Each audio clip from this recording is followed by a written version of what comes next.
Ask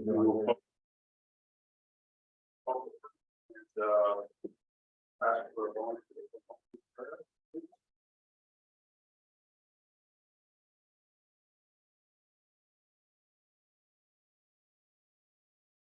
I will. Georgia, Sorry, I was waiting for you to say something else, so no? let's pray. Dear Lord, we just want to thank you for this day that we've been blessed with and for this opportunity to come together and serve. We just ask that you give us the wisdom we need to make the decisions ahead of us, and we ask this in your name. Amen. Okay. With that, attendance, please. Here. No. Here. Thursday. Here, Wait, Matt. Here. Tanner. Here. And Terry Collins currently absent, maybe in shortly. Oh, good, thank you. Okay, so this is the budget renovation water management board meeting, July 13th, 2023. We're quite an agenda today, so we'll be diligent and try to get through this best we can. As always, we just announced that our meeting minutes are on the DNRC and CSPT websites. Anybody who needs to see information from previous meetings, you can see those minutes on those websites. Let me ask 1.5 before we finally adopt the agenda, disclose any potential conflicts of interest.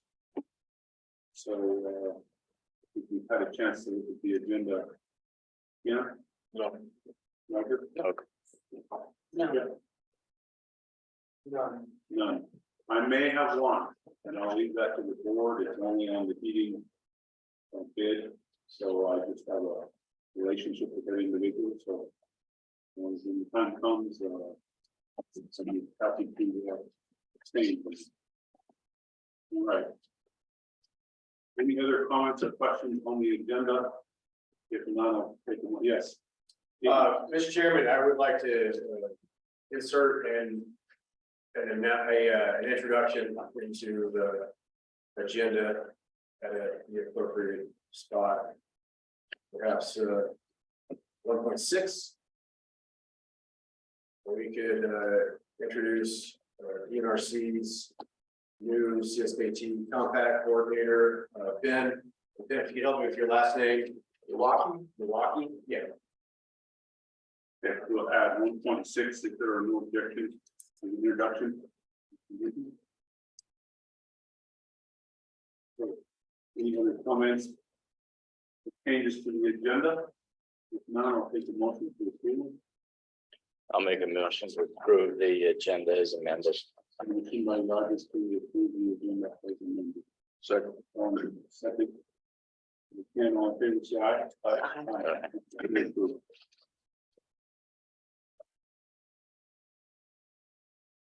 1.6, introduction. I think usually I've got this sorted out a little bit better, Mr. Chairman. Give me 1 second to make the podium for you. It's been a few days since we've been here. Right.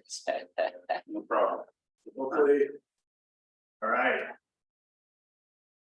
Yeah, if you would here, please. Come introduce yourself.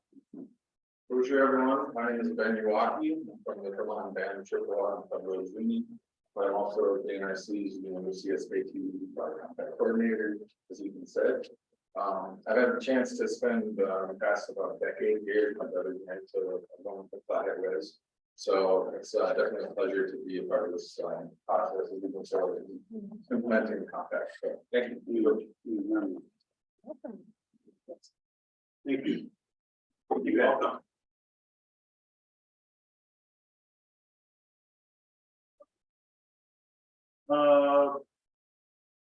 Public comment for items not on the agenda. So anybody in the audience or online, if you have a public comment at this time, please indicate so and get your comment.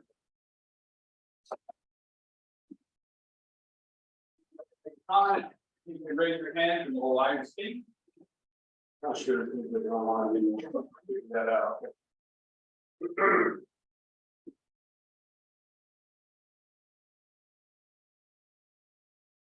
No, we actually have no attendees right now. Okay. Okay, anybody in the audience here have a comment? Seeing none, hearing none, okay, we'll move on. There'll be other opportunity for public comment as we move through the meeting. Okay, we want to move to 3.1, approve meeting agenda minutes for June 6th. I'm doing so. So if you would finally if we review those. You haven't had a chance? No.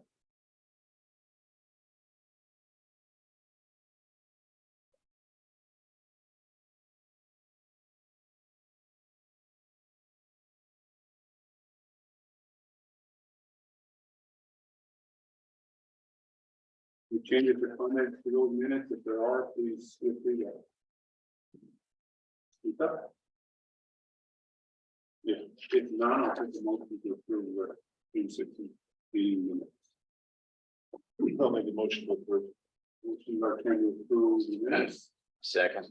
Second by Roger, all in favor, say aye. Aye. Aye, unanimous. All right.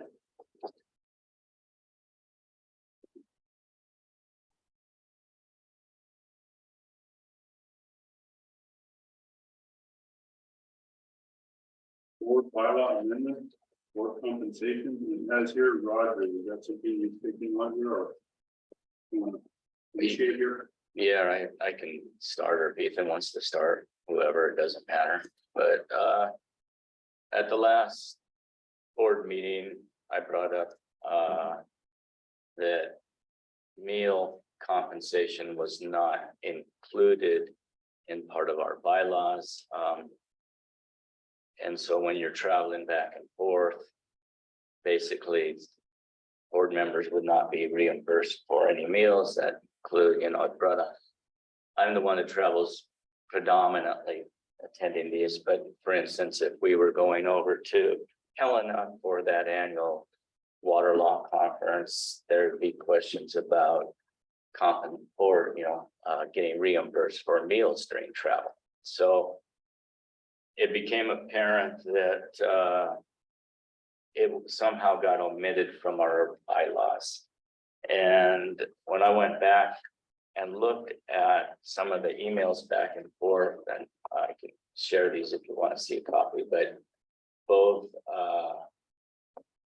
Lieutenant Governor Juris had indicated that meals would be compensated. And then when Kayla Hoyt was working with us on the bylaws also, she had an email that stated for reimbursement rates, the state will reimburse mileage at IRS rates and will reimburse lodging and meals at the state rate. And she provided a copy of the state compensation rate. So for some reason that didn't get included in our draft bylaws when we were preparing them. And so I think Ethan's gone back and revised the bylaws to rectify that. Is that correct, Ethan? Mr. Chairman, Mr. Vice Chairman, what I've done here is I wanted to at least give you a placeholder venue for you to make any edits or changes that you need. I did just kind of guess at an option, but please understand your compensation is something that really is up to the board.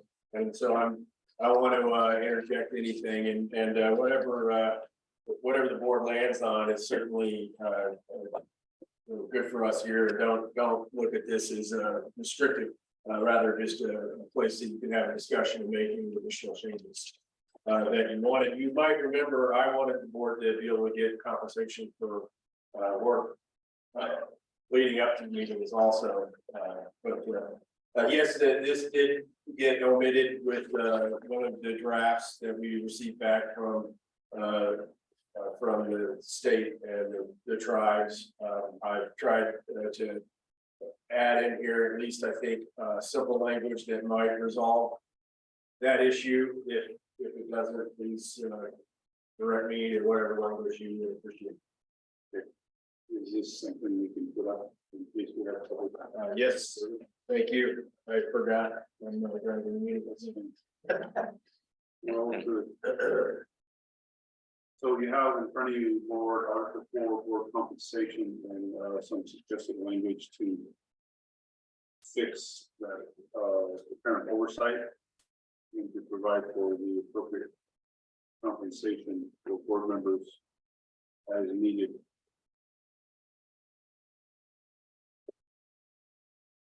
So if you want to look at that, if you have any further comments, we could have that discussion now.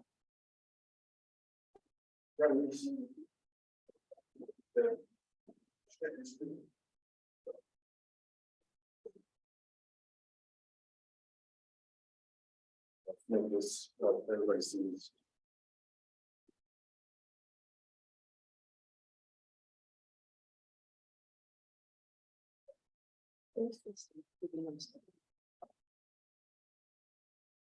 So even just to be clear, the draft in front of us includes some code language and that's what's highlighted in the pages. Yes, sir, and I have taken an approach the way that a legislative bill would be done, but I added color to really make it stand out. But if you were to print it out, you'd see these underlined sections would be new.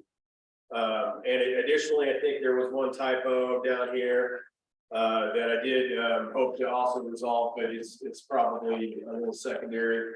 Really just designates that when the board members go to work their hotel and lodging for travel, that they'll seek government rates.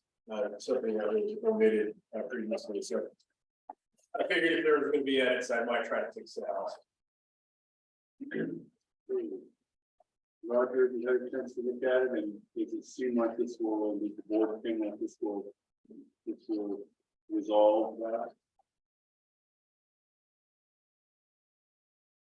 Yeah, I thought that addressed it. So would you like to talk specifics of the topic through here now to make sure that this covers what we're describing? Sure. So So your example, if you want to lay out your example, then let's make sure that we agree that that covers it. I just want to make sure that we don't disagree.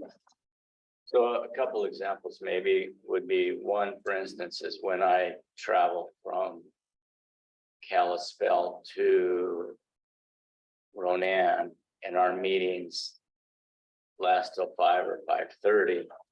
Yes. Then I travel back to Kalispell. The way it currently is, there's no compensation for dinner at that time. And so another example would be is if we're traveling over to Helena for that water law conference that would be on any day, but and then water law conference starts at 8 o'clock that morning. We travel the day before, there would be no compensation for meals if you were to travel over from 2 o'clock to 6 o'clock to get to Helena. And so this would rectify those kind of meal reimbursements. And any thoughts, No. questions?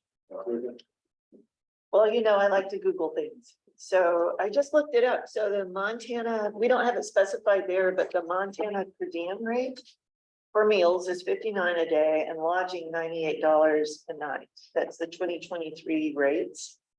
Yeah, we have them, I think, in Are they somewhere else? we just referenced we just referenced that we'll track the state rates. My apologies. No worries. Well, the only reason I brought those numbers up is if you look up the average cost of a budget hotel in Montana 2023, it's $205 a night. So we're gonna be eating it if we have to travel, I assume, unless there's another option, but just giving you the numbers. Yeah, I was initially talking about the per diem, but I was gonna follow up with what you were referencing is the lodging. And when I read this, it says that state lodging overnight stays to the extent possible. Does that include, so I'm looking at the very last Just scroll down. sentence, yeah, right there at the bottom of that page. Oh, there we go, right here. Yeah. to this. And again, Mr. Chairman, Mr. Vice Chairman, board members, this was language given to me by the state tribe, so just be clear on the messenger. So I guess I was thinking the same thing, if we need to maybe modify this, because I know even at that Waterlock conference, those aren't state rates for that hotel.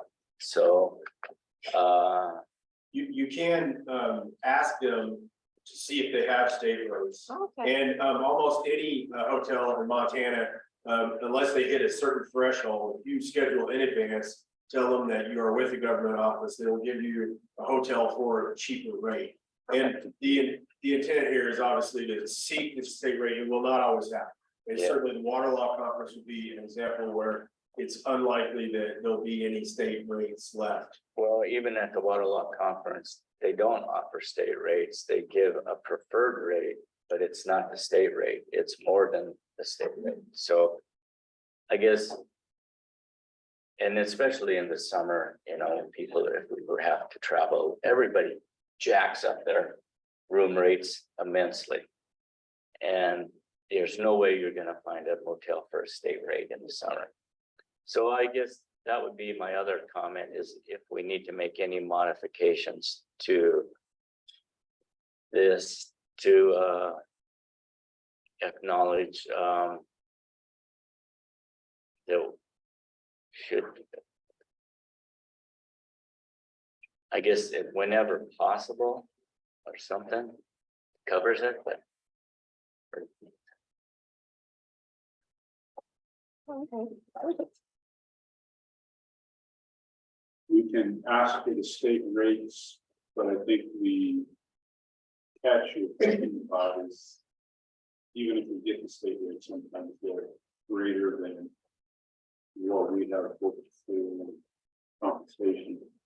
So either we change the compensation table or we keep the language like this and then on a case by case basis, if we need to bring it back and make an exception. So there's a couple ways to handle that. And we're going to change that table. We could try to look at that today or look at that another time. So, well, I think if Ethan delete R, maybe, Oh. Are, yeah. Reimbursement, I think we need to go. what lodging rates, okay, available. Is this something that should consider having like prior approval by the chair or the vice chair? Because we know when we go over to hell and what we're looking Mr. Chairman, board members, you do have a process in place for attending things where you would need to stay somewhere. And so like for the water law conference, you will need to go through that process. You will need as a board to decide that that's something that the board's going to do and follow through because it's outside of the standard meetings. I think this lodging thing here, I mean, unless we start having a problem with people staying in a fancy hotel in the world or something, you maybe you tried to get the cheap rate, couldn't get the cheap rate, you're not on the hook for the remainder. Is that? and that makes sense. I think we should document everything, so make sure we have some material. The other thing is if we're booking these, all and some administrative staff who actually take care of some of the booking up front, so we can have them individually. We can try to, there's a lot of complications with that actually, and they usually want to have a credit card that you're going to use on file, and when we, and that's the reason that the state and feds all have, they issue individual credit cards for travel and that type of use. So I'm hoping we probably need to just make the case that you're a government person. We'll get you some business cards that shows you're a government person, so you can show that you're a government person, you can ask for the government rate. Do try to book in advance as much as possible, you're more likely to get the government rate. And then, but it gets complicated quickly, like if all of a sudden you have some problem traveling, that water conferences are like kind of cold, right? And you have some issues there. Being able to get that canceled or modified in an appropriate amount of time gets very complicated if we're trying to go through Christie's. And not that Christie's not capable, but it's an added layer, whereas you just call a hotel, sort that out. Either way, then the assumption is we try to seek the lowest rate possible, state rate, and if we don't do it, we just document that and we move on, and you can expect that we can compensate it for. Okay. So Ethan, maybe a couple of suggestions where, Sure. where it says unless. In front of that, just put a semicolon where you have your comma. And then get rid of unless and put when state lodging rates. Are not available, and then get rid of at which time, yeah. All right. All right, that's an improvement. Thank you, Mr. Vice Chair. So with that, I think that rectifies those two issues. I'm maybe gonna change this to just a new sentence. Spell board right.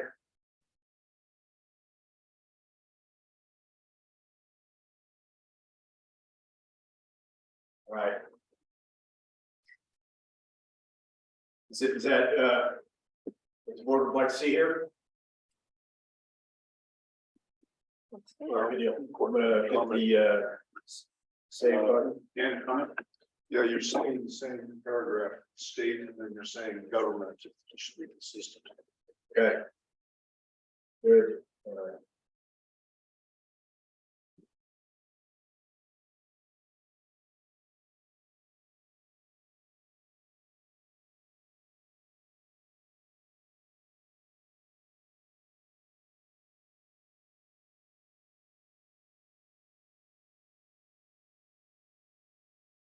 And I'm gonna scroll down here, if you will, because we had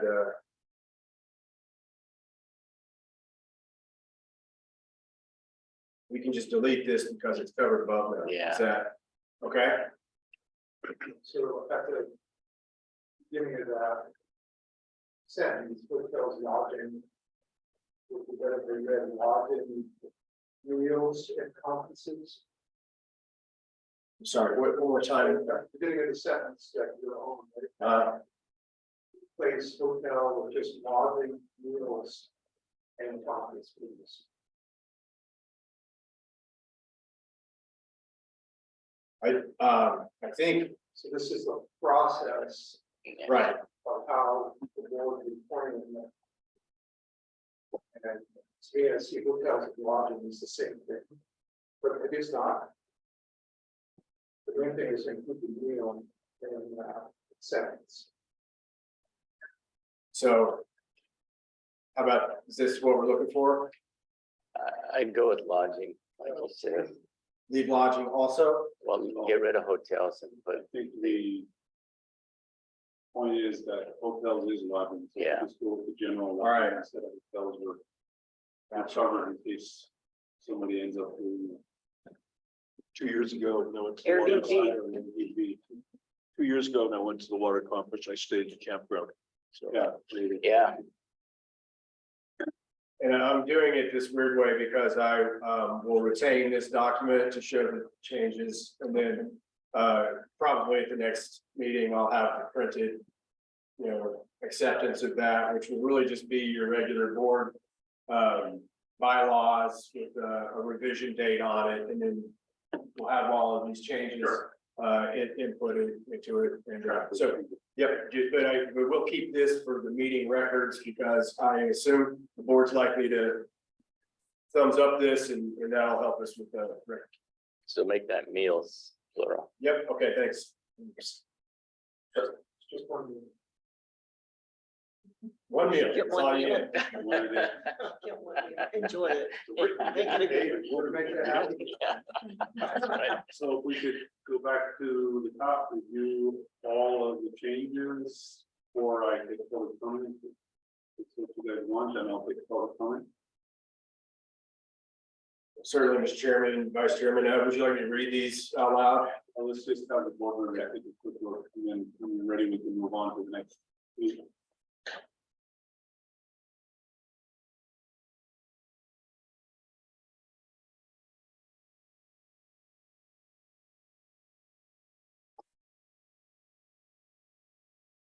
That one, that page, the page next to it. So we're good? Good, all right, public comment period, so any somebody, yes, Mr. Chairman, I'm sorry to think late, but you asked me if maybe we should say leave and other travel related fees. Should we have Oh, I know. an extra just in case there's something that is not anticipated but is directly related here? That's a good idea. Could have Just parking. Could have all kinds of stuff come up, right? Yeah.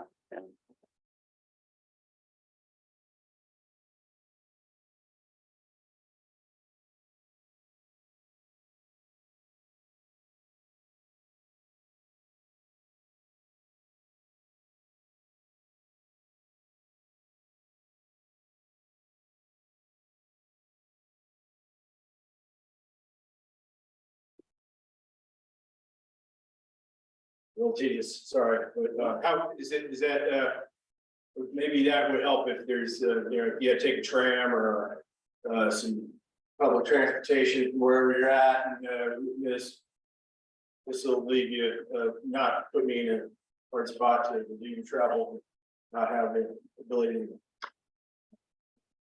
to. I think it should say, and other conference travel related fees. Well, it could be a non-conference, so you Well, might be doing sometimes- some sort of, It might be for Educational board meetings or, and other That's true. of Yeah, never approved. mind. okay, yeah, more general. Yeah, all right. All right, now, that look okay, Now I goofed it up. This needs to have order fees here. All right. all right, back to the public comment, so we'll open that up, to anybody in the audience here, sure, do you have a comment? Okay, anybody online, public comment? Picture that no one in attendance online. No one attendance online, so no public comments at this time, so, given that, if the board, is ready, to take a motion to approve the changes to the board compensation section of the bylaw. I'll make a motion to approve the revised board compensation section of the bylaws as amended today. Motion by Roger, I'll second. second by Georgia. All in favor, say aye. Aye. Aye. Any opposed? Hearing none, good. All right, thank you very much. Excellent. Mr. Chairman, board members, while we're on this topic, I hope you can remember Ronald Donald, who's still juggling for other complications, but just in general, what we were doing, all got signed up for direct deposit now. And so when any of your compensation requests or so forth, we have after the 10 days after the end of the month period where I wait to accept everybody's, and then I compile them all. And I circulate to the whole group so that both the chair and the vice chair can make approvals as needed. Again, the vice chair is responsible for approving any compensation for the chairman, and the chairman is responsible for the rest, unless we have an absentee issue or something that we need to address.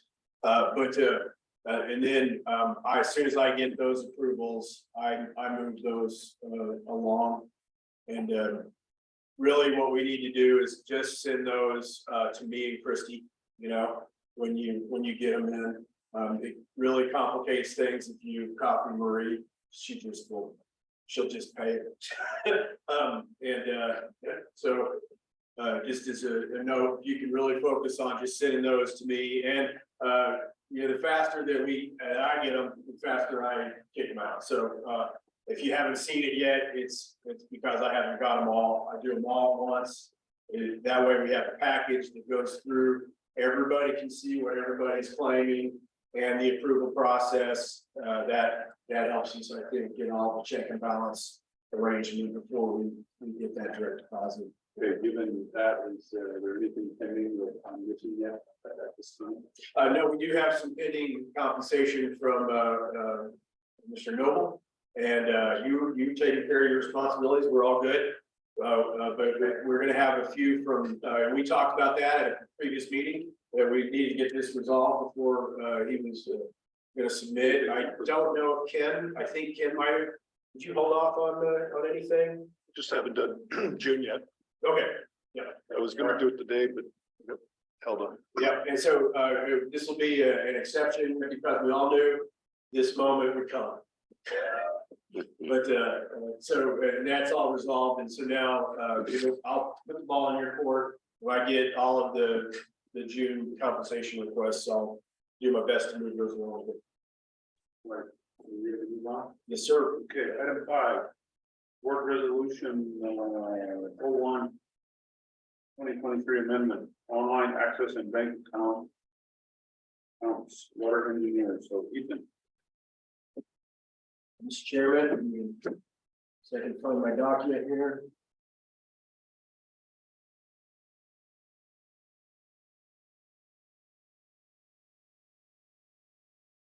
Mr. Chairman, board members, the topic here in front of you is an amendment to Resolution 1, which deals with the board and Office of the Engineer Fiscal and Procurement Policies. Right here at the top, you just see that you know the plan is to add this new amendment, which should have been blue.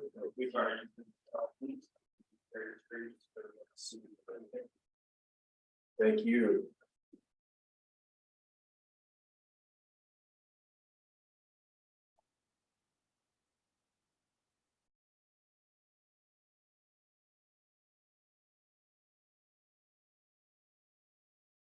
Okay, back out of here. Sorry for the technical difficulty I caused there. And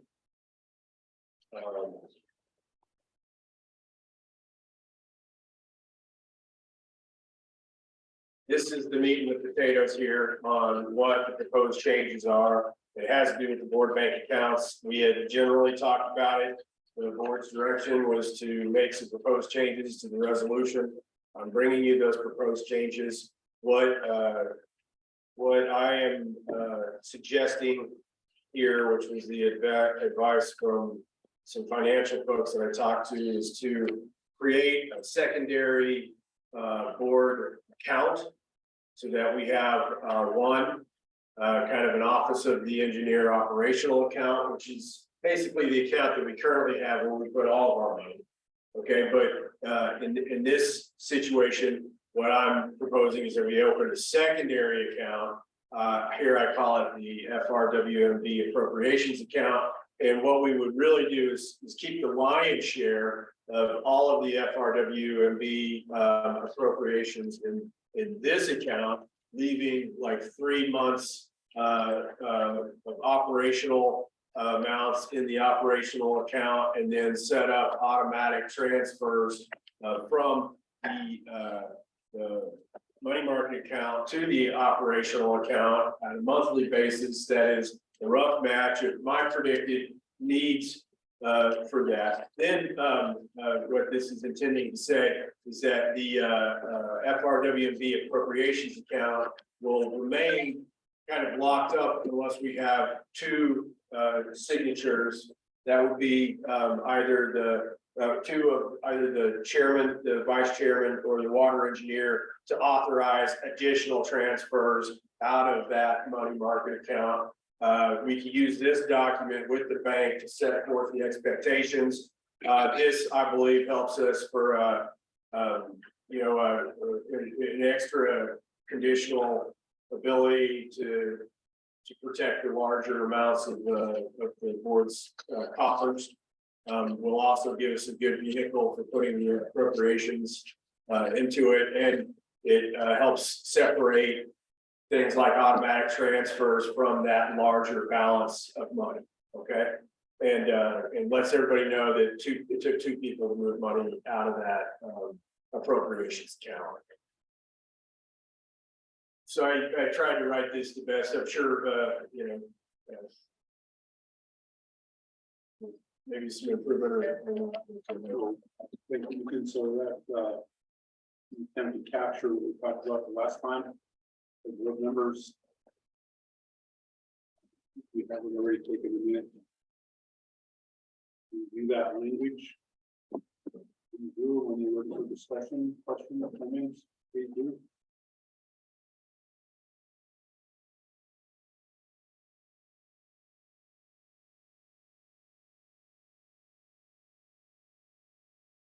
So even if you could scroll up to where it says number 4. Yes, ma'am.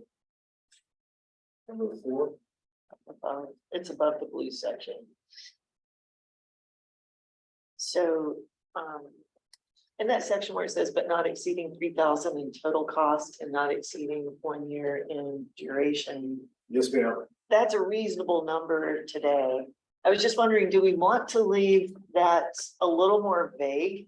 And this, the genesis of that thought is, if we are dealing with fluctuations in leases that could change in upcoming months or upcoming years, your monthly operational costs could change. And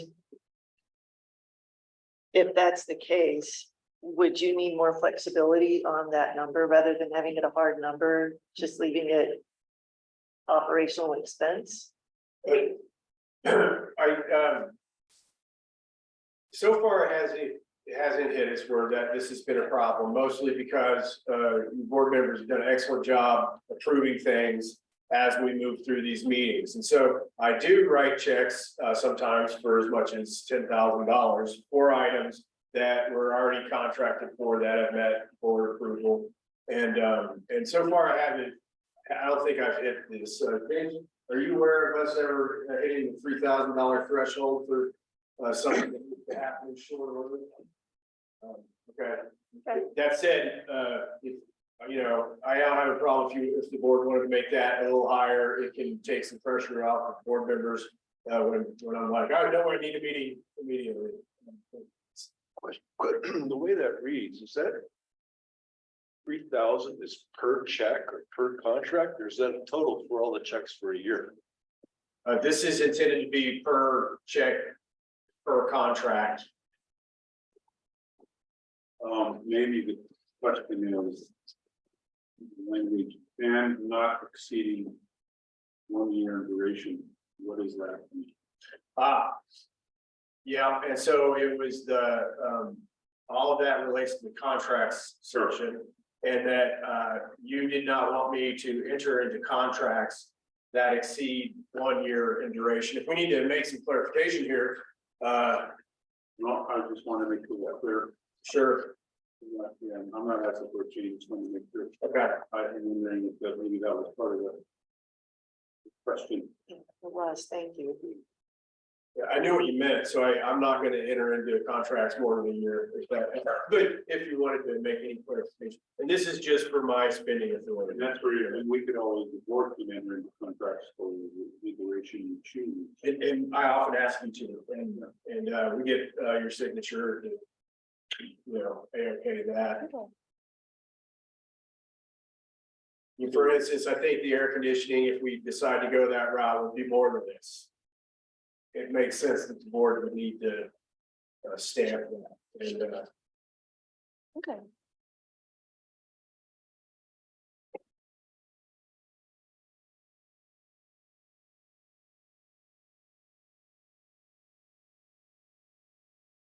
go back to the change sections here.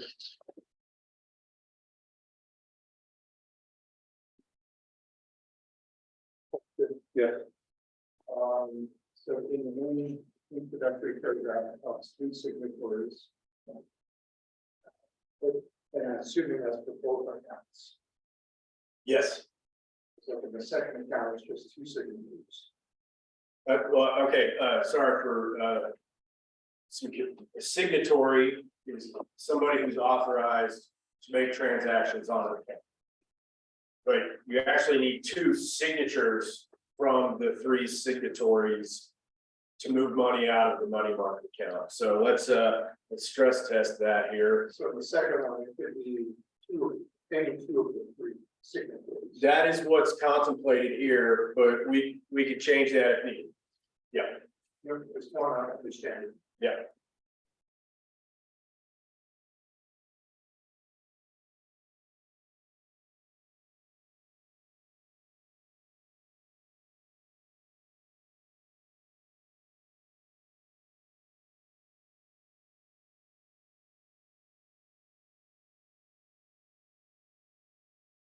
It's awkward. This is what the bank told me the language should look like. Just,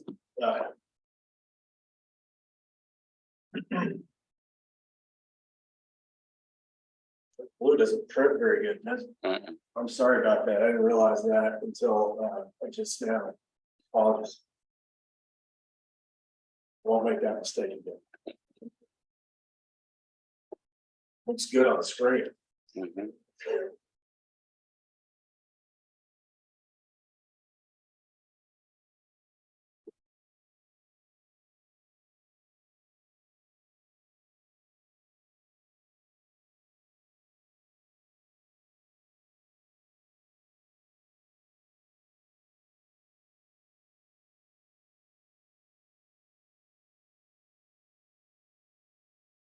I can talk about this other little bit if you would like also, that's in here. This online account read-only access, this is something that some board members have requested. I was told by the bank that we did need to have some sort of formal resolution that included this type of a signed off process for them to give read-only online access. And this second piece is the second part of that proposed changes here. And just to keep in mind that people will be able to sign on the account, see all the transactions, make no changes. Okay, so I anticipate giving that to all board members so that everybody could look at any transactions anytime on your phone or whatever. Can't do any movement of anything.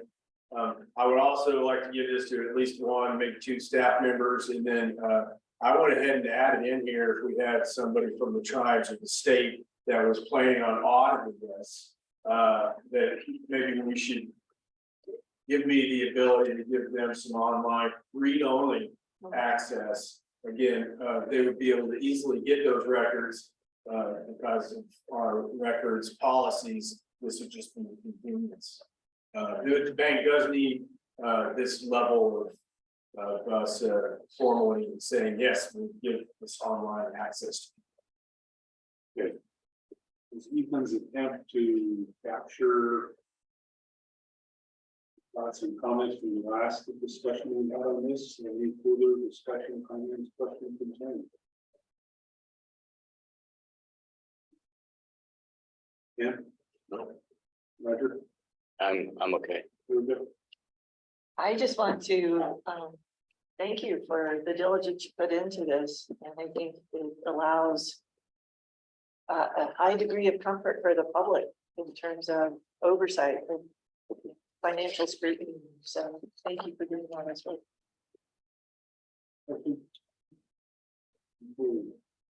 So if you're ready to take action or take public comment first.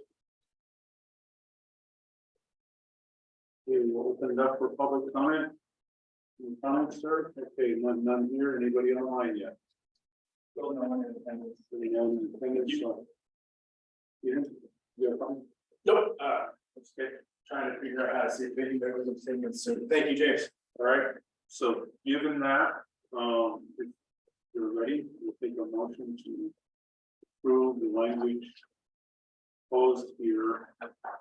For amendment of the resolution. I'll make the motion to approve the change in language. FRWMB 01. With fiscal and procurement policy. Yes. Okay, motion by Ken, I'll second. second by David to approve. All in favor, say aye. Aye. Aye. Any opposed? None, that is approved. Thank you, Ethan. Thank you. Giving that to us. Mr. Chairman, if you will, let me just check in with Ms. Brooks about what we have to do for lunch. Can you do that for us? See if we have to take any additional actions. For lunch arrangements. Thank you, James. Right, and move on. Yes, sir. All right, number 6, board resolution. All 3 amendments, next one. Water engineering. Ethan, please.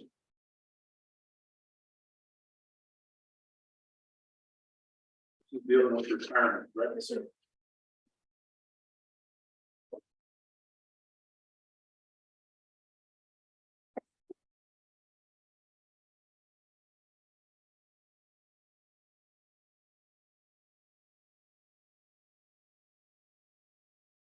Is All right. bringing that up and you're looking at that, getting a little pickle in the throat, it's gonna grab some additional water and then be right back. Just a minute.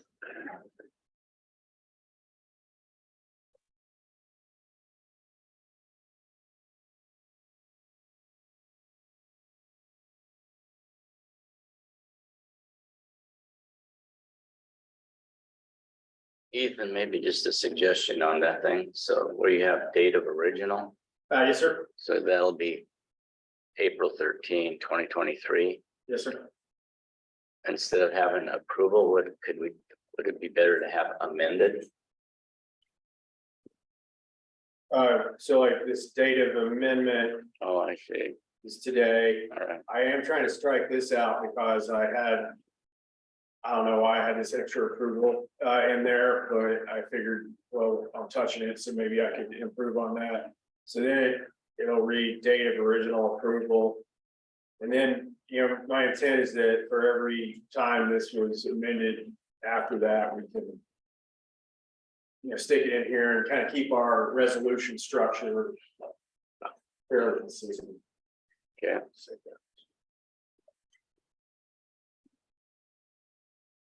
Okay.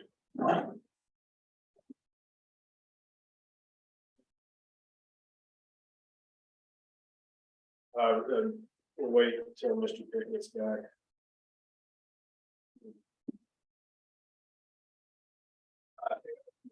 You're gonna do, how much is you? We have enough for our audience here? Is anybody a vegetarian? Okay, Not today. today, make sure they don't put me in on the side. Okay, thanks.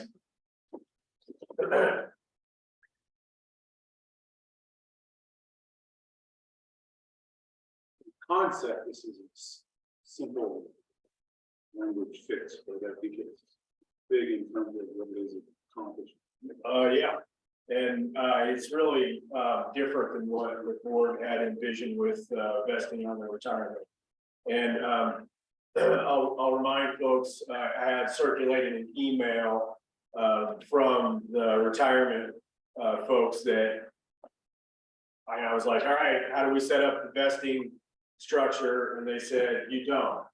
That they don't have a mechanism for setting up vesting with this 457B account. And then he said, after that, think of it as a good way to retain employees. So I don't know what to do other than we would perhaps need to look at a different retirement arrangement, which I would prefer not to do at this point, given how long this took. Yeah. But that's the board's decision, and again, I'm a messenger on this one. I did try to enact the the vesting. We had the discussion last time, so this is Ethan's attempt again. And capture our point of view, so. Comments, yeah. No comments. I'm okay. Okay, perfect, No comments. sir. No comments. It- All right, with it- that, if you prepared to take action, I'll take public comment on it now, so. Any public comments here? No, anybody online yet? Going on. Anyone online, so with that, if you're ready, we'll take a motion to approve the language on the retirement vesting.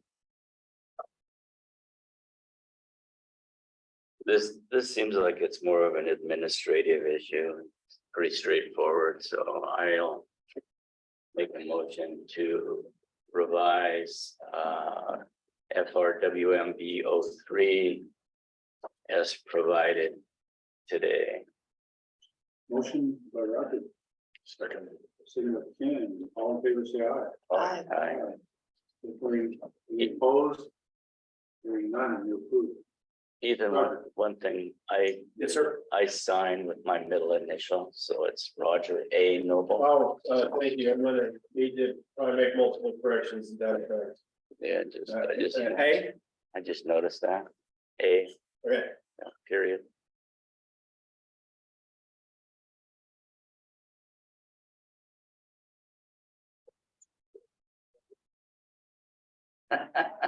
All right, before we move on to item number 7, I don't need a break. You know, I stepped away for water, but if anybody needs a break, take a quick one, no? Because it looks like this is gonna have a couple items in here, so we're on to item number 7, whether engineer lease extension, AC upgrades, and window upgrades. So take it away, Ethan. Thank you, And I just can't. Mr. Chairman.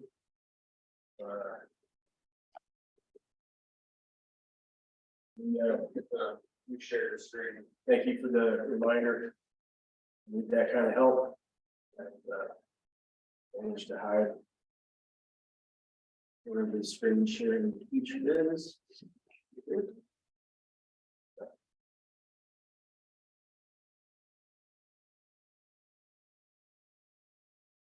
Where did it go there? Oh, there it is.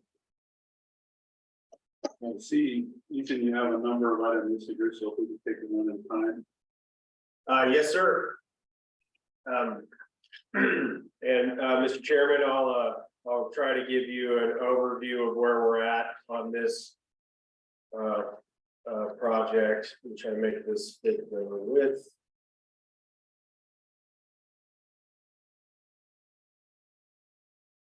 Just quick reminder, we were a little bit back and forth on these items.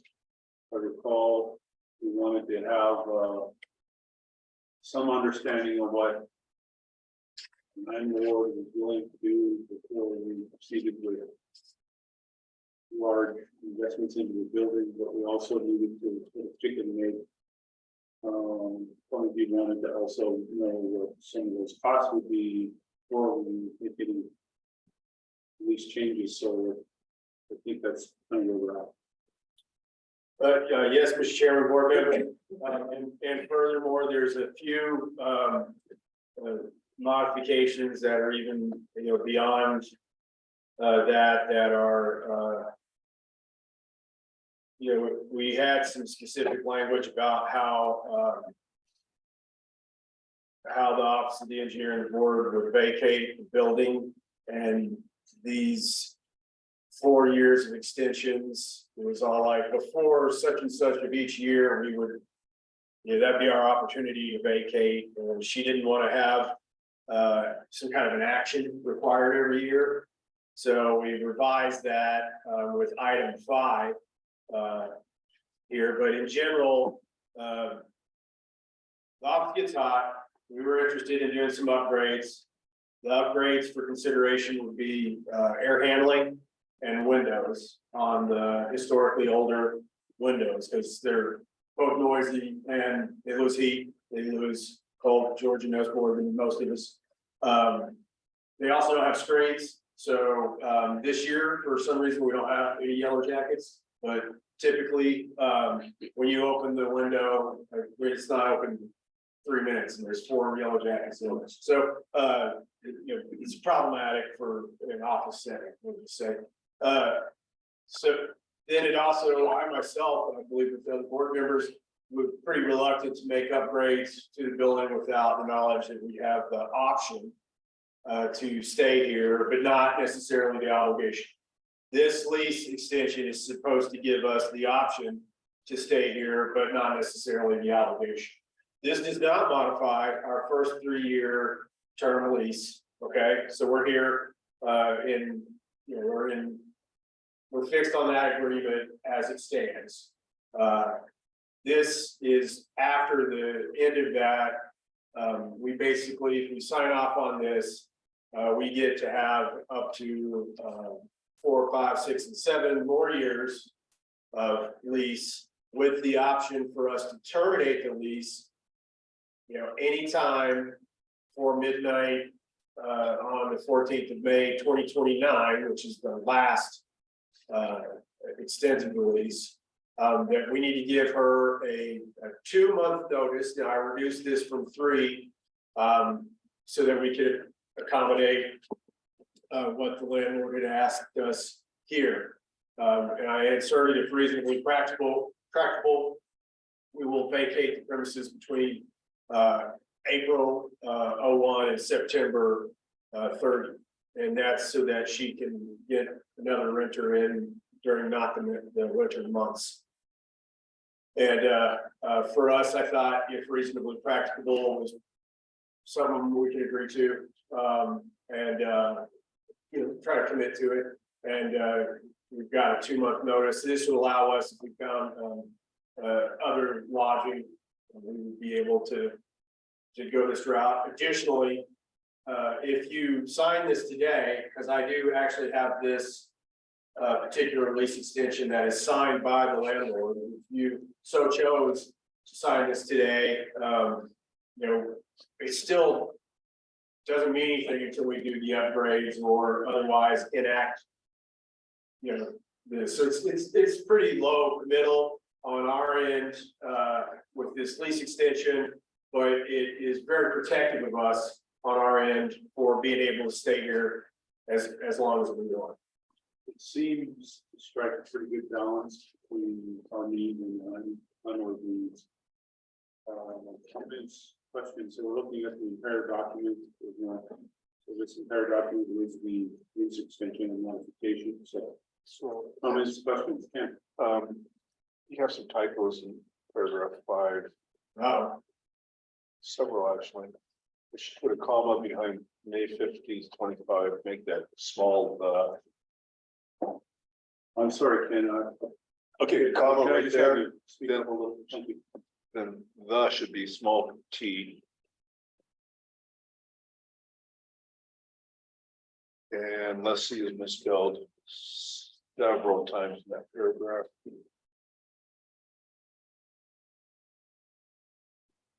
that right?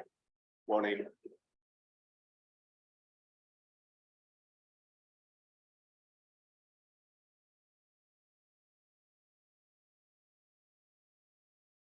And then more substantive comment. If reasonably practical, to whom? I believe it's inferred the leasing.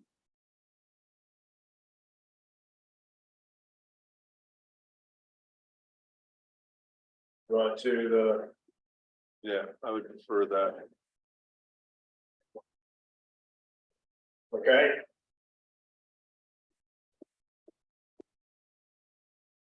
Concept, is this achieved what you wanted?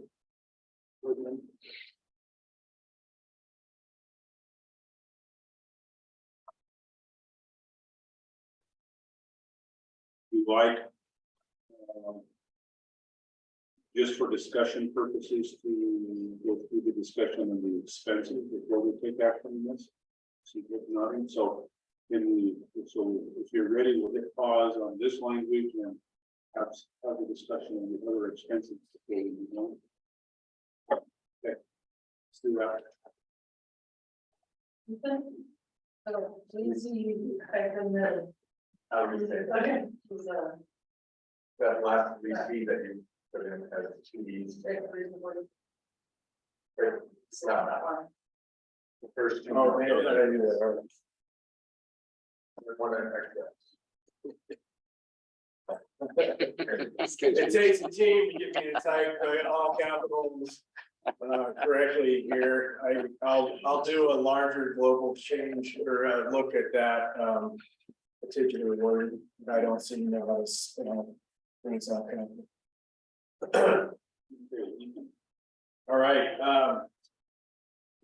With your permission, I'm just gonna rely on you have handouts of the proposals. We have a big proposal on acceptance form for Big Sky Heating, Northwest Plumbing, Valley Glass, and PC Glass. So does everyone have all of those? Okay, go ahead. Okay, Chairman, board members, we did seek additional quotes. I had one person just tell us they were too busy. Another person show up and tell me that this was too big of a job. So we have these two quotes for us. I have done. So look, even you happen to have the names of the places you sought bids. They were local, right? Yes. I think I know Roger had put forth some names that I had put forth a couple. I'm assuming that we reach out to those. Yes, and I did learn one other one that we might consider, which is Comfort Temp, which I did not try to solicit, but I did get a recommendation from another person that maybe we might consider that. I just got that 2 days ago, which is why I have not taken any action on trying to do anything there. At this point, I also have just sort of investigated these options a little bit, and without getting too deep into the weeds on asking other folks for their personal experiences, I would say that the Northwest Plumbing would be what I would suggest if we were to go this route. There's two reasons. Believe that this technology, mini split, is proven to work on buildings like this. Second, this contractor can provide this ERP filtration on both the existing furnace and the mini splits that would help with both eliminating some of the basement funk that comes up with the heating system, and for the inevitable times where there's a fire and smoke pollution, it will help for filtering that. And I do recognize that it's much more expensive. Even this original ones.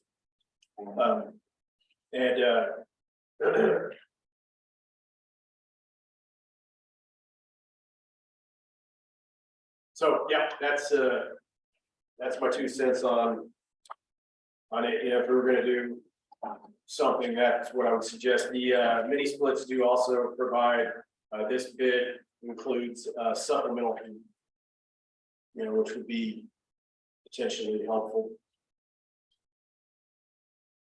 So Ian or Ethan, Northwest Plumbing, I see, I have a couple questions. Their base bid 67,600. And then they're adding the ERV for 13, so their total cost is 70,600, is that correct? The base bid is 57,600. 57, And then add 13 onto that, so that would be 60. 57. Excuse me, that would be 70. 70,600. 7616. So how many, this doesn't really tell me much about what they're putting in. All it does is give me some ballpark numbers. What are they actually gonna do? This includes a large mini split system installed on the roof that then pumps air down into all 4 of the main offices. And one of them did this room. And they will use the attic to run the ductwork for the most part. Be a little bit of a trick on getting ductwork into the front 2 offices. But we can get an expansion of this information if you'd like. Itemized, Sure. something you want? Well, yeah, I would like to see a breakdown of all these costs. Related to that is, I mean, they list more of what they want to be excluding from what they do. So are those exclusions, any of those applicable to this project? So Yeah, I think if we're close to being interested in these folks, I will get those details. And yeah, it was just, so the total was 70,616 plus any of these exclusion fees, right? and we can ask them to put all of those fees into an updated bid, which I would do, for. I want to be a little closer to having this be viable, I guess, before I interact with them. So we wanted this information in tandem with the lease extension modification to try to understand where we're at with both. That's important. Probably the larger overriding question will be is we have a budget for this. And I'm sensing from previous discussions that the board would like to be assured that we have the budget for this and all of the other, especially personnel related expenses that we have now and that we will be incurring as we move forward. So, should I read that right in comments for the board? Yes. Before we go there, I'm kind of new to this kind of stuff. Why is there such a huge difference in price? What do we get that we're not getting in one, getting in the other? I'm not sure that the 21.5 bid is viable. I mean, are we getting the same product? No, the 20, I'm sorry, I misunderstood your question. The 21.5 bid is, that contemplates a brand new heater unit plus an AC central unit. That goes and feeds the existing ductwork. So it's pretty much an upgrade as opposed to a whole different system. Yeah, Okay, using the Okay. existing ductwork. okay, Yeah, thank you. That answers my but question. I don't know. I went and tried to price out just the equipment for this. I couldn't make it. I don't know how this contractor achieved that. That big. We're talking apples and oranges, maybe rotten oranges. Yeah, well, I can also tell you that landlord really liked this one because she liked the idea of somebody replacing furnace, because if the furnace stops to work, we all know the furnace is undersized for this building. I mean, those of us that work here know that the furnace is undersized for this building. Luckily, we're hardy, we can usually handle cold a lot easier than we can handle the heat, because she had a lot of excitement about that, because that would get her off of the hook if the furnace was to stop working. Okay, thank you. That actually helps a lot. You can, I mean, not to question your understanding of this, but on one hand, on the other hand, would we be, I mean, as we're gathering additional information here, would we be served better if we were to invite a specialist in, not any of the bidders, but a specialist in to look at these and review these and explain them to us, and then help you understand it better? I would certainly invite that. I did reach out to the tribe's maintenance, head of maintenance, to see if I could maybe pick their brain. I wasn't able to get in contact with them. And I'd be glad to attempt to do that. that I'm sure they're busy, so that we might need a little of their clout to get us some time. And I would welcome that, because things that I'm familiar with and things that I'm not familiar with, this isn't a lot of my normal bench. Does that sound like a reasonable step to take? Yes.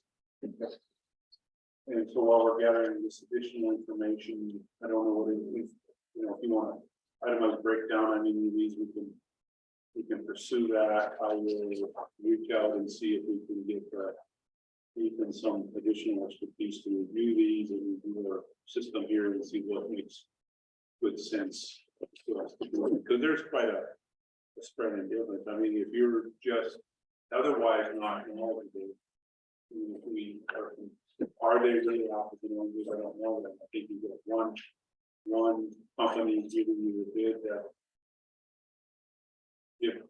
if it's reasonable and it works, 21,000 is a whole lot better than 70,000.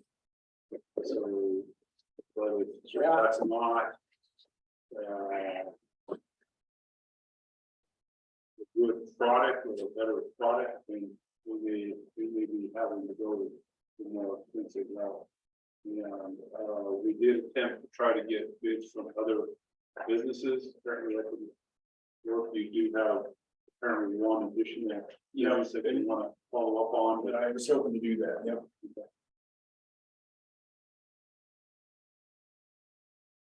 Mr. Chair. question, yes.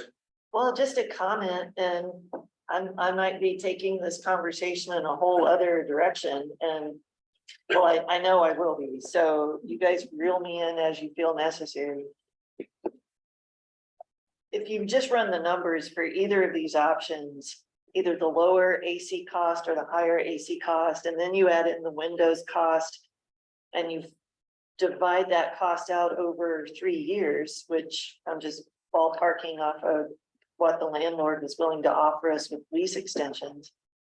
On the low end, we're providing the landlord with a cost benefit of about $1,172 a month, or on the high end, close to $2,700 a month, which matches or exceeds what we pay in rent. So I just, again, I'm Googling over here, but there's commercial space available in the valley for lease in a brand new commercial spaces in Folsom, for instance, at Whitewater Place, that are leasing now at $918 a month, and they have upgraded commercial space, air conditioning, lighting, all of that. Are we absolutely married to this place due to our current lease agreement? I'm just asking, I don't know. Or with these kinds of costs in front of us, would we better serve to maybe try to move to a more updated building and not have to pay upgrades that equal what we pay in rent? I think it's a fair question. I think that the reason, for questioning me and all this is because we assume, I assume at least that down the road, and I've been pushing whenever I have an opportunity to ask the tribal and state officials to discuss actually building a building for this operation, which I think would be important. I think they need to. Absent that, whatever we're doing, this is temporary. The option you just described, I don't think is off the table. I think we need to discuss it.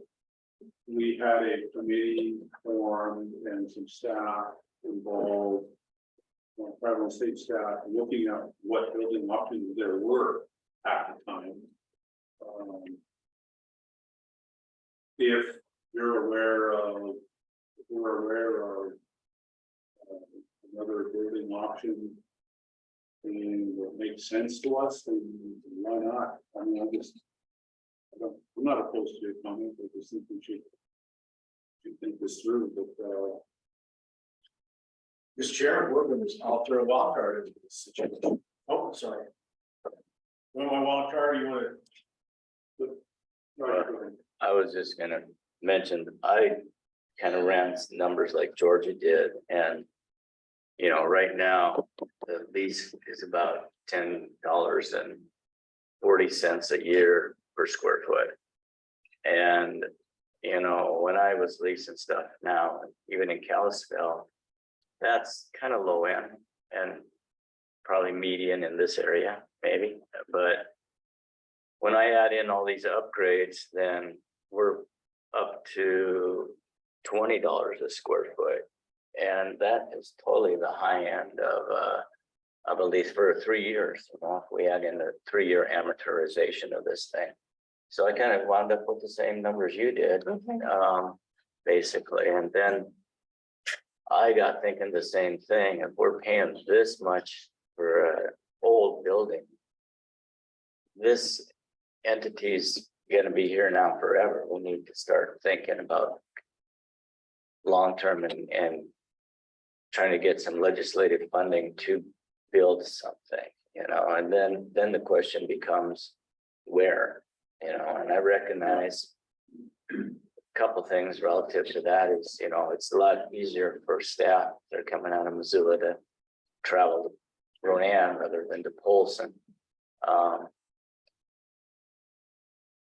But yet, the office is where the office is too.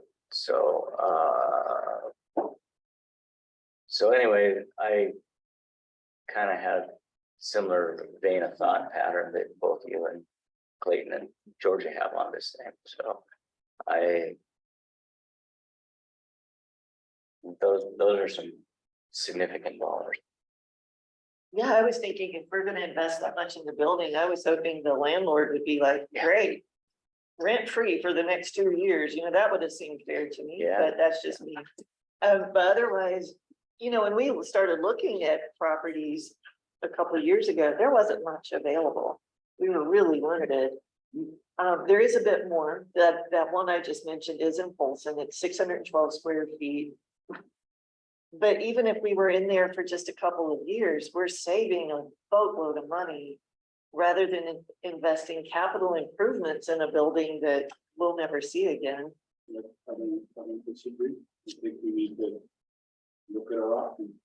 If that's an option to reconsider, then while we're gathering additional information, I don't know if the language of the current lease is acceptable to this language. But I think that if it is, we've got the option to we want to do this. We're looking at that. Yeah. So Ethan, I didn't mean to jump in the middle. I still want to hear your analysis of the windows too. Yeah, before I even do that, I will tell you that the landlord is willing to entertain offers to purchase this building. So, that's another wild card. She does not have a number that she was thinking about, but if you wanted to eliminate the issue of sinking money into something that you continue to rent, that's different than building a new building, but Changes the conversation. that does change the conversation. That does, I would recommend in a case like that, that even though she might have further stated that, we wouldn't be in a position to entertain that unless we got something in writing. Saying this is it. This is what I want, this is what I need, and then we have something to base it on. In the meantime, why don't we, if you, Georgia, or anyone else has a knowledge of other office space, that maybe a couple of us will take a look at it even.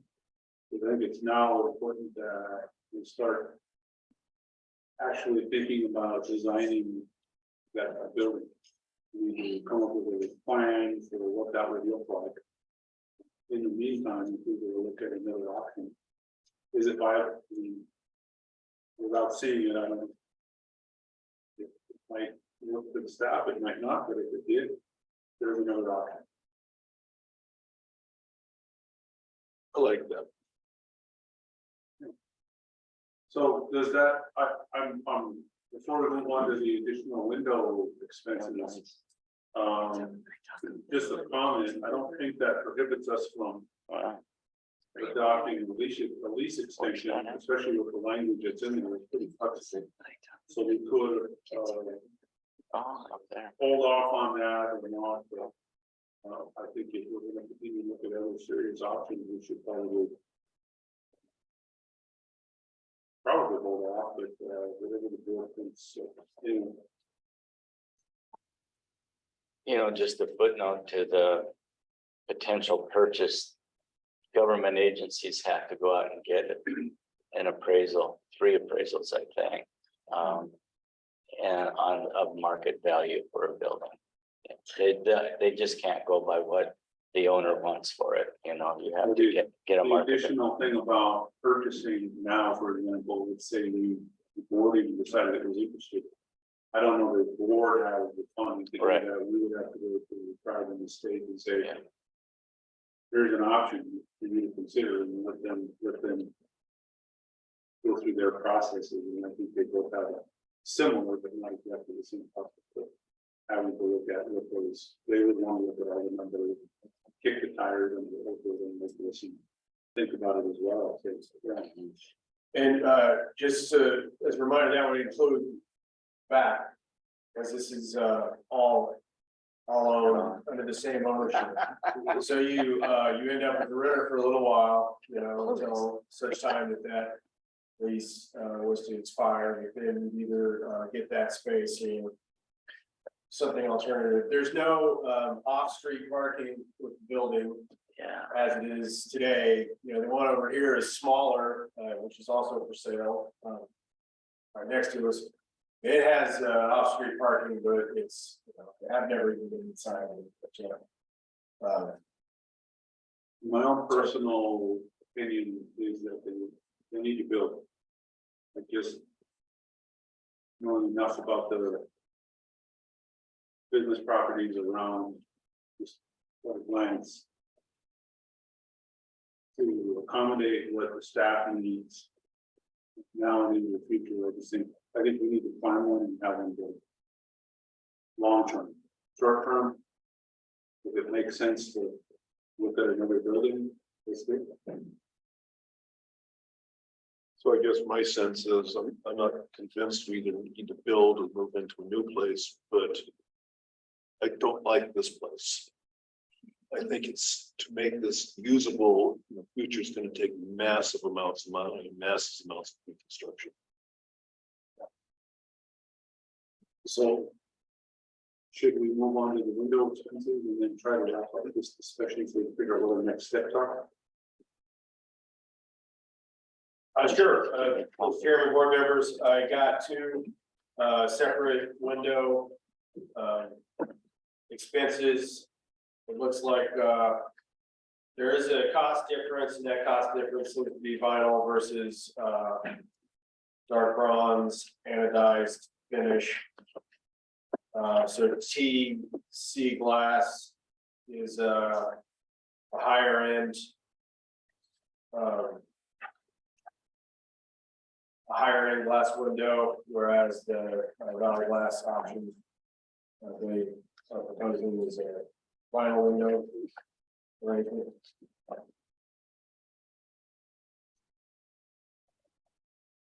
And I mean, it is what it is. You go upstairs, you look at those big windows, you can understand why it costs. How much they have somebody come in and do this. They're cemented in old school windows.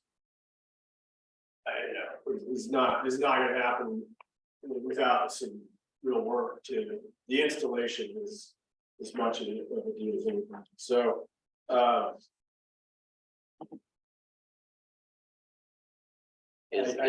Is HL wood casing? Is that what that is? I'm sorry, what? HL, is that wood casement?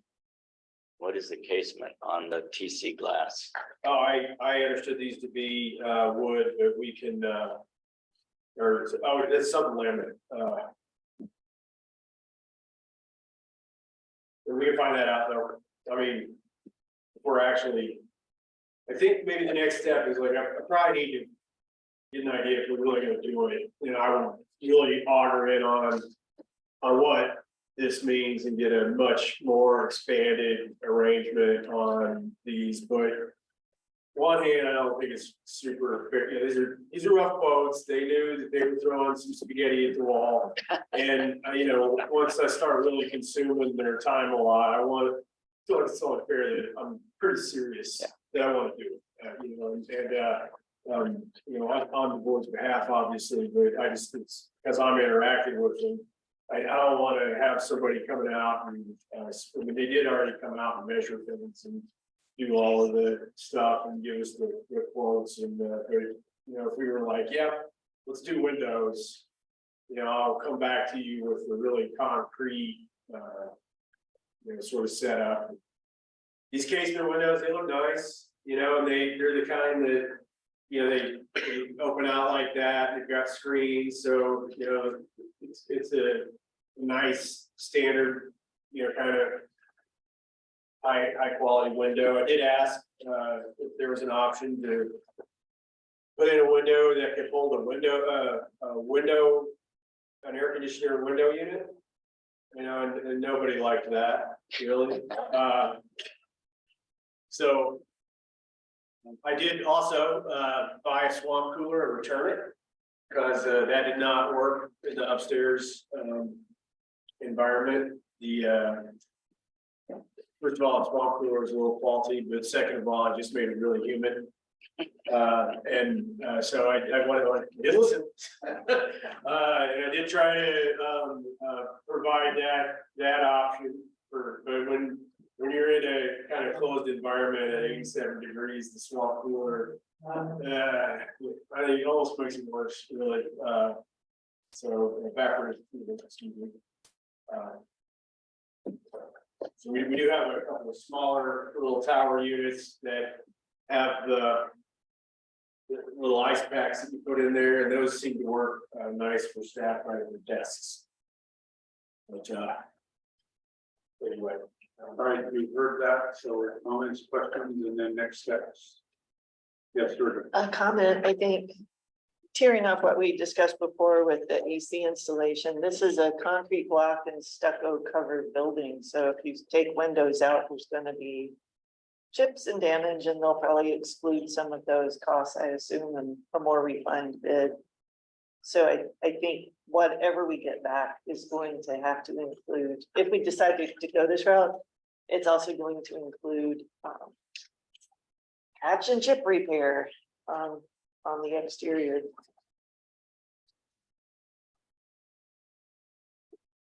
The costs just keep going up and up and up. The old girl needs a facelift this building. So, not cheap.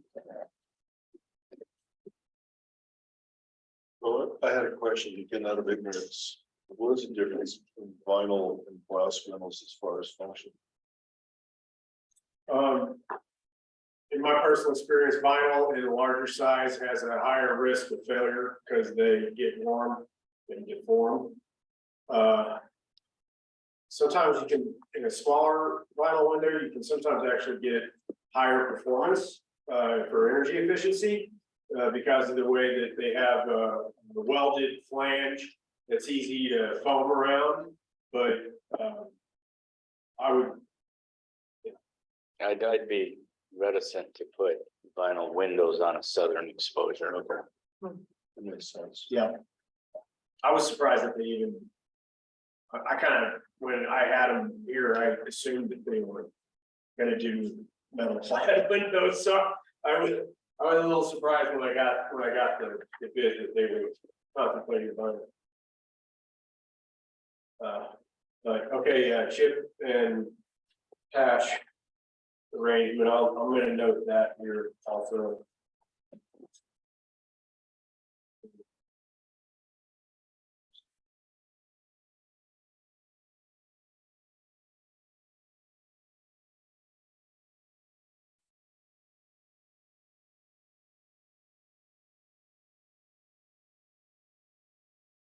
So what are you using that upstairs room for now, if anything? What's that? What are you using that upstairs room for now? That's my office. Upstairs, really? Yeah. Okay.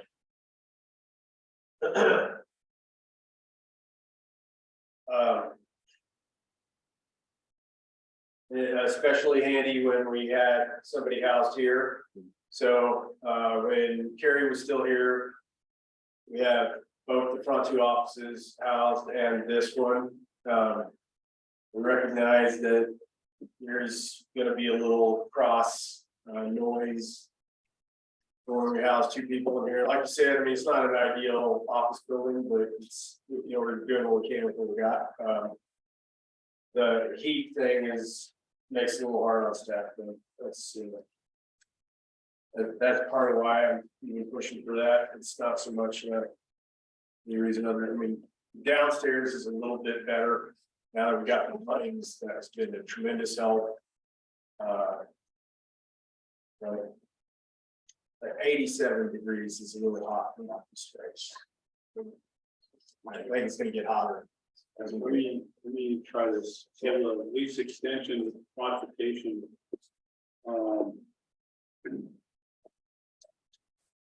You want to go off on that for now, okay? And then I assume, so let's look at you want to get a more itemization of the one bid. Itemization of the one meeting bid, okay? We want to look at other buildings for rent. So let's discuss it on a second who wants to do that, and do we want to look at just the one or actually do another search? I'd be happy to help look at other buildings. Just a quick question, is there a charge to get an item, a more detailed or itemized bid? Do they charge for that at all? Not that I'm aware of. Okay. Yeah, I I would can ask, but they shouldn't. no, he had to itemize everything to put it together, so it's there, Just a copy. yeah. Yeah, I'd be happy to help Georgia. Okay. Question. Yes. In the process, what's the for?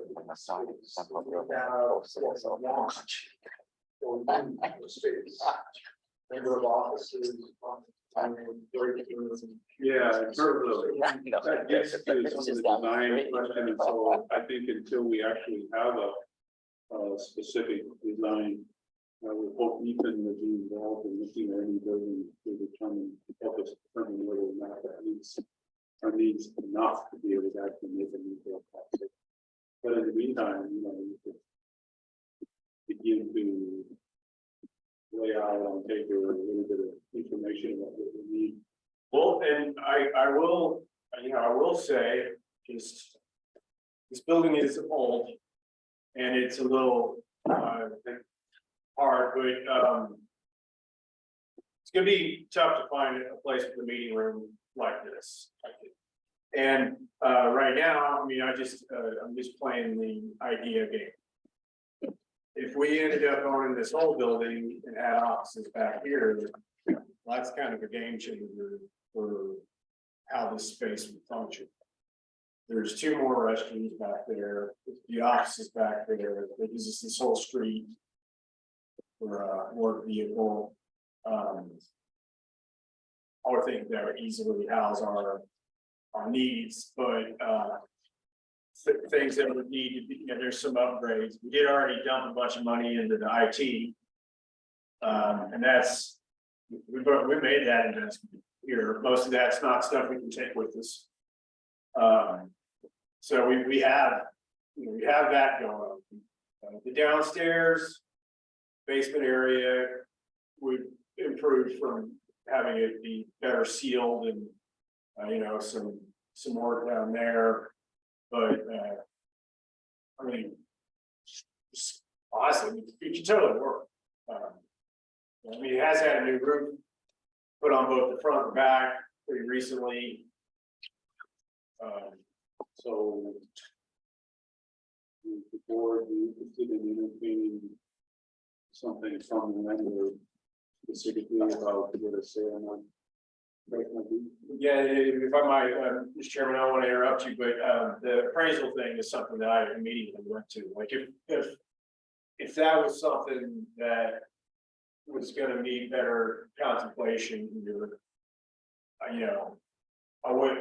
we're not going to be able to do anything directly with the landlord. We should do something more like with the appraisal, on an appraisal arrangement to get an idea there.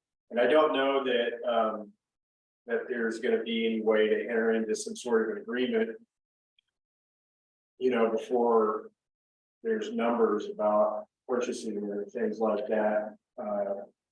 If we were really interested in pursuing that, we just have to pursue it and look at eating costs for what an appraisal would run us. I do understand, I think appraisals have gotten a little more diligent since the housing bubble.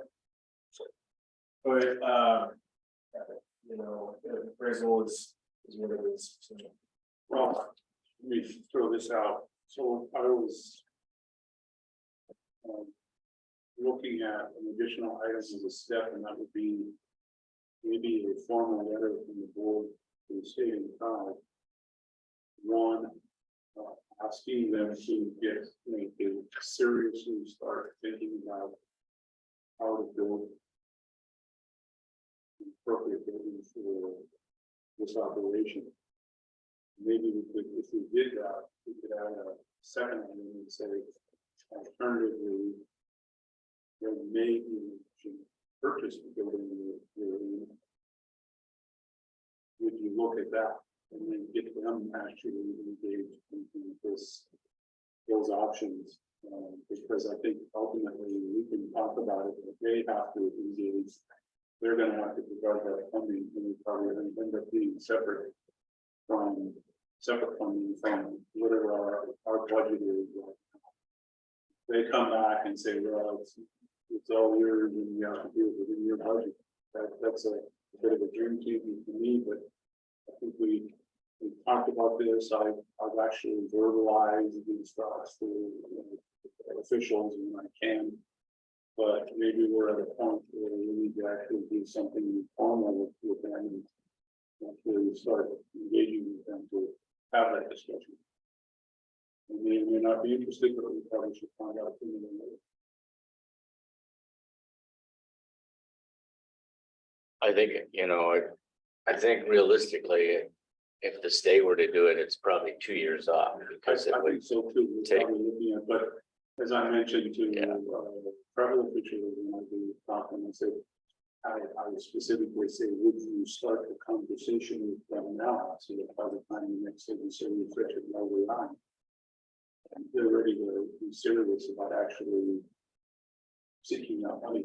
Plus, it would then give the tribe and potentially federal agencies an opportunity to participate and contribute to that. So they were both, if they're going to stick with the 50-50, so you need to figure out what direction you want to go and start making these plans. I don't think it's too soon to start that conversation. No, I think it's a good time to start it. Maybe a good way to do it would be to form to do a formal letter to them.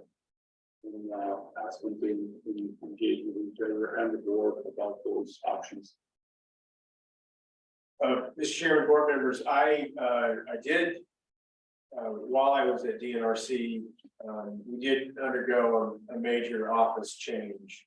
And the regional manager kind of led that effort of remodeling the current DNRC office, which used to be an old warehouse out of the Spurgeon complex.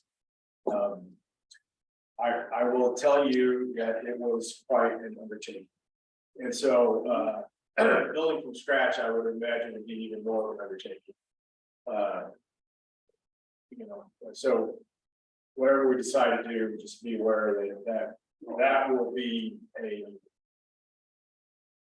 huge lift. And if this office was going to need to provide the lion's share of that lift in the next, let's say it goes perfect and we started something so that there's a 2-year arrangement on top of the other workload, that the things that we're supposed to be done in the next 2 years, that's pretty well. Because our current budget, I think we would need to expand that just to get some more staff to help offset the. In my view, understood, and I think why we reach out to the state and ask them to engage with us and start having that conversation so we can figure out how to move that forward. Good thing we've got Ben here. That would cover such a letter would cover those 2 items potentially if you're interested. So if you're interested in that, I just propose that we have maybe Ethan to do a draft. Whether I can look at people on the draft and we get that circulated to the board members. And then once we're ready, get it approved and get something out. That would be a step to take on 2 items. Then those 2 items, in the meantime, look at other buildings, the red, Georgia, Ken and Ethan. Maybe we can team up and look at the one specifically, and then not sure how you want to go about seeing if there's anything else out there, but maybe see if there's anything else out there. Yeah, while we were discussing this, I just went on the Mission Valley and Lake County commercial real estate listings. And there's several. They are all the ones that I'm seeing right now, and this was just a quick review, are in Folsom. There are none in Ronan or St. Ignatius, which is a bummer for those who are commuting. So you have to weigh that into this equation too. But they're brand new, ample parking. You wouldn't have to replace windows or heating and air conditioning. So it's a lot to think about, but I do like your proposal too, to let us get started on what it would take to do a build. Given the fact that, I mean, that's really looking long-term. Build and or purchase. Build and or purchase, yeah, I like that. Right. So we are going to get an itemized bid, look at other building options, get a letter together, and I'm going to cover the request to the state and tribe to engage with the board on discussions about potential future building and the purchase of the building. And we're going to hold off on the use extension and the heating and air and the gas.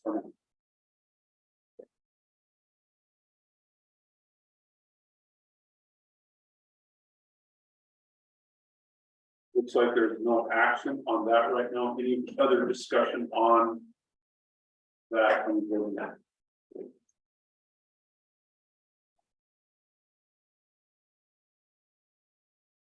Enough.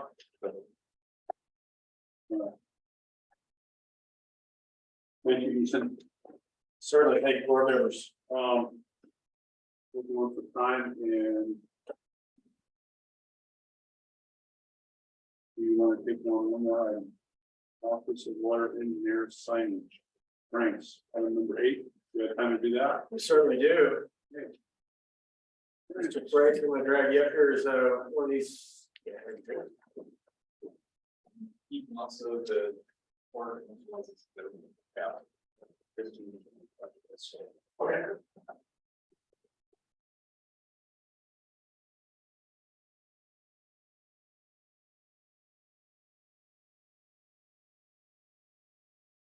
So we'll wrap it up and go pick it up. Yeah. Okay.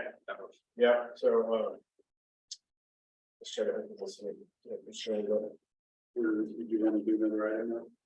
Yes, please. All right, item number 8. Just trying to drive my. Say. Squicks. So I'm spread out. Good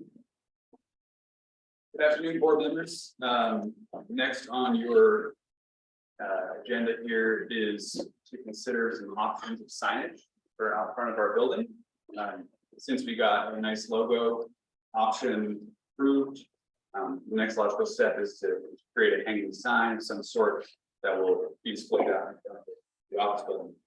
On this handout, I've listed a couple of options. We solicited a quote from the same contractors who made our awnings, Fabricon, Missoula. The first option here is for a hanging sign that would be 3 millimeters thick, about 42 inches by 30 inches high. That would just be a hanging sign. And it's by far the cheapest option, only $2,000. And they could install that within the next 3 to 5 weeks. There are other options that they provided us. For instance, a lighted sign. They said they could potentially do this, but it would take up to 3 months to get here. And it would weigh about 200 pounds, which they worry is not structurally stable on them. And then they said we could hang a lighted sign. They would install what's called a blade, and that would go on the 2nd story. And that would hold the lighted sign, but that boosts the cost up to $10,000. One other thing for consideration is a slight change to the how the logo reads on the bottom, just adding the wordage and office of the engineer. So it's clear that this is the office of the engineer moving forward. It's always from here. And we also reached out to Lozar's Photo Screen and Design, which is on the business preference list. We have not received anything back yet.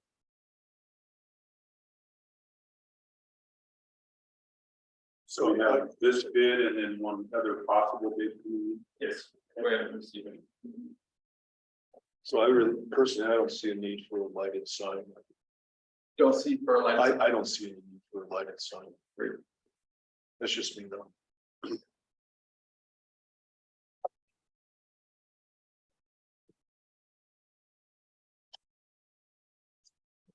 This looks good. I'm like Ken, I don't see.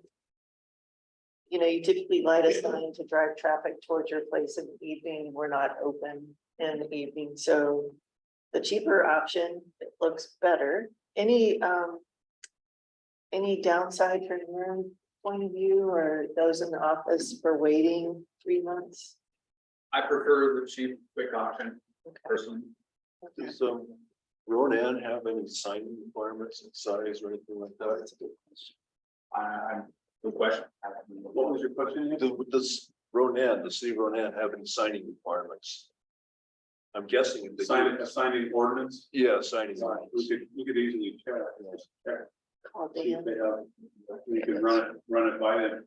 So are you, well, we're waiting. With that. Do you want any other bids? Do you want to wait for the other bid to come in? Is this enough? Now, When did you approach Lozar for a bid? Just a couple days ago. Let's see if they plan to give a bid if they do this bid. Okay, check with that. I don't know if they're, where is this sign company from? From Missouri. This is the same people who made the lines. I see, okay. And I like the adding the office of the engineer. I think that's a good add. I agree.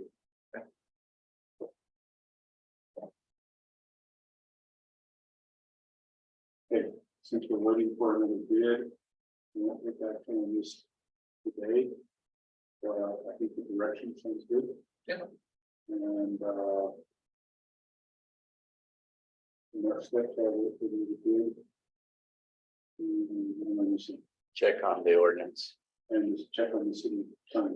Yeah, because Okay, those two things. Kalispell has some pretty strict Yeah. signage ordinances. I My, know. my guess is whatever we're doing here is gonna, I think they'll be fine, but let's double check. Yeah. Good question. If we don't take action on something, do we still need public comment or not? I don't find, I mean, I haven't, we're not taking any action, so I don't think it's public comment. Who do we ask for another, We have ours, which is on the preference list. Ours total screen design. what do we ask for? This,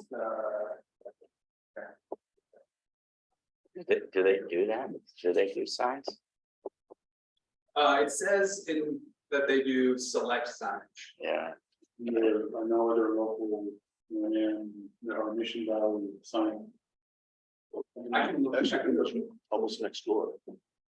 oh, there's one in Tulsa too, I thought. There's one beyond on the road that goes by the school. Same place there. Oh, yeah. Okay, I can find more local. If you don't mind, let's check. Find some more quotes. I mean, so given that, if we get more quotes, is this concept? Okay, this, is the consensus on concept at least? Yes. Sign? Okay. Great. Wait, Mr. Chairman, board members, if I might interject an option. Thank you, appreciate it. Perhaps, you could, approve the sign and give us the authority to pick a reasonable bid, and we'll go local if we can. And that we won't, proceed without making sure that we meet the ordinance. That would allow us though to, jump through these other hoops and get something done. We could do that, and if you, if the board wants to do that, would you want to set a cost limit? It'll be this or cheaper, right? Not to exceed 2,000. If you want to take action on authorizing the engineer to pursue other bids. For the design concept, I would not like to to, exceed $2,000. I'd like to do that. Okay. Sounds good. Is that a motion? Want to make your motion? Well, Roger's hesitating to see what he has. Well, I just, the guys that built these awnings did a great job, it looks like, so we know we're gonna get a good quality product from them. So I just, when you solicit your bids, just find out a little bit more about what kind of product you're gonna get. So if we're going to take action on the public comment at this point, so any public comment from the audience here? Anybody online yet?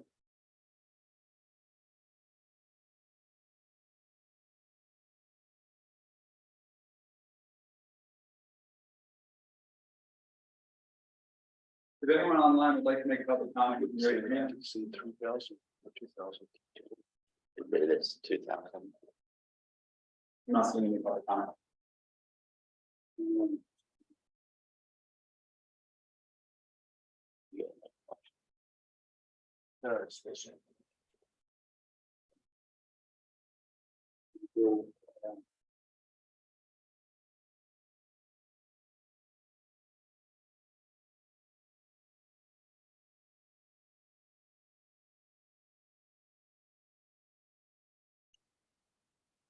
So, So we'll make a motion that we will approve the sign concept. Authorize seeking of other bids, and to authorize the engineer to move forward with, securing the sign. Not to exceed $2,000. I'll make that motion. All right, motion by Ken, I'll second. second by George, all in favor, say aye. Any You opposed? guys like to spend money. Any opposed? Okay. You got it. Oh, I agree. So Ethan is just left to go pick up lunch for us. We could break now, or we could move to the next agenda item, which is also be presented in the next agenda. Let's keep going. If you want to go ahead and keep going, let's go to the next item. Yeah, the next one should be fairly quick. Mr. Chairman, I have to make a very, very short phone call. I'll come back. Okay. Well, let's have your presentation and then we'll update things and move back and continue to take any action. Okay.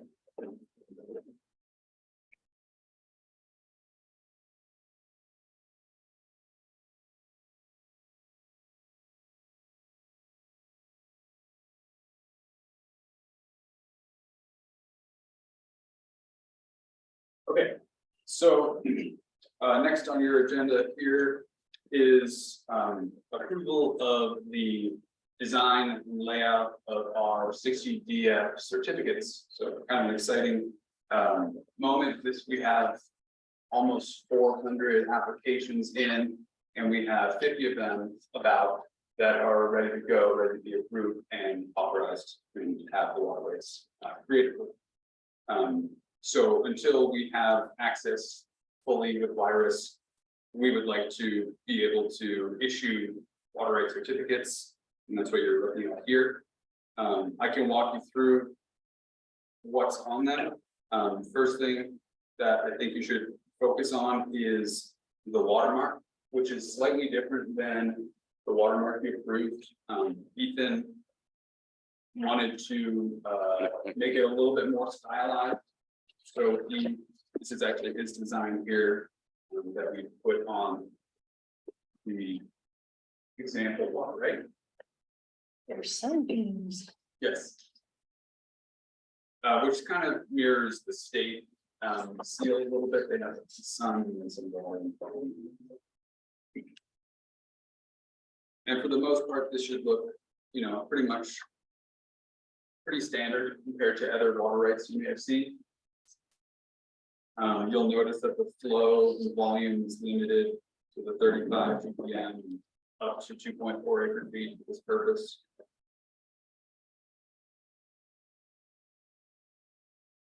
So to get to the certificate, they have to make application, have to be approved. So yeah, to get this out, to get a certificate, they first file a Part A application that gets approved. Then they construct their well. They file Part B, and after review of Part B, and we deem that it's adequate and meets the standards, we would then issue a well. You said that there are about 400 applications in and about 50 ready to go, meaning that there are about 50 ready to receive the certificate. Other questions? I have kind of an off the wall question. Ken, go ahead. Where'd you get this watermark? So this is a. Oh, you just stepped out. We talked about. Oh, I'm sorry, I'm sorry. My understanding that, water engineer took it upon himself to enhance the, logo we've already approved, turn that into a watermark. Okay. Well, it's not otherwise specifically approved. I think it's just a watermark. Okay. If you guys are okay with it, I'm okay with it. I think we're good to go. You can see that watermark a little more clearly on the screen. Yeah. That helps.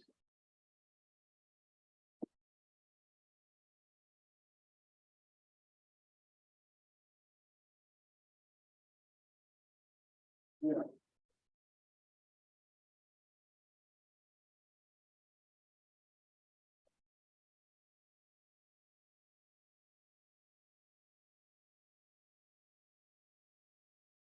So the process for these would be, we would mail these to applicants, giving them, active water rights.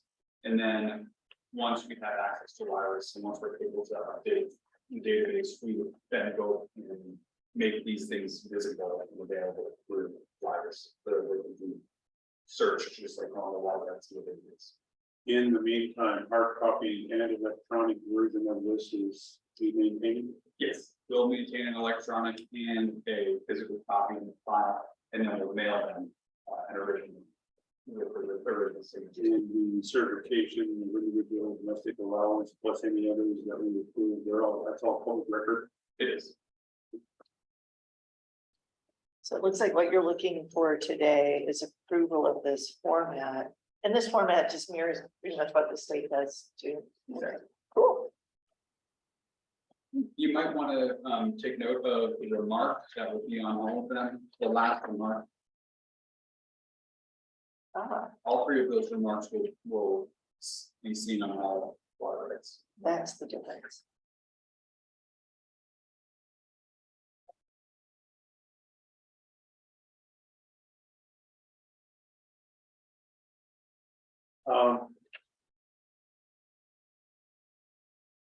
Just a question, has this been reviewed and all and vetted by our legal? I believe Ethan did solicit comments from the legal staff. We worked on this together, Ethan and I worked on this together.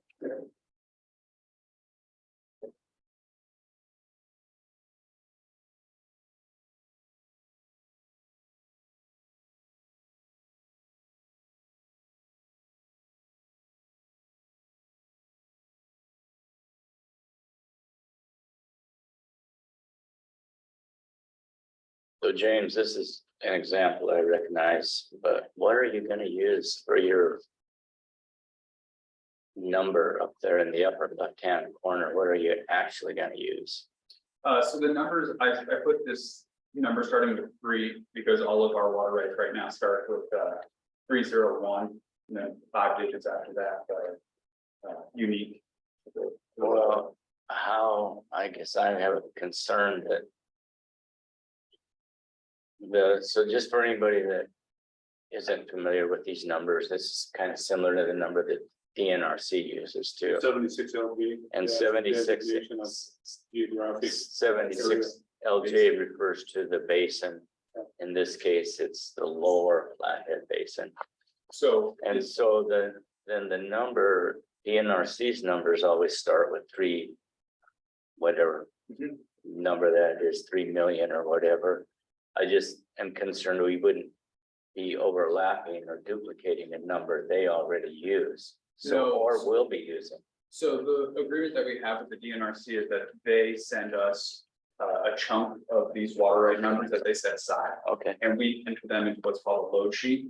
And that's how these are populated through it's basically a mail merge okay, using Microsoft Word. okay, So- great, sounds like you. To extend on this question though, it's just a question, why do we need to use the 76 LG? That is the basin code designation. So in Wireless, you can search by the different basins. And here on the reservation, we have 76L and 76LJ primarily. And that just basically is a geographic separator. Based on the basin. Yeah, and that's great, because like you said, it'll be help with the database searches there. Yes.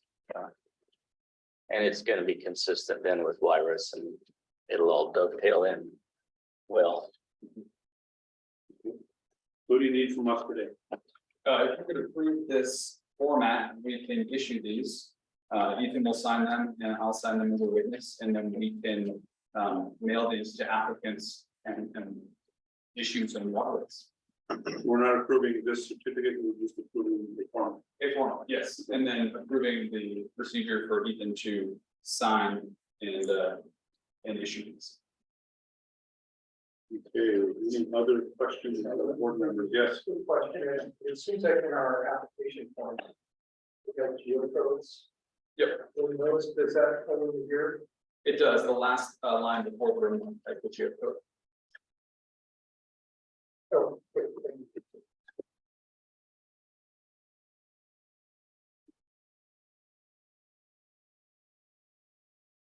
Okay, if there's no other comments, I'll, from the board at this moment, we'll take public comments. Third, public comment, no? Anybody online?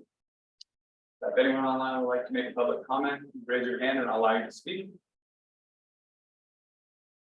We see no comment.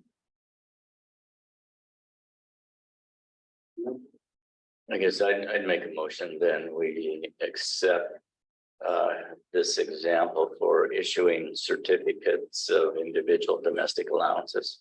Motion by Roger to approve the format of the certificate of individual domestic allowance. I'll second.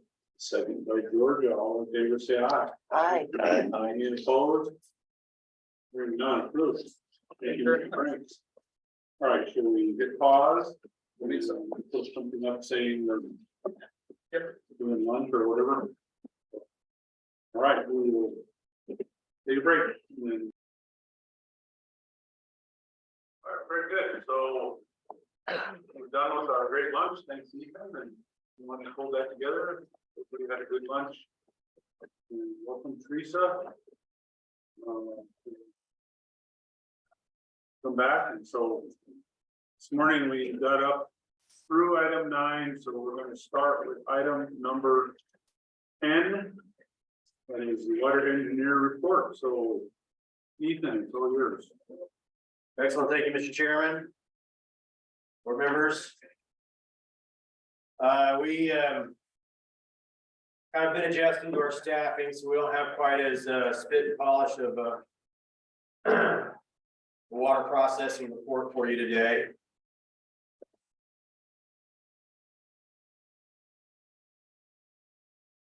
Not sure, we got the video set here correctly? Yeah, you're good. Okay. All right. I know James just gave me a sticky note that I've already lost.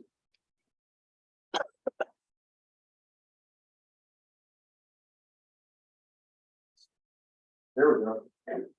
Thank you. Just as verbal update, last June, we received 16 Part A domestic allowances and 4 Part Bs.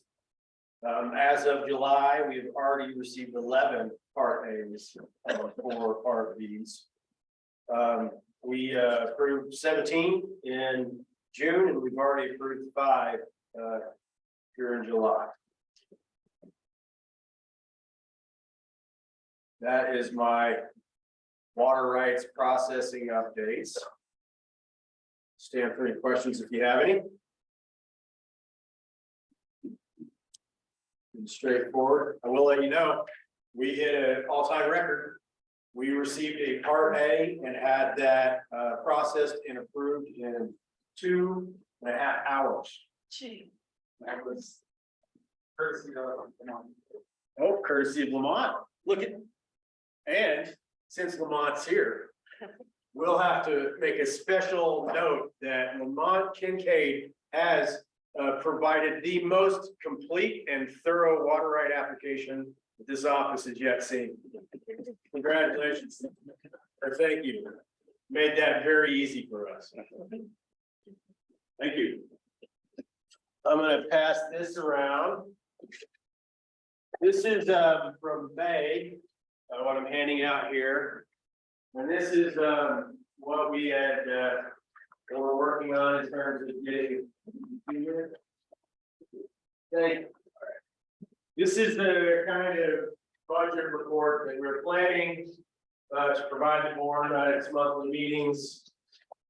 Not going to go into the minutia, but I did want you to have this in your hand so that you can kind of look through and see what kind of expenses that we are receiving, where our money's going, and so forth. Now, the main reason that I'd like you to have this is one, to let you know that I appreciate Christy for helping me get these the current state of affairs tied up for the accounts that we pay out. And second is that I do want to give you a little bit of an assignment to let me know what you want to see for a budget report. And, you know, and that could, come to me in an email or a phone call or whatever, any board member would like to do. But this is kind of your, you know, our rough draft of what we can provide, and we're happy. As you know, there's a whole bunch of different ways to modify budget information. I would like to give you something that you find useful. This is just sort of us starting out. You haven't really had one of these before. We're still working up June. We had some sort of surprise, strange expenses that it's taken us a little bit extra time to resolve. And we'll have that probably next go around. You might get June and July's both. But anyway, that's what the intent is here for the discussions of budget, you know, the draft updates that we will provide during the water engineers report. And I will remind you, board members, you did ask for something like this. So this is in direct response to that, and we aim to please whatever your format makes you happy. I have some other budget items, but I don't want to walk away from this if you got anything specific you want to bring up about this particular summary. Question, so I did not have an extension meeting. I thought I did. Okay. We will go ahead and double check to see if we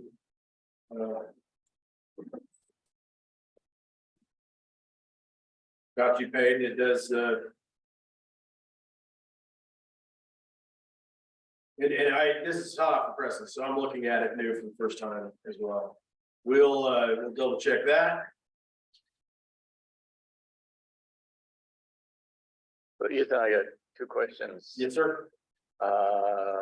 Sovereign leasing and financing loan payoff, what is that? Sure. So Sure. board members, when you first started, you borrowed a whole bunch of money to buy computers. $16,000, and we were paying interest on that. And you allowed me to pay that whole loan off so that we could avoid any additional interest, and that is now resolved. So we don't have that loan hanging out over our head. But yeah, it's a big one, isn't it? Yeah. Then why are Mission Valley and Ronan, City of Ronan, why are they red? I'm sorry, why are they red? Yeah. Yep, that's gonna be it. I will need to drag Christie in here if we wanna, I see. I even give her any warning. That's kind of. They would have cleared our color. Yeah, that matches up with the not cleared on the back. Yeah, it's not clear. It's written with my son. Yeah. Yep, everybody's correct. They were not cashed, they have not cleared. So those are checks we've written that have not yet cleared. Wow. Yep. And it's like not a lot. Oh, it says on the last page, there's the key. Yeah. Yeah.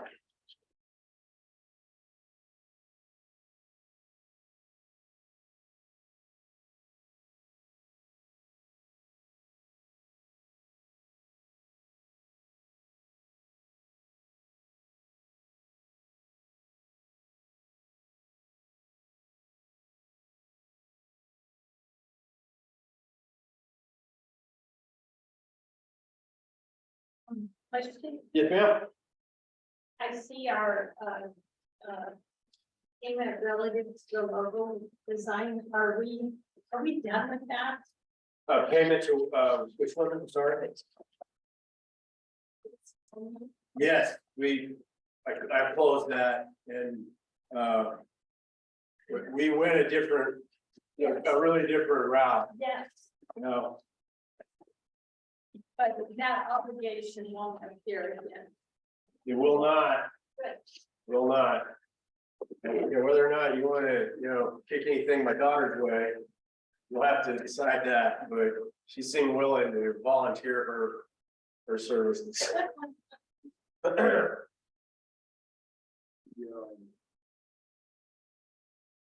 This is listed here, there was, I recall you wanted to have some discussion about computer services. Yeah, let's talk about it. First I was gonna give you this, and then I was gonna go over some specific budget items, but this is a great segue to that, Mr. Chair.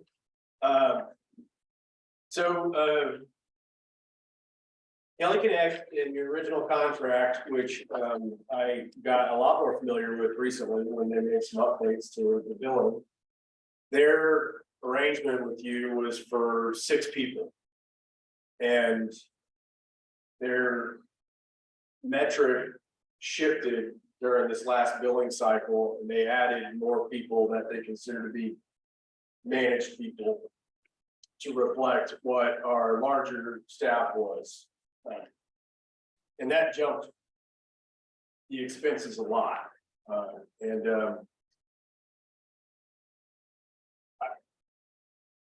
They're great if you need them. But was it 2000? Set that out. Give me a second here, Mr. Chairman. I don't have the bills right in front of me.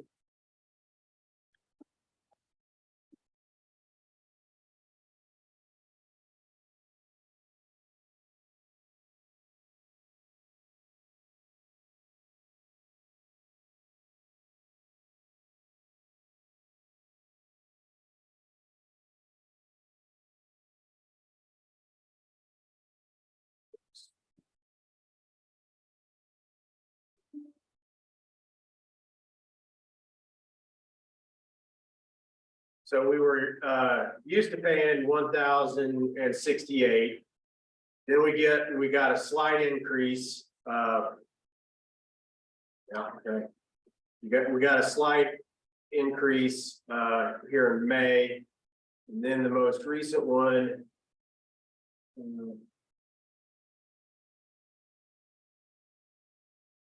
All right.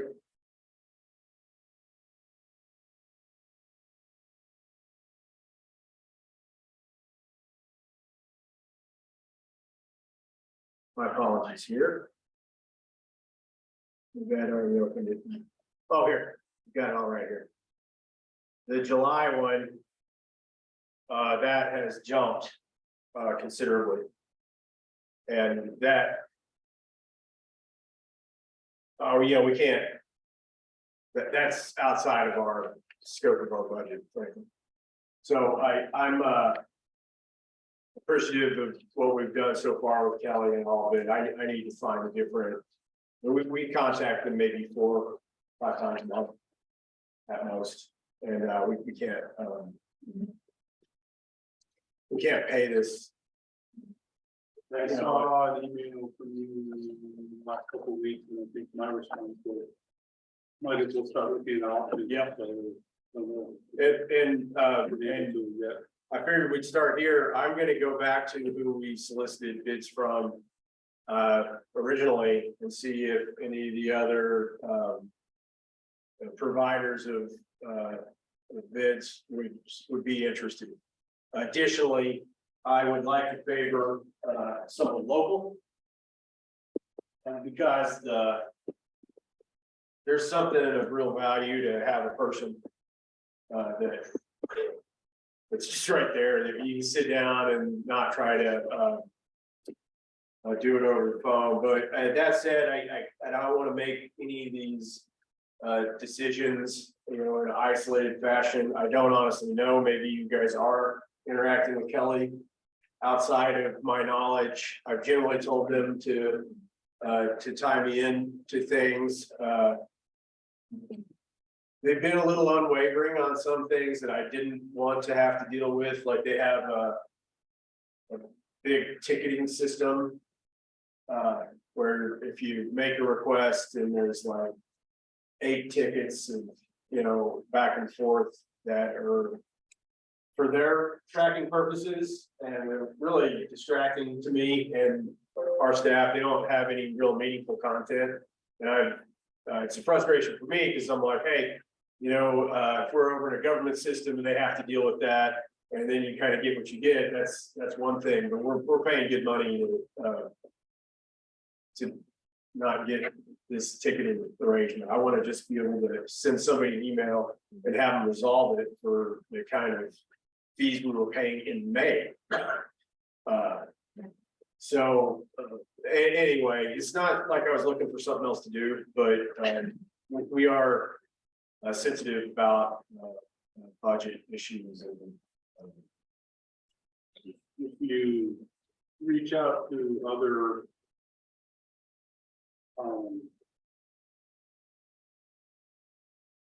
firms, what do you tell them our needs are? Well, I know a lot more about that than I did before. So I'm looking for some assistance with on the long term with our, with our website products. I'm looking for Microsoft 365 assistance so that when we have issues with emails or how Office works or why our OneDrive is goofed up, they can help us solve that. There is a back-end administrative portion of things that I am a global administrator and I have learned already a whole bunch of those roles.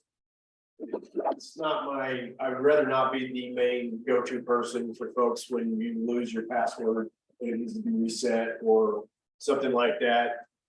If we need to go that route, we will, but I would like to have them serve that function. The other functions is we do have an in-house network. It's actually pretty straightforward. It's through Sophos. I think just having somebody around that could help us troubleshoot that if we get into trouble would be a useful thing to have. And viruses and security. Viruses and security are the two things that would help me the most to have. I've been frustrated trying to get a two-factor authentication deal in place with Kelly, and I would have thought that would have already been resolved. And it'll annoy everybody here when that happens, because when you log on to your system, it's going to ask you to look at your cell phone and put another. I'm sorry, but that's the way of the world right now, and I need that. I need to make sure that nobody can compromise your accounts, because you have more power than you probably even realize in your accounts. That's it's a manageable thing. Is we're not asking for too much there, but am I missing something? Yeah, that's it. Okay, because James does a lot of troubleshooting there. So as you're looking around on this question for the board, and if there's anything, I just wonder how whether or not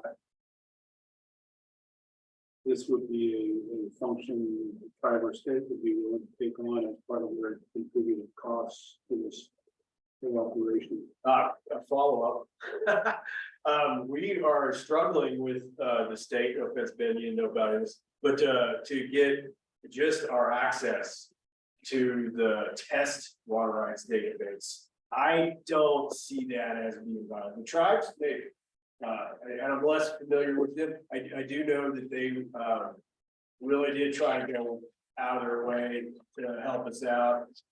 The trouble, I think, maybe with tying our IT arrangement with either the state or the tribes is the people one. I mean, I've been forced into so much separation It's the separate, at inconvenience to us. It seemed weird to invite that. But that said, I'm open to all solutions. unless there's opposition to it, I'm thinking, I'm just thinking out loud, and not be with at least exploring it. Okay. Maybe talking to Melissa. And just see if that's something they'd be willing to consider. And Maybe so some pieces of this or something that you get on a more regular basis, it might be easier. I don't know. and we also talked about just hiring somebody. Right, Yeah. for the amount of money that we were kicking out the door, I mean, I'm not opposed to just hiring somebody. Well, there you go. You know, and if, you know, when we get to talking a little bit about staffing, you know, as a development, that would be, I think, something that I'm gonna weave into the, you know, hey, what can you do? We'll pay you based on what skill set you're bringing. The IT thing is something that I didn't write in specifically, but I mean, it's such a smaller arrangement.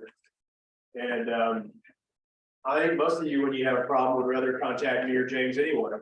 Frankly, I'm not, I'm just saying, the lag time of me sending in a request and waiting until the whole next day to, I mean, that's. If I was paying half of this, if, you know, maybe, you know, I might kind of have some higher expectations. So James fixed my phone so I can see board messages, notifications in about 30 James seconds. did that for you. Yeah, 30 Yeah. seconds. Yep, and we did not pay him $1,262.59 in IT fees in June. So, we're trying to sort this out as we go forward, and I was pretty frustrated when we did the wiring. They were supposed to really be the main liaison for the show. So I ended up having to tell the contractor what to do. After I was forced into a meeting to tell Kelly what we need to do. But, you know. Anyway, the point is, you know, I think maybe we need to outgrow that a little bit. It's, we cleared the 1 year sign off agreement here in August. I think it is.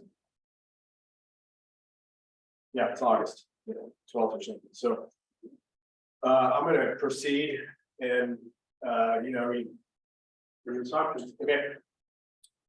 Other budget updates. I expect the funding agreement is largely communicated and drafted and in agreement between the state and the tribes, and I would imagine that we'll look for transfers of funds from the state specifically by the end of the month. And so I haven't had a chance to circle in specifically with the tribes on that, you know, on that front yet, which I would anticipate something pretty similar. And that last time we left things, we'll be looking at about 1.3 million in annual amount.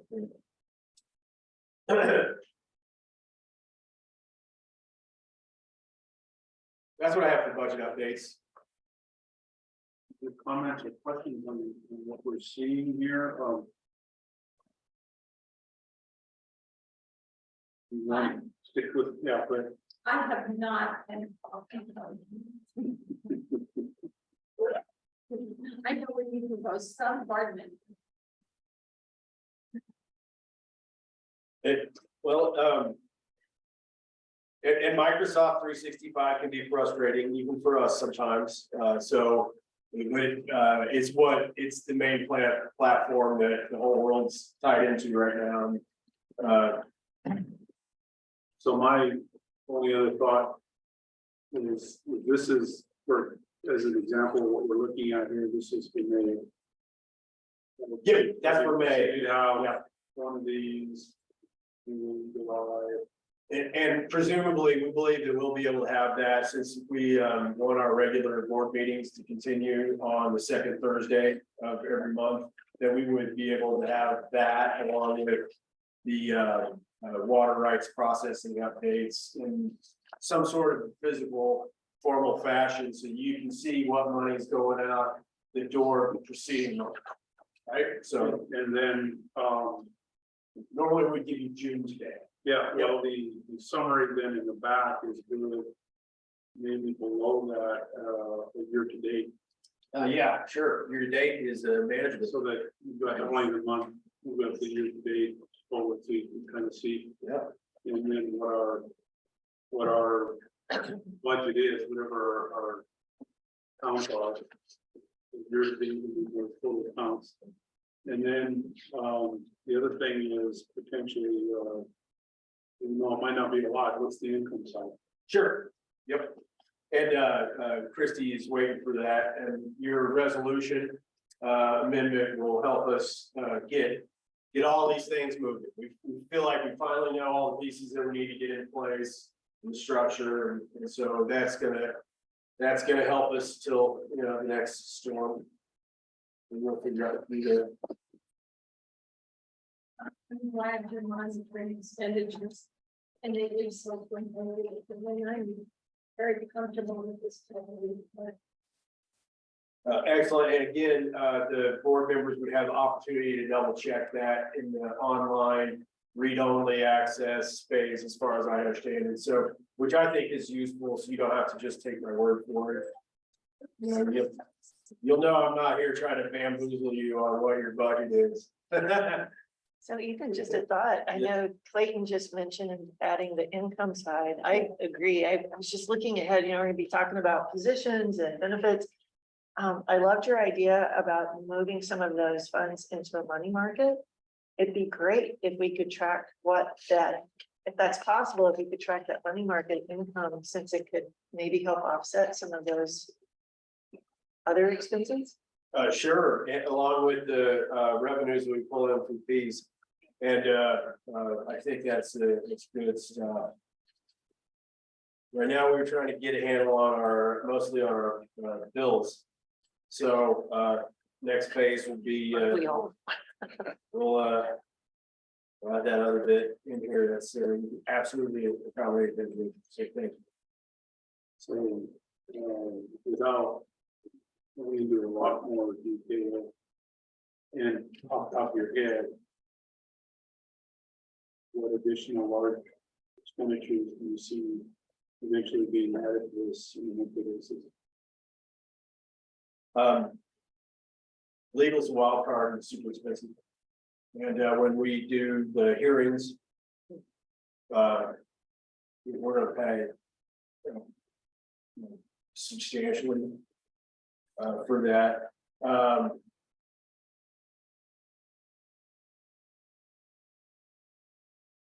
Question Yep. about the legal services represented on the May invoice.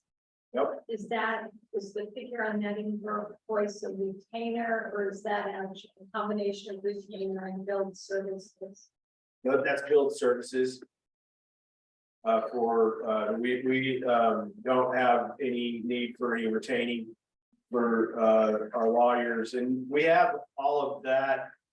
All of those bills, we have the breakdown and items. I mean, the thing about the budget and the bill, you know, there's tiers of things, and we try to give you the big numbers here. Obviously, you know, AC, if that happens, windows, if that happens, finding building, if that happens, you know, Hopefully not out of this. a vehicle, Yeah, vehicle. you know, I was thinking about yeah, and, you know, we're, vehicle and field equipment. yeah, and health insurance is gonna, you'll notice that when it occurs. You know, we'll have a chance to talk a little bit more about health insurance later today, I believe. And yeah, I think those are the big things that I see. We do need a flow meter. I'm gonna ask the state if I know they've got an extra one in the regional office. If we can in some sort of agreement to borrow that one or whatever, I would. As they're, you know, they're help solve best offers. I mean, they're expensive, and we did buy the Well Pro, you know, and that's in hand, you proved that. You know, and we just need this, you know, this kind of equipment. And frankly, I don't have, this sort of bleeds over into, we're gonna talk a little bit about hiring some new positions, but, you know, just as a heads up, you'll see some promotion plans at the August 10th meeting, the next year, August meeting, you know, for existing staff. And, you know, I've got some plans there that I think are gonna be a good deal for our organization. And so that'll be something that you'll see next go around. It's part of why, part of why we're gonna need to get it flowing, and we gotta be out there. We're gonna handle the water rights stuff, we gotta be able to measure water. So, Maybe the travel program. yep, I'm gonna ask them, I know they'll probably be kind enough to go over some stuff and have offered before, but those expensive flow trackers are, sometimes people have a harder time letting those out, plus they all have a computer on them that stores your geospatially referenced information and all of the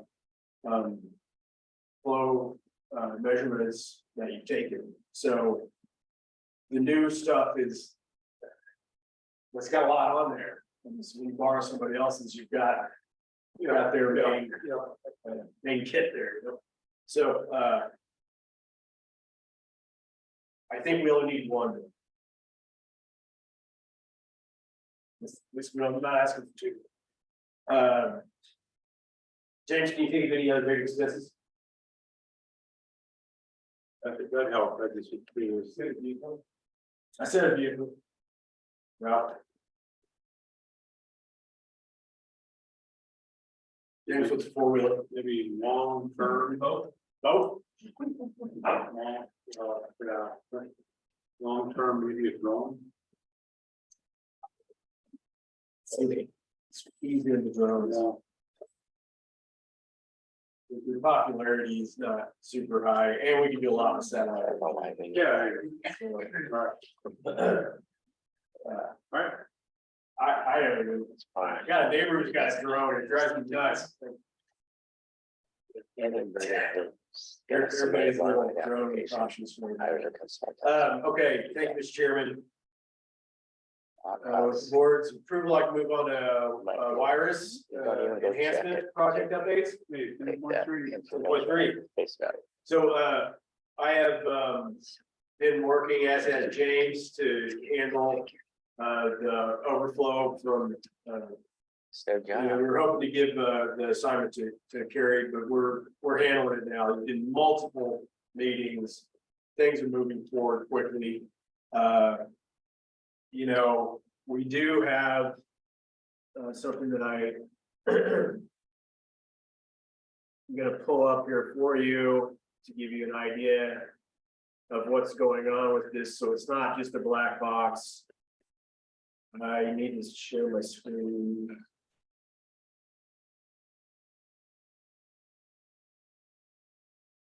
Okay, so this is this may seem crazy, but this is the abbreviated spreadsheet, and what you see over here. I think I can make this smaller. There we go. These are the water right types that we need to get into the database for the office of the engineer to be able to move these types of water rights. These yellow ones have not got any structure put into place in the database. These pink ones, they already have some draft information in there in the test database. We're already moving on some of that stuff, and you'll see we have phase 1 right here, and we have phase 2. So this is in accordance with the MOU that we signed with the DNRC, and so this stuff is moving along, and we're feeling pretty positive about it. Over here, you see that there's this existing water rights database equivalent, and this is basically what we're going to do is start off with what the state has for a 602 for the main database structure, and then we'll modify that for what we need for a 602F. Okay, and so this is a way to just borrow existing work, make efficient use of our forward going movements.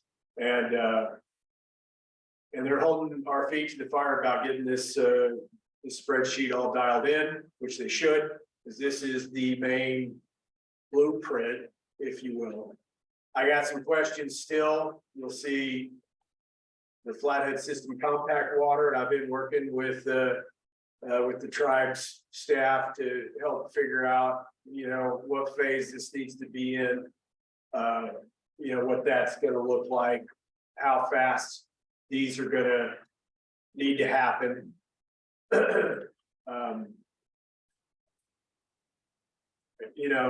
Obviously this is all available to board members. These orange ones down at the bottom, these are in here because these are things that we need to have that we do not want to put in the database. So, complaints, temporary road work leases and temporary emergency uses. We'll keep files on this stuff, but we don't have any, it's not worth the money it would take to put this into a database structure. But it's listed here to keep track of it,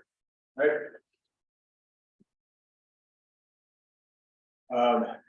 I'm sure this is the most exciting part of your day. If it's not in Myers, what would it be in and how would it be? In that file cabinet right over there with the date of other water right activities. And we'll also have the thing in there that talks about irrigation project coordinations and things that are a one-off project that are essential for us to do, but they don't produce a water right report and issuance, things that we absolutely need to have in the database and make public. The record would be.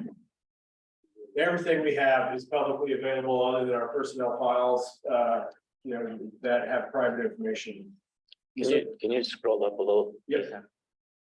So right there's good. Right in the middle of the page, I got a question. Here, The FSCW, what is that? sure, that is the flathead system compact water. The compact includes a very large mainstream flathead river water right that's backstopped by storage in Hungry Horse Yeah. Reservoir. And those, it's part of the tribal water right. The tribes have the option to use that or to lease it both on and off of the reservation. When the tribes want to use it on the reservation, they file an application with this office that demonstrates that the use that they're gonna have of this water is, actually mitigated by the water right itself. Now, that would normally be really easy when somebody's putting a pump in Flathead River up to something, okay? No, that's a no-brainer. It gets a little bit more complicated when you get far out of the influence area, and you use things like the irrigation pumps at the forebay of the dam that bring 210, 220 CFS up into the irrigation project. Things like that would get a little bit more complicated, take a little bit more control. Yep. Question. On row 2, the FIR type is 60 CF, but the equivalent is 600. Is that a typo or is that intentional?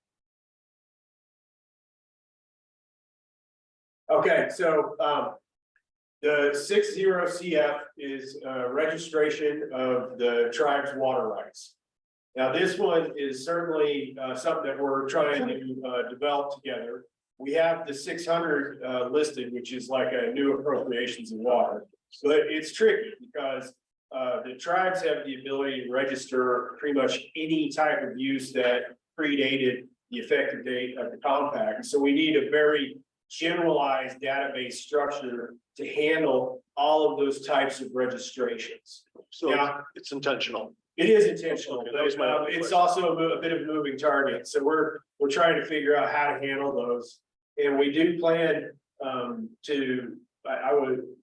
We'll need to develop a more specific MOU, but I'd like to not have to sit and print each one of those and write an individual issuance. We hope to be able to bulk load these, and that was certainly the intent previous to, the effective date, that the tribes would diligently put all their existing uses into a spreadsheet that's designed to dump it right into the database. And that then we really need to create a form that, is appropriate for that type of registration. But just to remember, they have a 5-year limit, and they had that longer limit because they were never really applying for those types of water rights like other, perhaps non-tribal folks on the reservation. So it's a longer period, but it also has a wider number of uses that could be eligible for those registrations. Yep. Two more quick questions. So, the development domestic application, we got down the road pretty far on that, about Yep. 90%. And I think the tribe gave us their comments in early April. Are we getting close to having that form ready? We are, between now and the August meeting, I'm gonna shoot you a draft and set the draft, and we're gonna move that. I might have made that in this meeting minus some recent setbacks Yeah. and schedules. Okay, But it's very much, we got people asking me almost daily I bet. about that, and it's not at the bottom of the list. Let's Yeah. put it that way. And it Okay. will be phase one. Yes, sir. Okay, so one other quick question. So, we still got the albatross hanging out there of the 1,300 claims filings and whatnot, that, so, That is these, all of these right here. Those are the state-based registrations. yeah, There's the groundwater registration, there's a couple of these 605 stock water ones, and then there's some of these pre-1973 ones. So I'm very actively working with Kathy Schubert. I would have put her in front of you guys today, but she had a conflict that couldn't be helped. And she's already doing huge help for this, Alright. moving it along. Like, we'd be something there, so I'm very happy that she's participating.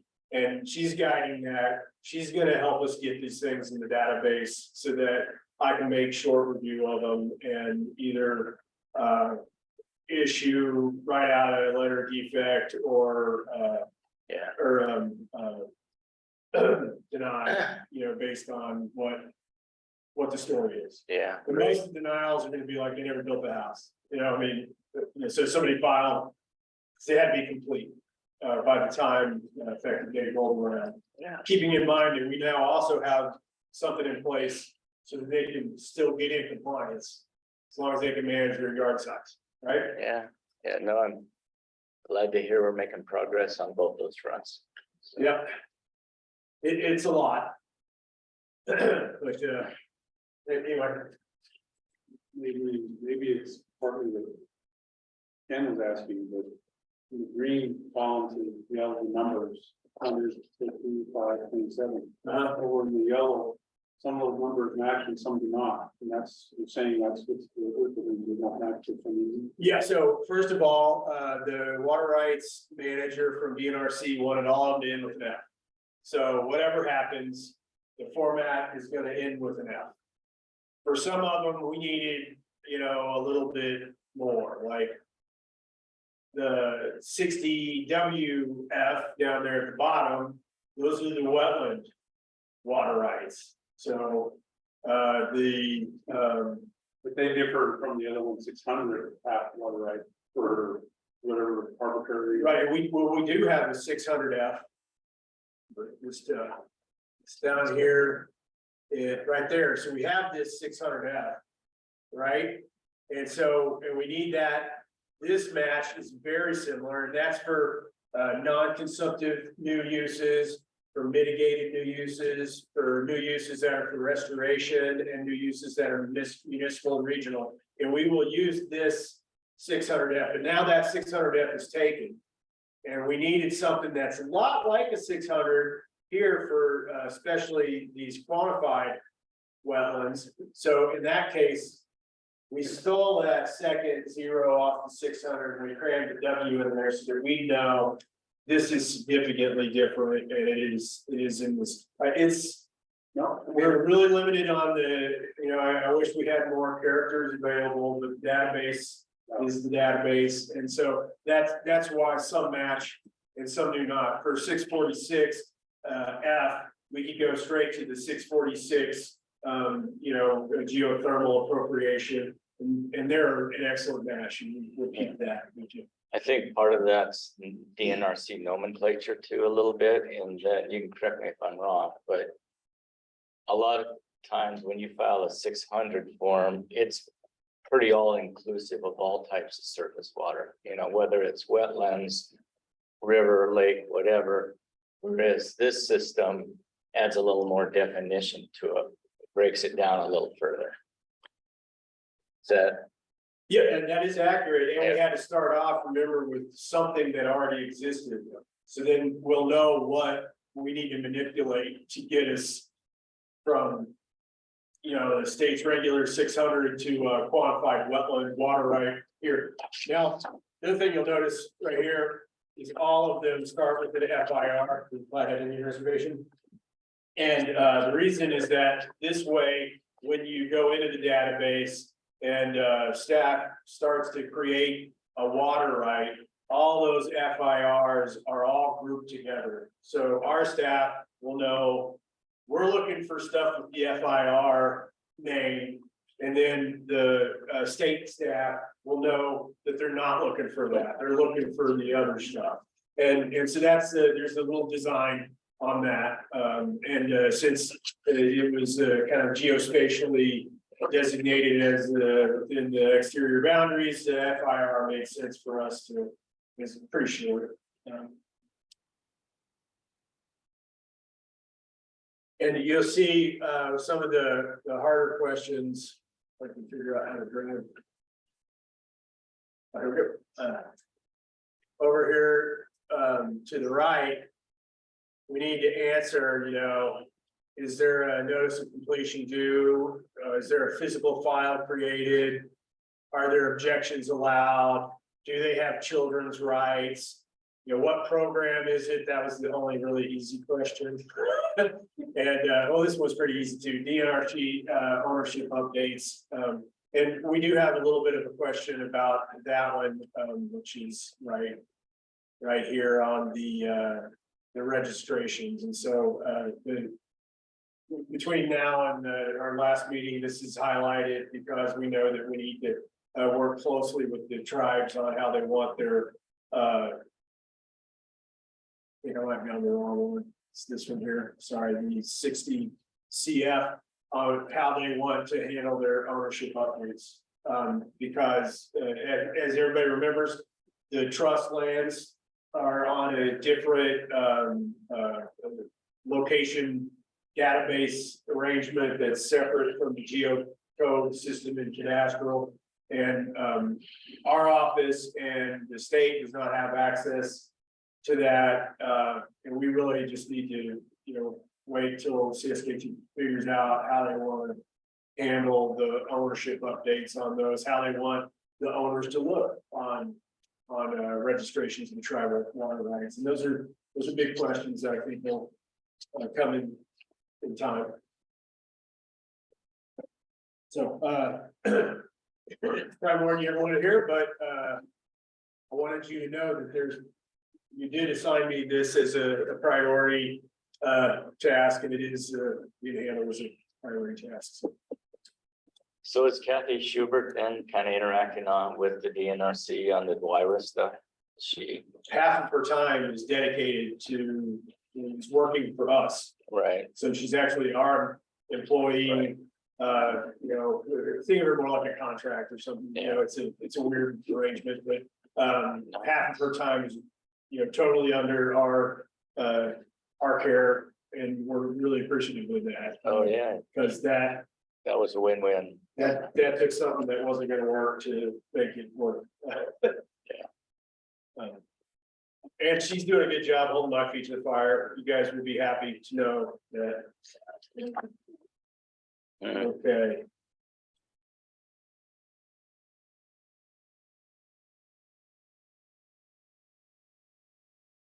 What else do we have here, Mr. Chairman?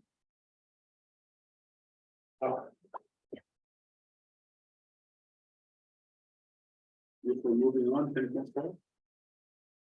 Excellent. So we, this is, updates and discussion about staffing. And specifically, I want to hire 2 people, and I want to run the advertisements with an array of qualifications and be able to take people that have parts of those skill sets and bring them in and compensate them for whichever skill sets they might be coming into. One of the jobs is geared towards helping us with the compliance, anywhere from the compliance tech up to a water rights specialist level. And I have that pegged at $22 to $36 an hour right now. The other position would be anywhere from the water rights specialist up to the hydrologist, 25 to 40, depending on the qualifications on both of these. So I'm kind of looking for you to green light me moving ahead with these. And you'll remember, we don't have an HR firm that we're working with right now, so we'll handle all the advertising in-house. And I am prioritizing local advertising, just so you know. In past experiences, we got nowhere with reaching outside of Montana, and I'm pretty, I'll put it in Indeed if you want me to. You know, that we got everything that we got from local postings. I do intend to put these in the newspaper, so just generally understand there'll be an advertising fee that is reasonable enough for you not to make me give you an NTE. It'll be under my $3,000 cap, don't worry. And I will probably lean on you to help me distribute these in whatever circle you're in. You can put it on your Facebook, you can put it on a poster board out at the college.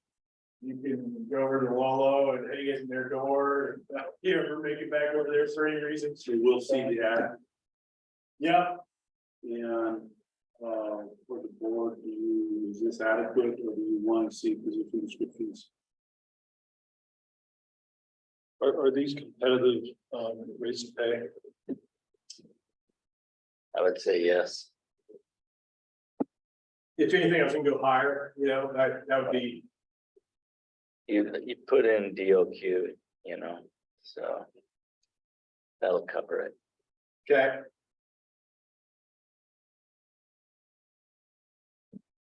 But it, what was that? Depending upon qualifications. If we had some crazy standout person who Yeah. showed up, you'll see me asking for web meeting to. I do need your authorization for hiring things on staff. One of these is kind of a replacement, so you can argue whether or not I need that or not, but I'm gonna go ahead and ask for it here. I prefer it that way. You know, so if somebody does apply and they're standout, and I was like, well, these, you know, these high ends don't meet what I need to get things done, like, yeah, I'll set up a web meeting and make y'all hop on Friday, 7 p.m. or something for. So PDs, yes, no? Maybe so. Yeah.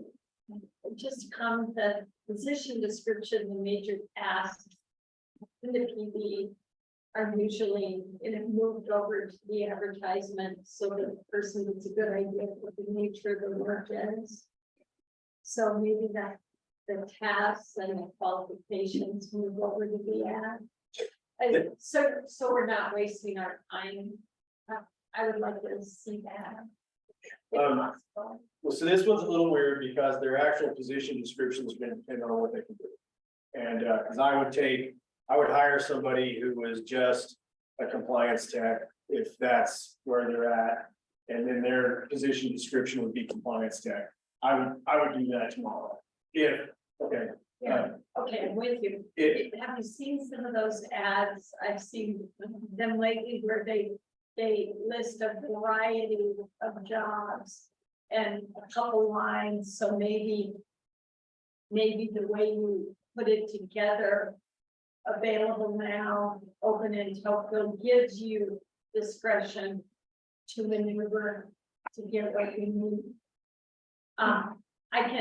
I can email you a sample if you want. Sure, and I have also found a few of those, and what I'm seeing is that, these are the skill sets that we're looking for, and the feds actually do this quite a bit, like, if you qualify at GS9 level, you've got this, if you qualify, in our case, it'll be for these different subcategories of activities that we would benefit from.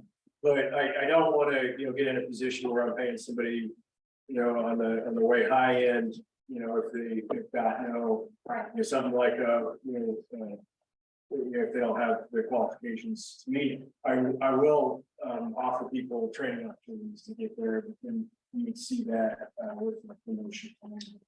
The ad look like so that someone can tell if their qualifications line up with something you're asking for. It will just generally talk about what the tasks are, experience in.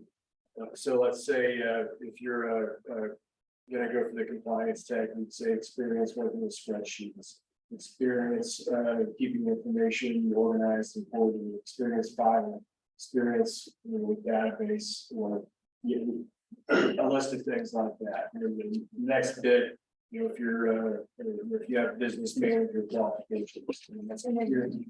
We have qualifications for the compliance tech, like it's that. 4-year degree, 2-year degree, driver's license required. Yeah, so position 1 is anywhere from 0 to BS. Position 2 is a BS to a master's. I mean, we'll take a PhD if they got it. It's minimum qualification. And then given the previous discussion we've had on IT needs. Yeah, that was the one I was gonna go ahead and plug that in, probably to both. And frankly, because if you're a hydrologist, and you can do the IT stuff, yeah, we will take that. So. And I just didn't get that one in there. Sorry for that.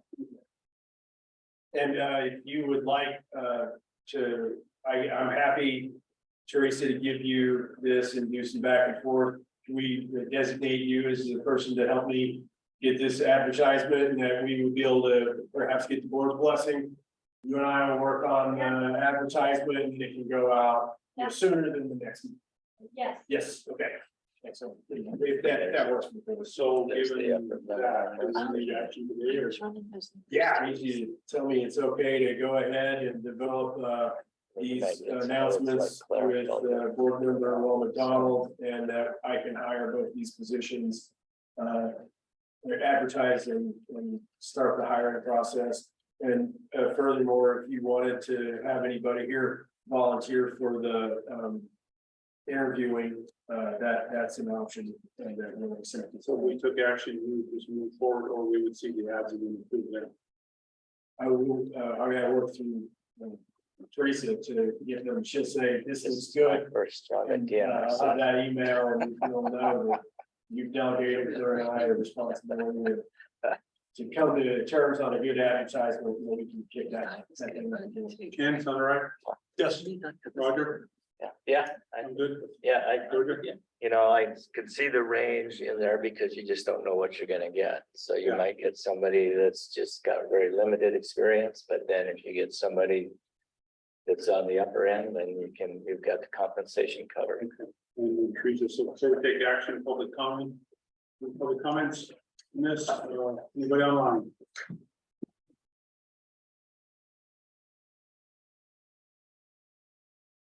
Right, no one in attendance online, all right, One day out there. if you're in agreement, you articulate what you want the motion to be. Certainly. I would like the board to approve the motion to move forward with the hiring of positions 1 and 2. That both would include also IT experience, and that the job announcements will be finalized between the water engineer and board member Wall McDonald. And then the advertisements will go forward primarily on a local front. Okay, that's what he's suggesting as a motion, he wants to make that. So moved. Moved by Roger, second by Georgia, got to be Georgia, and so all in favor, say aye. Aye. Aye. Any opposed? So You're not opposed. I have a question. So approved. Go ahead. So kind of following up on, since there's no 10.5, kind of following up on staffing. What's the status of our staffing webpage these days? Well, let's just look at it. Okay.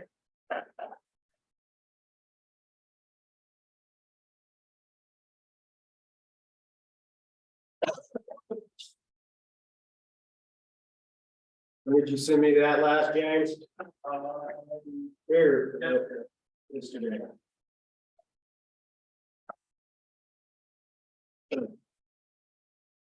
I'll see if I find it. Thank you.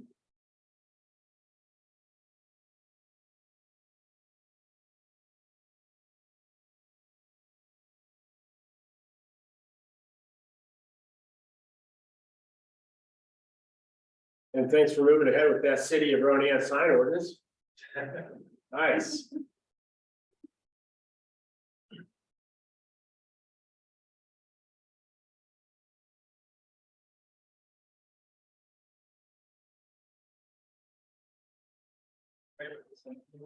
Thank you. Sorry, I lost the other one. I don't know what I did.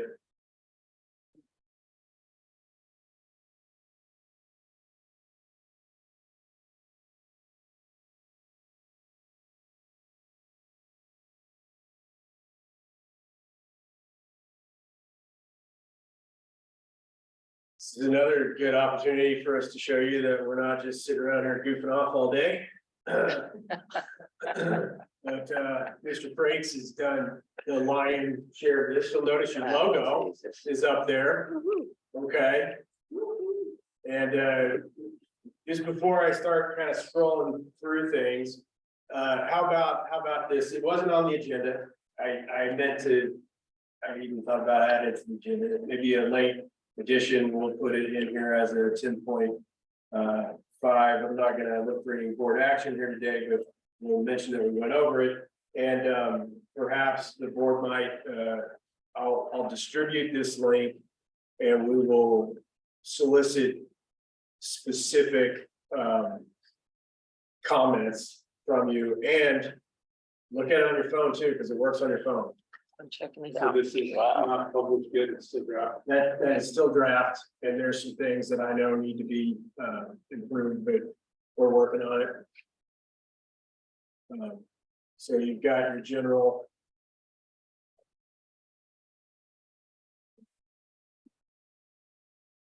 Calendar. This is where we're gonna go right to see where our board meetings are, okay? You'll also be able to do that up here. See how that drops down, upcoming meetings, meeting archives, appeals, hearings and petitions, application notices. Even the draft website here is going to give you a good idea of what we see, what we envision as the roles. here's your forms and applications.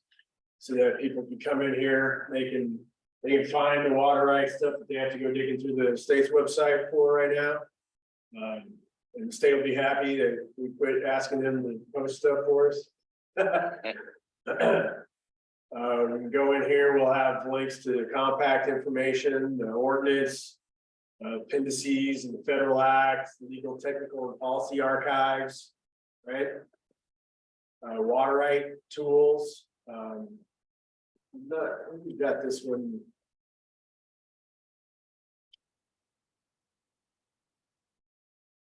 This is one thing design wise. This is like a stock imagery thing. You guys gotta let us know if you like that or not. It looks a lot like my bank's website, so I myself am like, man, it's just like the bank's website. So I kind of want something different, but I can also live with it because it's mostly done. So you go in here, you know, find a property is to take you to Cadastre. We send this stuff in emails to prospective applicants daily. We're always sending this. So this just give us a chance to give people the information right off our website. Be nice and handy. Send you to the tribal water right registration office if you need to go there. Send you over to DNRC if you need to change your water right mailing. I should say address. Still got a few draft. Ownership updates. These are a little different, but we're still working out the kinks here on these two.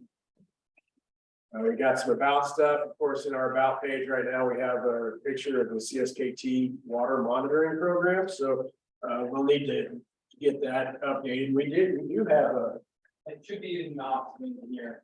I drew a picture. Oh, I actually have checked. all right. Oh, what is it supposed to be? I can't drive. There we go. Well, that's, we have to work on this. Things just.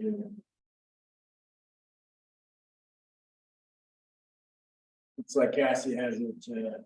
Oh, there, we've got some people in here. There. Nice. I like James's photo. Yeah.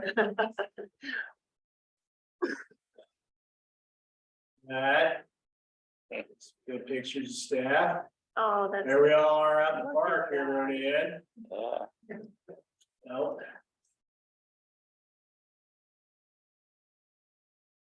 So, yeah, this is, you know, generally what we got going on here. So James, did most of this? Working with Cassidy, yeah.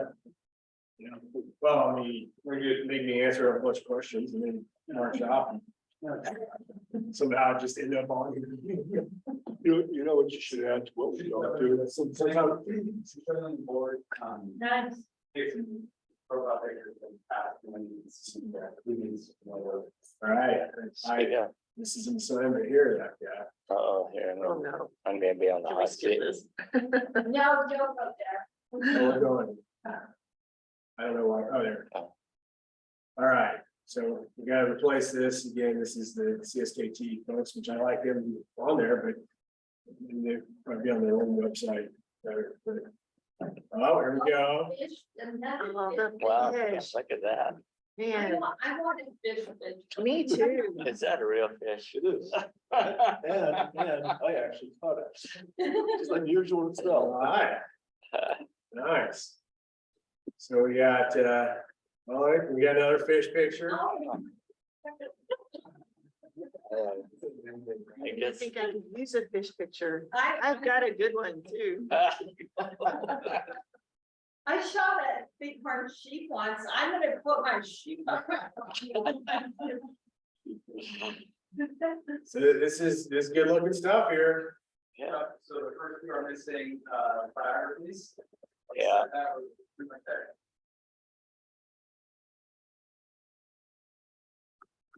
Right. Guess we're in the hot seat, Ken. Yep.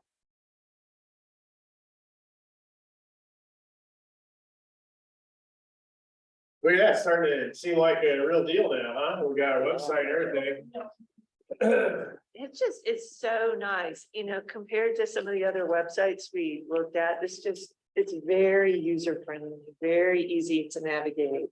Yeah. Good job. We've done a lot of like, no things jumping up and being weird.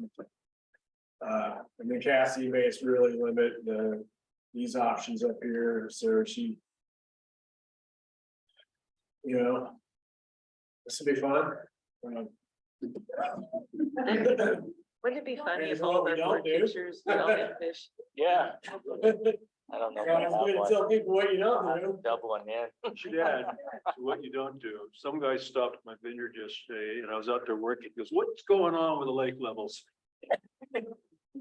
Oh, gee. We don't have anything to do with the lake levels. Yes. Yeah, well, I think we should put Shane's picture under the first block. I know, at least in September we'll do that. So what I do here is encourage you all to look through this. Know that we've got a draft that's nearing completion. It'd be great if we put our August meeting information on here, but I don't. No, maybe, are we in maybe for that? I don't know, let's see. So James, now I want to send you a photo with a fish.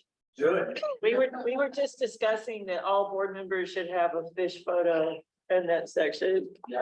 Team fish photos. There's some circularity, you know, like when you're looking for applications received.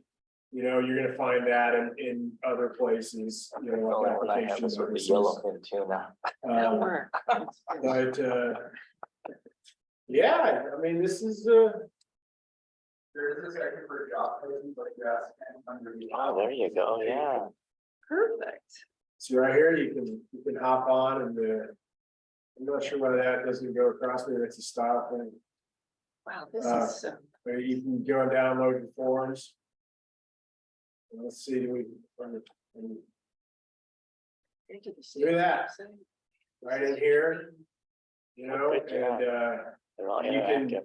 can make it happen. It's interactive. Yep, it's, you know, this is, You guys aren't messing around. No, This that's looks right. good. we're thinking this is all gonna shake out pretty good and, we're excited to launch this. Yeah. And, you know, and each one of these, it's. It's back, okay, yeah. And like I said, though, it all works on your phone. I don't know if I'd go into trying to fill out a form on your phone, but, you know, if you want, you know, these are supposed to be kind of everywhere. These contact our office of the engineer. And, this works, you know, so it sends us our contact. And, we actively, manage and maintain this contact address along with the phone and everything, so it's all. We don't have any people slipping through the cracks on anything.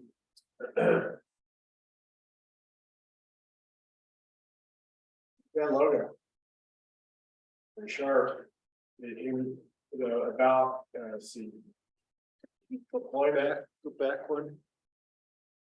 make it look just. Who are we or whatever it said? Oh, well, I'll go there in a second. Okay. So here you can tell us you're interested in working for us right here. And, we'll see if we have a job for you. Yeah. Oops. What was it, news or? Well, it said, who are we? Were established in 1922.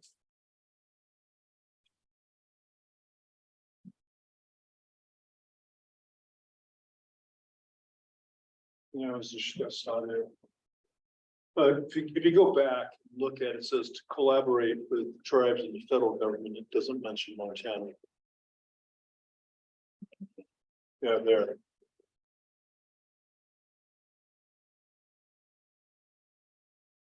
How did you pick that up so fast? He does, yeah, 'cause, well, he always catches my typos in ways. I'm like, I've looked at that 5 times. I didn't see that. I could not read that fast. Good job. If you'd like a job, you can go to your job section. We'll hire you as our technical editor. I'm not suggesting you change it down, just go through it. Well, you should though, I can't change anything here, but, this is like, bring these specifics for, what you do is if you copy that. And then anything that you want changed on that page, you could copy this and show us the updated text and we can immediately track that to the page. So use the formal title, so instead of Product Tribe, it's the Confederated Sales. Yeah. The state of Montana to federal government would be. Sure. The federal government, the United States. Whatever. I actually think payload with this. Yep. Whatever is appropriate for the federal. Good catch. So we'll put that on the hit list to get that fixed up. Yeah. Nobody will have to tell us there.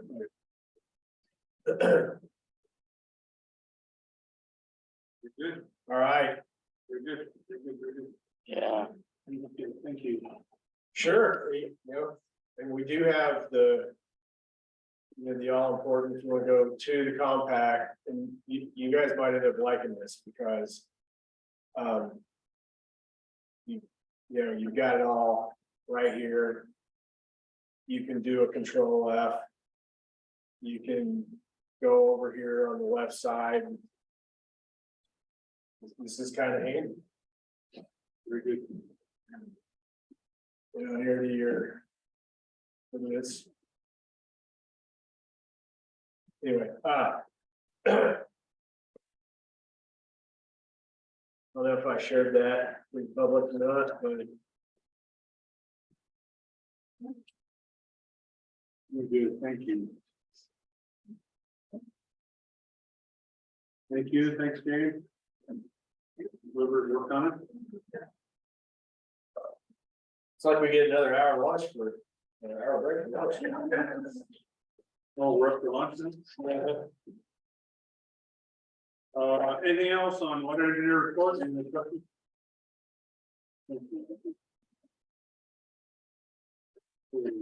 Lunch. We're doing one. Yeah, right. All right, you guys want to take 5? Yes. Before we dive into the all important personnel policies. Let's take 5, make it 10. Thank you. Sure, thank you. That's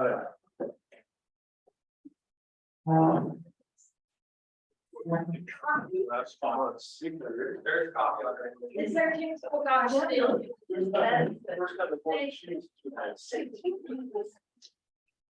That's the middle, just a little. It's little, Just a little ones. the rest of the file.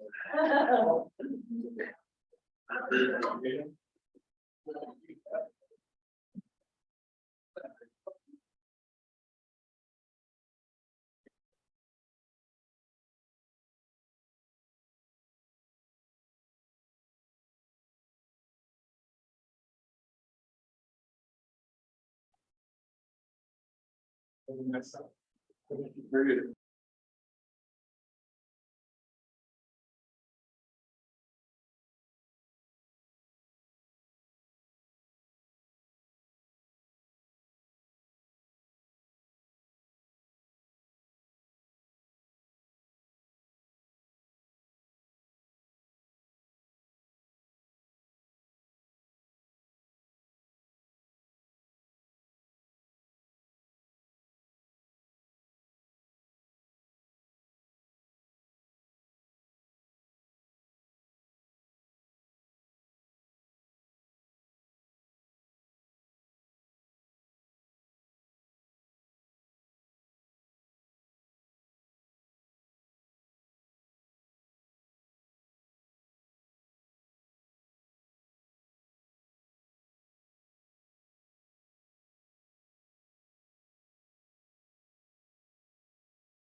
We are back after break in the action.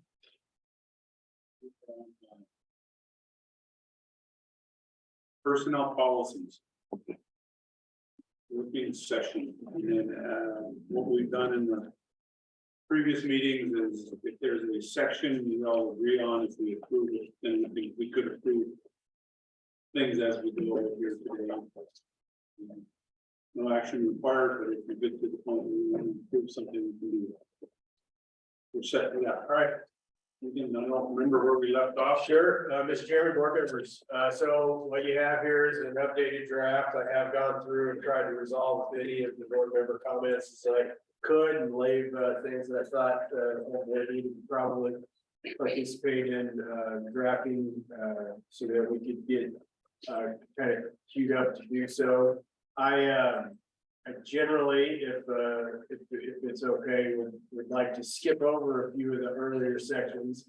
And get into the nitty gritty of a few things that we actually really need to get addressed for our office. Yes, sir. Could you change 7:23 to 7:13? Oh, yeah. There you go. Ken is on point. I'm awake. I literally just changed that a second ago. It's the wrong number. So I'm not awake. Okay, so we have these sections, you know, about the mission, about the policy and the authority updates of.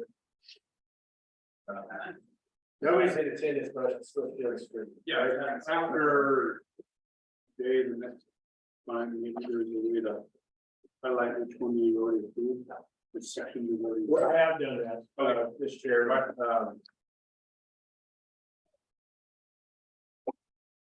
You're ready. all right, so, and then, we have, like, some person, you know, non-discriminatory, anti-harassment language.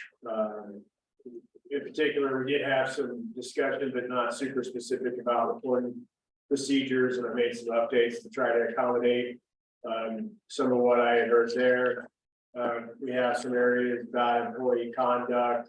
I did move a few things around, put attendance and irregular attendance in the employee conduct section. Those are kind of stock ideas, but obviously everything benefits from people's review. Let's see, we did have a lot of discussion on unwarranted privileges and interest in contracts, but it didn't get approved. Here, Mr. Chairman, you'll see we have a couple of green sections here. Well, I'm just gonna went out from the hard copies. Yeah, I learned that today, that if you highlight in light blue, it is just a waste of paper. So my apologies. You know, No problem. You wanna? I was just proud that we had the printouts. This is nice. You wanna pick a section we can Sure. start to tackle? I would like to go right back into policy set 5 that talks about the employee types, exempt and non-exempt. Work schedules, there's a few hot items in here to get, so. Page 15. Everything all right? Yes. Okay, yes. Page 15. Pretty well.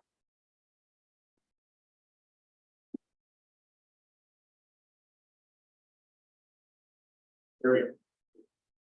Okay, so just to back up, we did get exempt and non-exempt employees. Does anybody need a quick review of the difference between them? They are defined in the Fair Labor Standards Act, and we do need to abide by those general descriptions. And the main thing that it influences is who can be determined to be exempt or non-exempt, and then if you are non-exempt, we are required to provide either, and we can get into this a little bit later in the overtime section, so I'm going to talk about it here. Okay, I have a section on position descriptions. The reason that I'm interested in having this discussion today is I need to update the existing position descriptions for this office so that we can kind of move forward again. Also, look forward to writing a couple of new position descriptions. We had a few comments here from board member Walt McDonald. And so generally, these are title, designation of exempt or non-exempt, and identification of your supervisor, supervisory responsibilities, if you have any, your employee duty station, remote work plan, if it's applicable to you, job purpose, list of primary and essential duties and functions, list of secondary duties and functions, working conditions and physical requirements, list of PPE needed for the job, minimum qualifications for your job, signature affirming that the employee is met with the supervisor and read and understand. And I believe we talked about this. I'm going to change it here. This should be not understand but acknowledge. That was a thing that had come up in a different section in this. Make things more consistent if I have the word acknowledge. So we don't have to determine whether they actually understood it. That acknowledgement is part of the personnel record. And I have put in here that an employee may be required assistant drafting updates to their position description. That is a thing that has been commonly done with me and my previous supervisors that I think went fairly well. And that's unless you know your position description, like I would write it and get it to your supervisor. So let's see, a couple of questions that Teresa had. Duties and responsibilities. Yeah, so I do envision that the position description would be different than their annual work plans.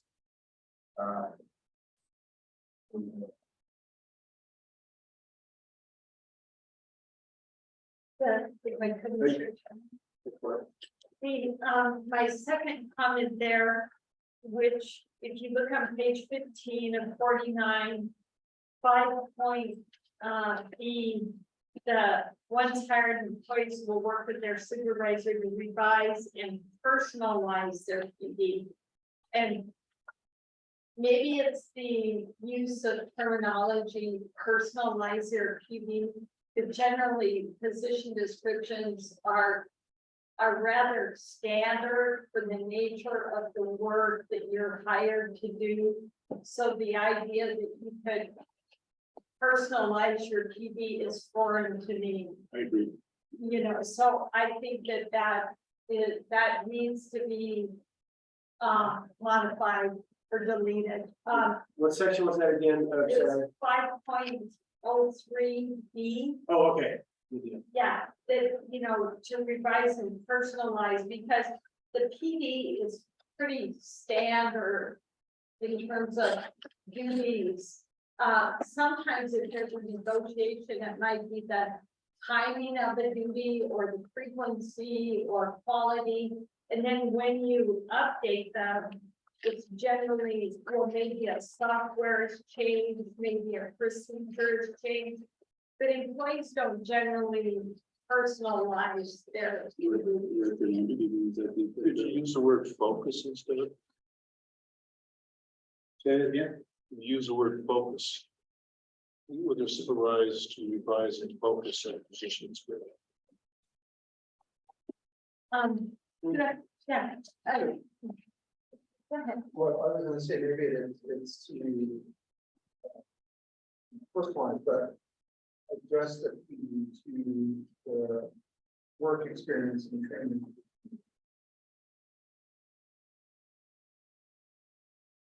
Because it's really being adjusted within the balance of the team, right?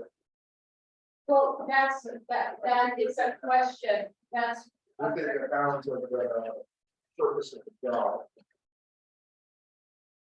So like when you provide this, one of those positions, it's got a very broad description. And if you were saying if you hire someone that's a hydrologist but has IT skills, then you're gonna blend those two experiences together. But you're within the bounds of what their financial jobs are. So it's really customizing the experience. If I have, to be a hydrologist and when then Here's a, perhaps this works, employees will work with their supervisor to revise and adjust their position description to meet updates that better describe the individual's responsibilities. I'm gonna take this out for a moment. If someone is hired to perform a job and they're on probationary status for the first 6 months, you know, the point is, this is the job you've got, and these are the tasks we need done. And you're going to evaluate their ability to do those tasks within the first 6 months. It is foreign to me that right out of the gate for probationary status, you get to sort of negotiate your job. You know, that I think that once you become off of probation, you're more familiar with your job, then you adjust the PD for efficiencies or maybe procedural changes. But that's just the dilemma that I'm having in my head versus what appears to be a sort of a this does not appear to me to be as employer focused. I kind of agree with Teresa and that it needs to be set so you have something to review against. If you have a problem employee that then comes in and says, well, we modified my PD to do this and this, but yet the person was hired to do this, then you've opened yourself up to a lot of liability. So I think it needs to be pretty well defined initially, and then after they've hit their probationary period, then you can make modifications. In my mind, goes back to previous question we had about the advertisements based on what we approved, because I'm used to the idea of you set the organizations decide what position description they have. You advertise that position description. Somebody is employed, that's the job they do. And maybe you can clarify what this is. Sure. This is, that's what I think we're struggling with. Around here, we kind of have to have people that are a little more fluid. Because changing staff means oftentimes a large thing that used to be responsibility of one person needs to go be the responsibility of some other people. So based on that, that's kind of what the intent here is. I also very much heard what you just said about making this like a choose your own job. And I did try to change that. So prompted by their supervisors, employees will work to revise and adjust. So this Should we add the caveat after the end of the probationary period? To satisfy your concern, would that work? That's a good suggestion. I mean, but also, Georgia, when you think about it, so we have a job, we hire someone to do it, and 3 weeks before their probation is up. You sit down with that employee and you both have your PD and your evaluation. And you're going through it, and that's the time when there's a dialogue. And this employee might say, well, I spend 20% of my time on this, but I really spend 50% of my time on that. So that's that time for that dialogue and that refining maybe of expectations. And so, that's kind of when you would want that. The other thing is that should also happen when you're hired, because spending some time with the position description upon hire is your obligation also, so that they really understand, and that's in the bolts of it. Yeah, I was gonna say something similar to what you just concluded with, is, when that employee is hired, if they have a certain skill set, if you would hire a hydrologist with 1 year experience versus a hydrologist with 15 years of experience, so the expectation would be different. And that PD needs to reflect that when we're on board.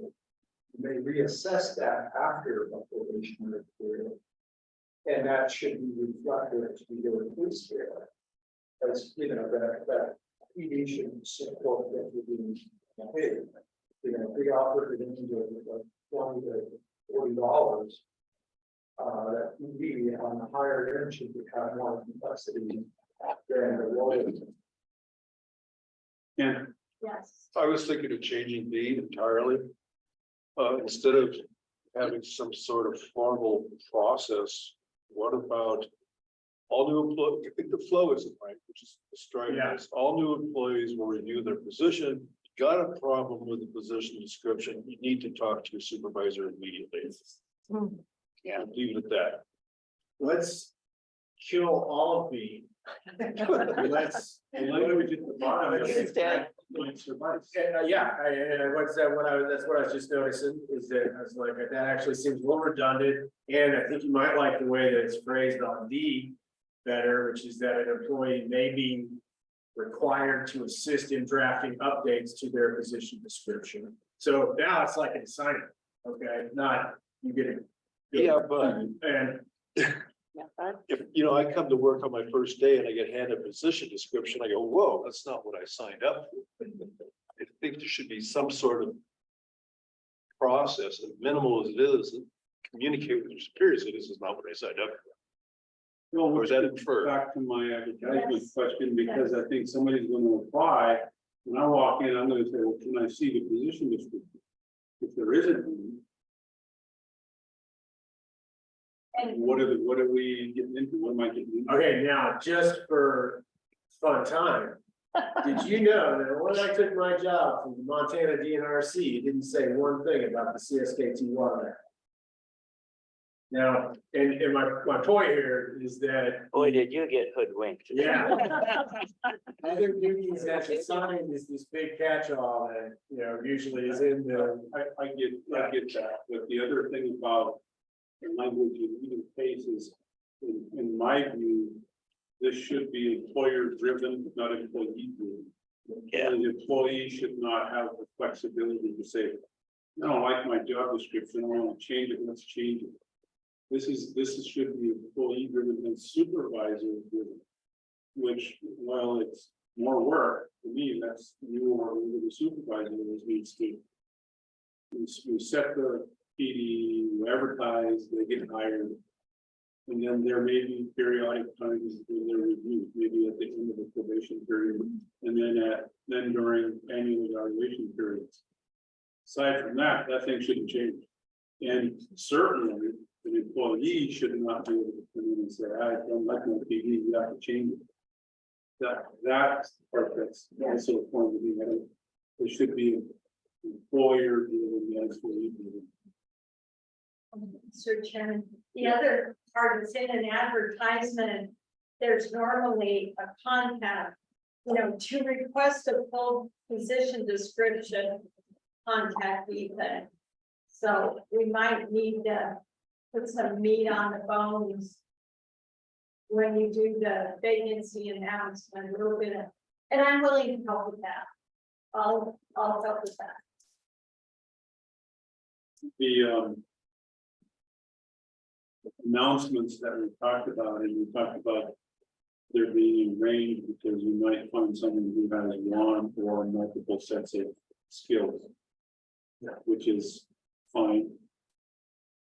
But if we put out there looking for individuals who have one or multiple sets of skills, including we need to be able to articulate what those functions are. Just, we need to be able to articulate what those functions are upfront. Even if you hire someone who only has one set, they should know what all the other functions are that they're looking for. Sure.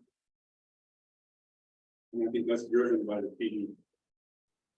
In my view, I mean, that's. Mr. Chairman.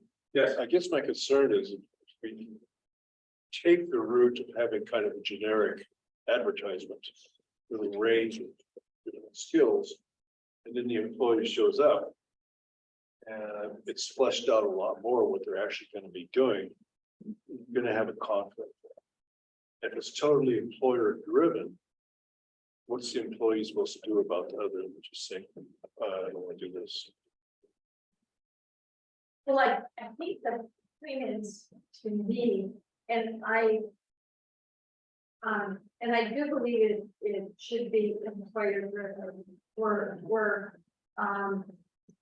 but the point is, you want to give them as much information as possible to recruit them and keep them. Because it costs money to recruit, it's time and money. So we should have a really good idea about what we want them to do. So that we're getting a good match and so they have a good feeling about it. Because recruitment begins at the ad. That's when, you catch it up. Okay. I think I gather what you're saying, and I think what this brings to mind for me is the difference between position description and contract. We shouldn't be negotiating position descriptions. Okay. We can negotiate contracts. Right? If it's not a contract position, we say, well, this is the job. If we put it out as a potential for a contract position, there's likely to be some negotiation. You bring these set of skills, this is what we need. Let's fashion the contract to meet what we need and let's go forward. That person has got the ability to bring their input into it. Yeah, to me, that's the difference, but I don't know. It's just I don't disagree. Realistically, yeah,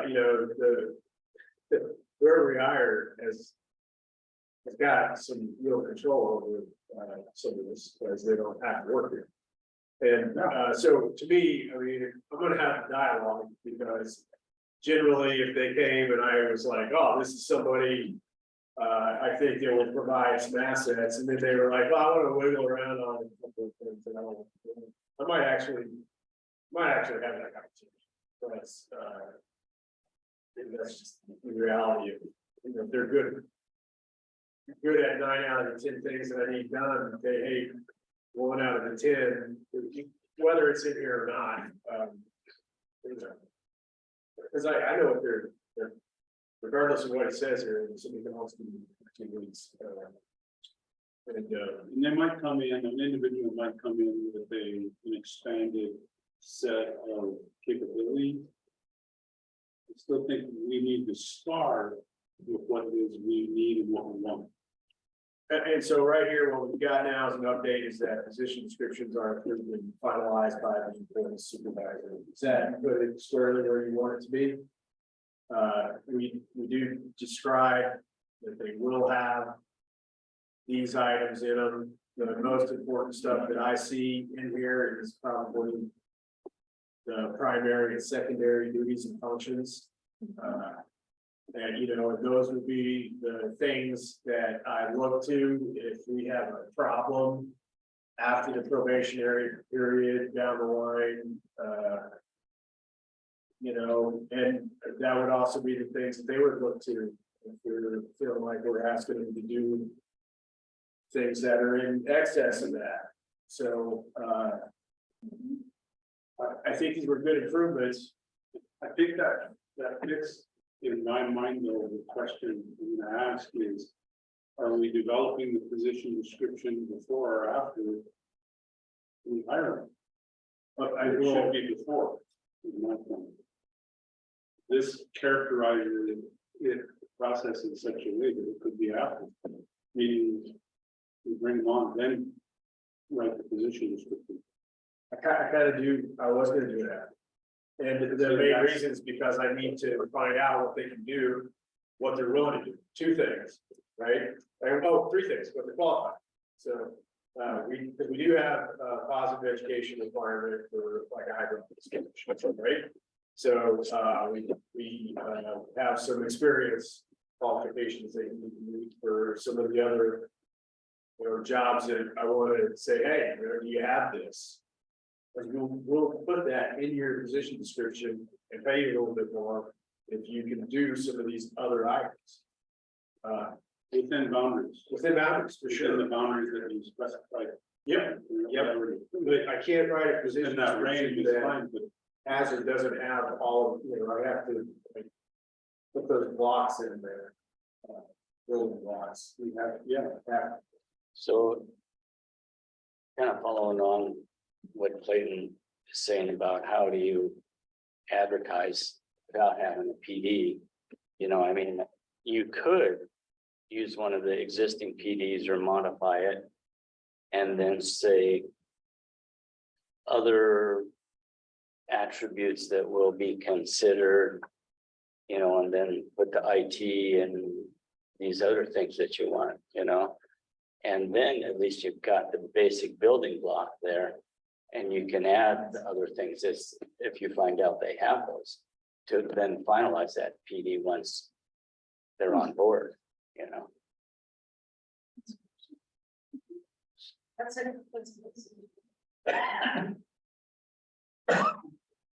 Okay, Where would you put other duties that is assigned? those are usually sometimes as much as like 30% of I mean, in this framework, where would you put on it? this framework. I'm trying not to have a whole lot of the other duties as assigned, but it'd be under the list of secondary duties and functions. Okay, You know, you slap in there some amount of other duties as assigned, which can't predict everything that happens. Sometimes I take the trash out. It's not in my PD. okay. I get that, but there are major needs and wants that we have in major, in primary functions that each job should have. And we should know ahead of time. That's.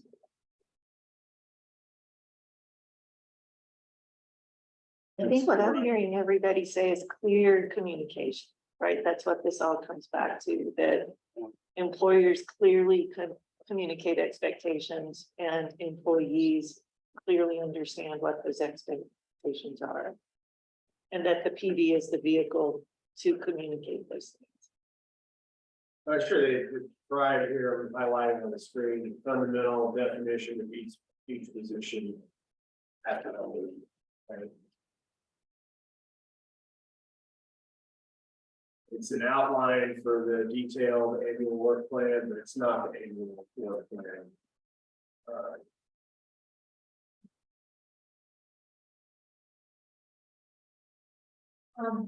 I could, Mr. Chairman. Yes. I believe there's, maybe a statement missing in the personnel policies, just a fundamental statement that the authority to advertise is based on budget and position approval. That we have a budget and we approve a certain number of positions. So the authority to advertise is based on budget and position approval. And then the first attempts are at local advertising, but in this regard, then as a board member, I'll say this would be my expectation. Then after we go through the process, then those two positions that you hope to recruit for, those combination of duties that end up in those PVs, we're kind of sticking with them then. So they become part of our organization, part of our staffing plan. These are duties that are needed for a long period of time, generally. So, right? Well, my thought about it's like this, anybody that we pick up that meets the compliance tech level, my plan is always to move them up to the water rights specialist level, because we need that more complicated ability to manage everything we do here is public. So, you know, when you have, you know, like there's the DNRCs that have got some like years of history of doing the stock types of applications. We don't have that type of work as much. Most of our work is everything that comes in here has got an interesting element that needs to be actively managed. And so right off the bat, you know, my whole perspective is that everybody that comes in here gets brought up to that level, at that position. Beyond that, Based on what? based on the need. Because, when somebody comes in here, you right off the bat have to figure out, well, are they on trust lands? What is that? You know, there's this like tree of different things that can happen with any particular, you know, did you ever apply for water right in the past? What are these 7 locations where that might have been? Is your land held in trust? Is it an LLC? I mean, it's very. If you're talking about moving someone from a lower, quote, lower position. Yeah. To a higher position. Yeah. Based on that. But based on experience here in the office. So, Yeah, we should, so I've actually, okay, so I get that part, and that's good. But we should also make that clear up front when we're advertising that individuals may start off as a compliance tech, but will have the opportunity through experience and training qualify for a higher position. And if that's the case, you know, when you hire somebody, they might come in, or you might hire them and they might be fully qualified for all of it, but what they're going to be when they start depends on what they're able to do. If you want to move them up based on experience and training. That's a little bit different picture than you were talking about, but I like that idea. I've seen that, I've done it. Sure, but you're clear about that upfront in the positions when you advertise, so that people know what they're applying for. but yeah, but furthermore, if you will, Mr. Chairman, there are a couple of these specialty knowledge blocks that if you come with the experience, you know, that I would add that assignment to your position description, like the water rights database manager. You know, if you come in and you're a compliance tech level experienced person, but you've got a ton of database skills. And then I would customize your PD, because I need a water rights database manager like that.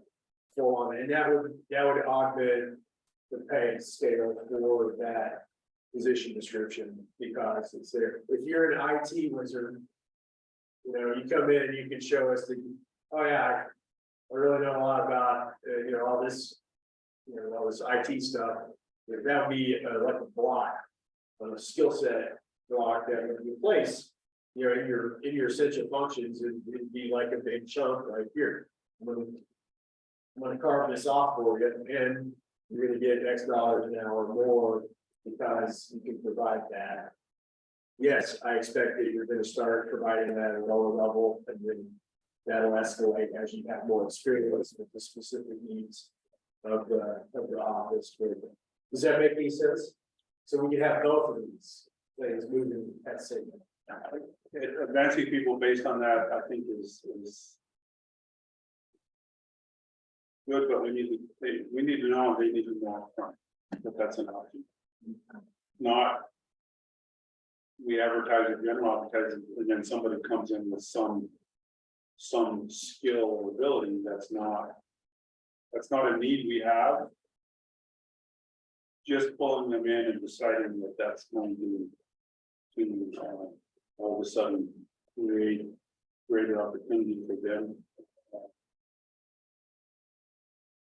For me, that's getting into contract negotiations. That's a different kind of position. I mean, yeah. What if it's that we don't have the PDs for these particular occupations? These positions that you desire, I could communicate with the tribe's personnel office, ask them if they have similar PDs that they would share with me, and then we can try to customize them for you.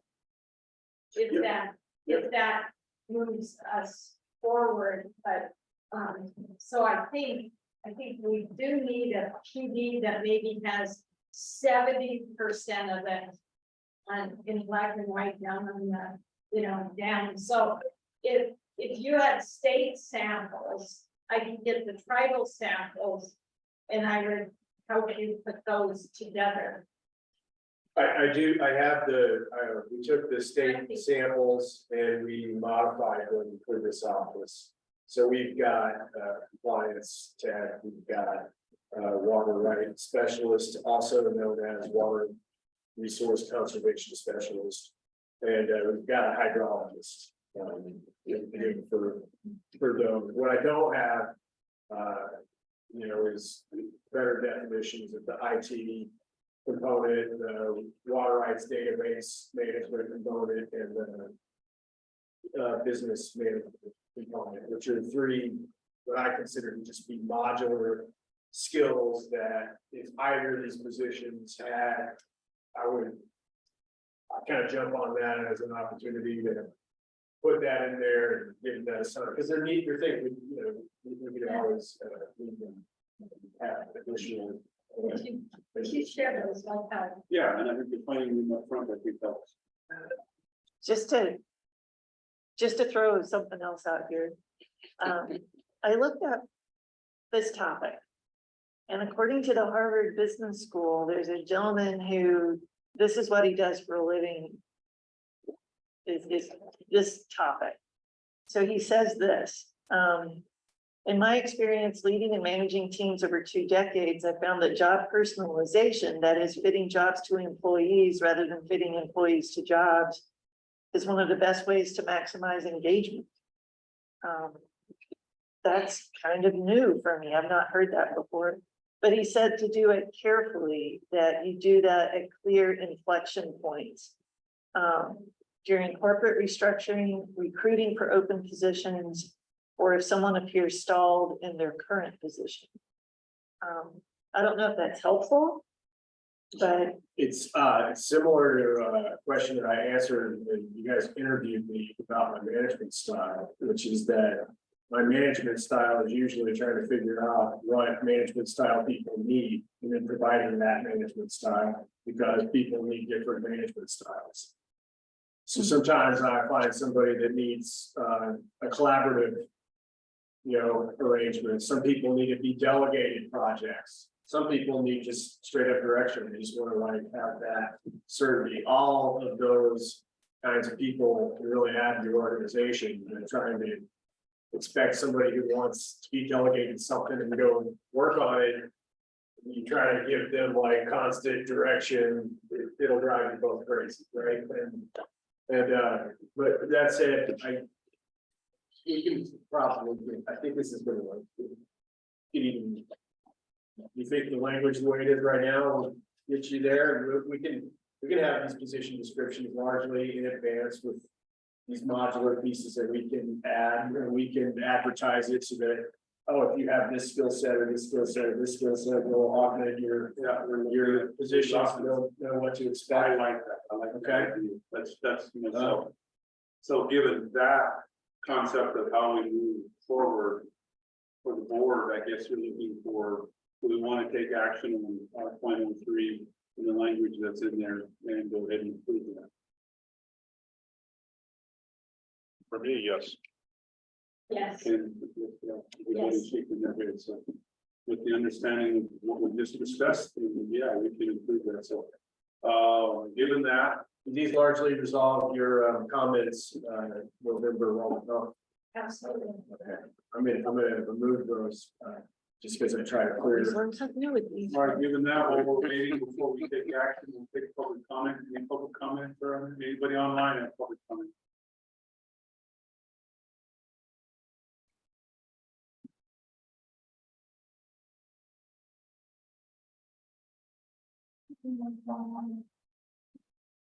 It's just us. Anybody online? No further public comment, so if your board is inclined, I'll take the motion to approve the 5.03 with the language that we just discussed. The next motion, to approve 5.03. OP position descriptions with the language that was just discussed. Motion by Teresa. Second by Ken, all in favor, say aye. Aye. Any opposed? Good, all right, yeah. Good discussion, Yep, absolutely. thanks, Ethan. Excellent. Next section here, work schedule is allowed. There are generally 2 work schedules that this office considers. It will use almost always a flexible work schedule, which is got core hours and flexible hours. The core hours are typically when the office is open, and the flexible hours are those when the office is not open. Fixed work schedule is generally reserved for a performance improvement plan in my mind, if we need to have that. Or if somebody just really likes to have that quarterly look at their week.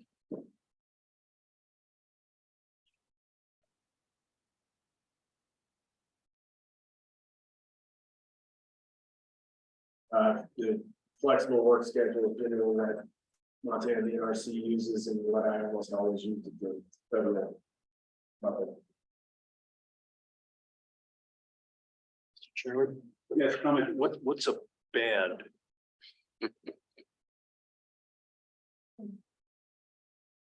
What? A band, I think I know what it is, but just like you did it in here. Oh, on page 16, second sentence. It's the Beatles, It's or within bands when employees may choose their. I think it's a range, basically. So like, Periods. we all, where you don't work at 3 AM. So it'd be a time duration, wouldn't it? Some specific time duration. Is it boundaries? Is that what it is? I wasn't disputing it, I just wanted to make sure I understood what it was. Yeah, but I think conceptually, we've got the boundaries. And it's Not all very right. much, not very-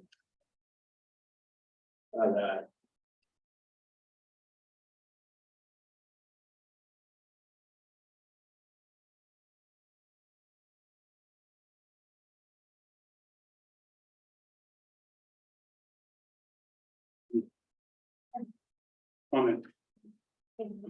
I think we can just delete this. With Teresa. Thank you. The way B is written is punitive. In my opinion. Fixed work schedules lack flexibility and are typically used when employees only need more structure. And there may be part of a performance improvement plan. That to me is written in punitive. Yes. And I don't know that that's what we want in our personnel policies.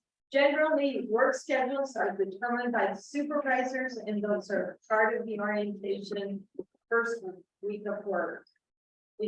So work schedules are determined then, and generally work schedules are less flexible during the probationary period while you are building a relationship with that employee. I think B, 5.04B needs some work. I don't know how anybody else feels about it.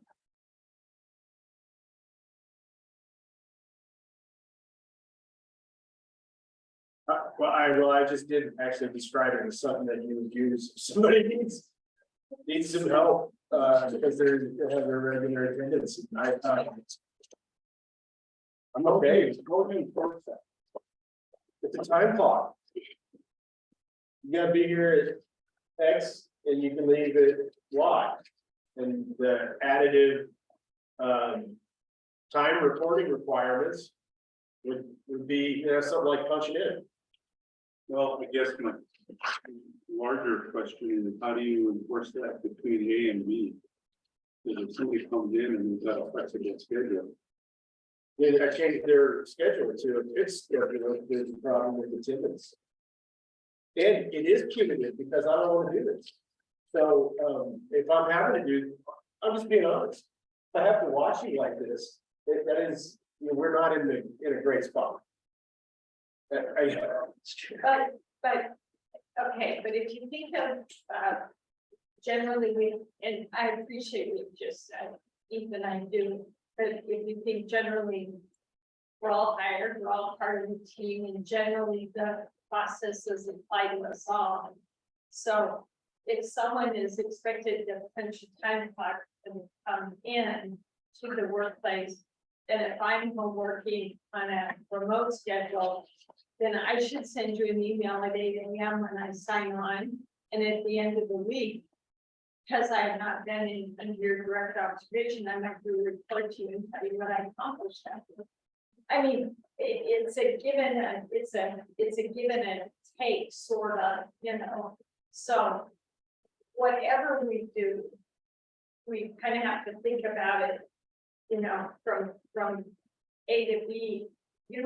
Your approach, your approach is more flexible than most, and that's great, because you're accomplishing great things, but at the same time, we be consistent in the manner that we treat all our employees, whether they're on a flexible work schedule or a fixed. Is there some measure of consistency there? With one person, you're looking at their punch time clock, and how are you monitoring the other person? Can I ask something? I'm Sorry, didn't mean to- No, please, Ken. What if we kind of neutralize it, so, fixed work schedules, flexibility and typically used when a supervisor is determined that more structure is needed in order to OE to his responsibilities. Thanks. Okay, Thanks. yes, comment. so. I think I'm gonna back up a little bit to the flexible schedule. I'll delete it for you. The one that says 4 hours. And 4 days. So generally there's 4 hours, 4 days, and it's usually like 10 to 2 and Monday through Thursday. So I think we should specify that. Because that could be performance issues if people aren't working their 4 hours on their work schedule. And then the fixed work schedule, I think we just read that generic as a secondary option. It's not flexible, it's fixed based on supervisor and employee scheduling. Not make it punitive, because you put the punitive stuff back in the disciplinary area, that your schedule may be scheduled due to performance issues or time, tracking issues. But we don't want to keep this punitive in this part. We have a whole section dedicated to that. That this is just describing, you can work either a flexible work schedule with these 4 hours or a fixed work schedule negotiated with your supervisor. There's just 2 types of hours, flexible and fixed. But I guess let me read you what is from another company's one, and to me, almost, we've got this reverse that flexible should be what's defined under B, and fixed should be defined under what's an A, because so instance, a workday begins at 8 a.m. and ends at 5 p.m. with 1 hour for lunch. That's a fixed work schedule. Each work week consists of 40 hours and generally includes work performed Monday through Friday. However, the nature of the business sometimes demands workday or work week hours different than those set forth. Variations to the schedule will be made and approved by management. So you've got a fixed work schedule with what is a standard work week. And then if you need to have a flexible work schedule, then you can make adjustments.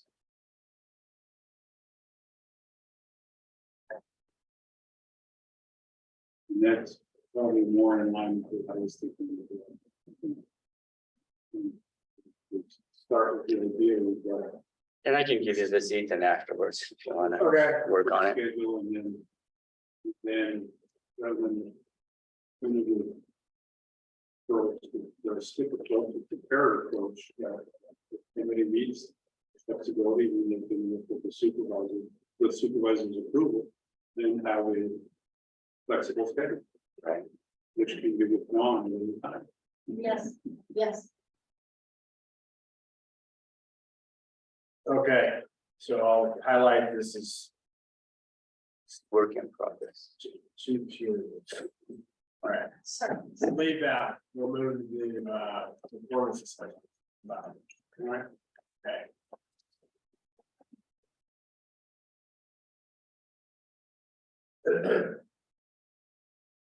We had some comments. One of the comments that I tried to resolve here was from Teresa, where we needed to say that performance assessments occur frequently during an employee's probationary period. And then I'm saying 3 times a year thereafter. Originally, this was quarterly. I'm just being honest, I don't think we're gonna do it quarterly. That's, I'd say semi-annual. 3 times a year is about as realistically as I could expect to get it done. Do you want to have to do it even 3 times a year?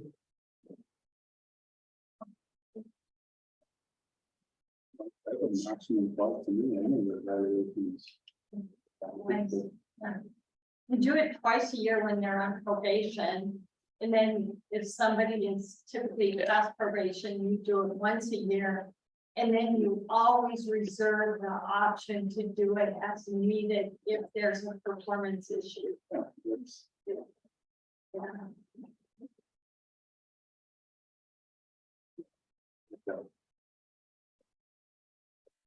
Does that make sense? You think that it was something you want?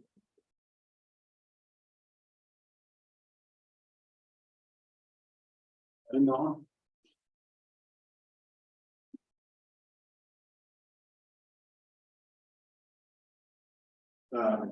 Or more frequently if there is a performance issue.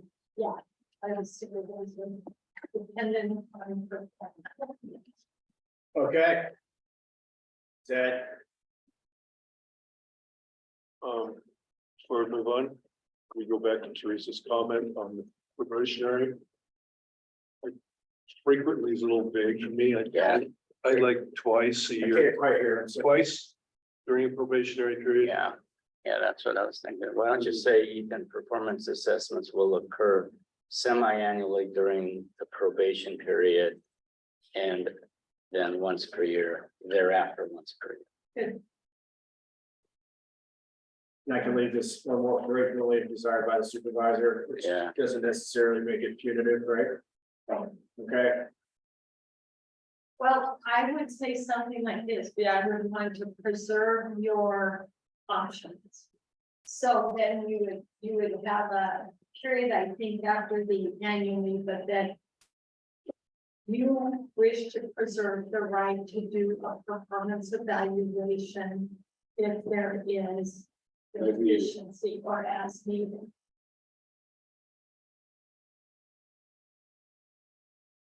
During it. And then once for your period. And then say a supervisor retains the right to do additional evaluations as needed. Okay. After you need it.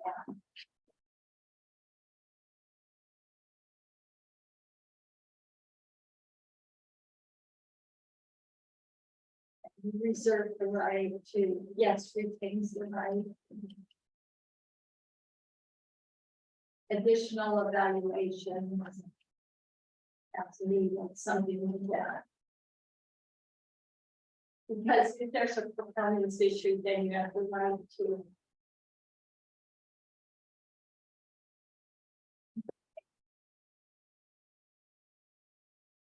Well, I think what this does is it puts it on the supervisor.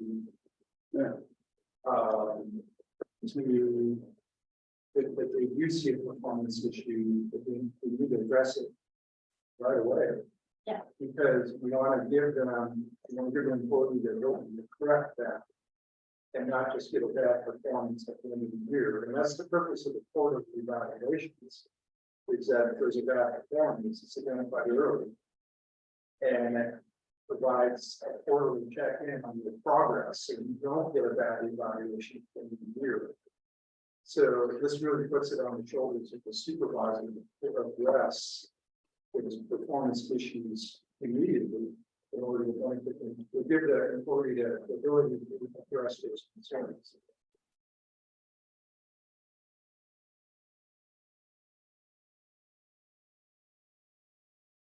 Maybe it's too implicit that we want to say written performance evaluation. Yes. We want to document. Yes. Yeah. We should have a standard, Like we should have a standard form that's used. For every position, it's the objectives that change within that tool.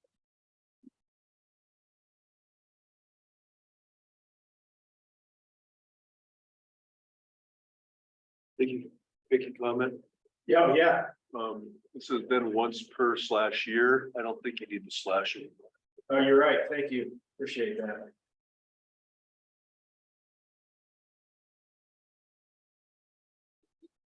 Another picky comment? Please, no, you can't tell you, right? You should have semicolons after 1 through. Here. Oh, yeah.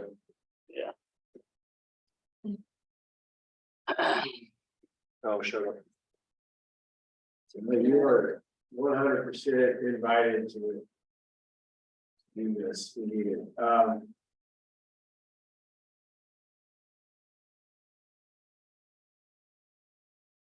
See, you've got a comment here, Teresa, about this part C is me trying to make the employee do some of the work for these. Which I think is fine.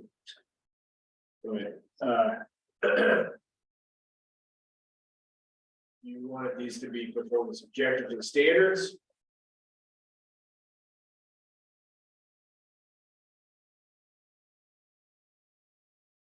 Or we leave it as assessments. Or good use elements. Elements. The assessments reserved for the supervisor. They need to find. Oh, no, like, I'm telling them that they need to write out, like, how'd you do? Yeah. You know, like, let's see what how you think you did, and then I'm gonna read what you wrote and see if I agree. And I learned it from a guy who used to make me write my own reference. You want a reference letter? I'll give you one. Write it. Why? I see if I think I agree with you. I'm following. But I guess in my mind, it would be good to characterize it as input from the employee to the supervisor. Because to me, it reads that they're just gonna write the one performance assessment, and that's, I don't know that I've ever, yeah, I don't know that It says be reviewed, edited if necessary, or approved. Yeah. The final sign by, okay. But an element is like an objective and a standard, but the assessment generally refers to the completed project. The completed, excuse me, whole process. yeah, what you're saying is correct, what Ethan is saying, that's, he's wanting to allow them to write the one performance assessment. I don't disagree with providing input on the performance assessment, but I think it's someone the supervisor to Okay, the conduct. employee may be required to provide input toward the drafting of their performance assessments. To be reviewed, edited if necessary, approved and finalized by the approved supervisor. And we just say to be completed by the supervisor.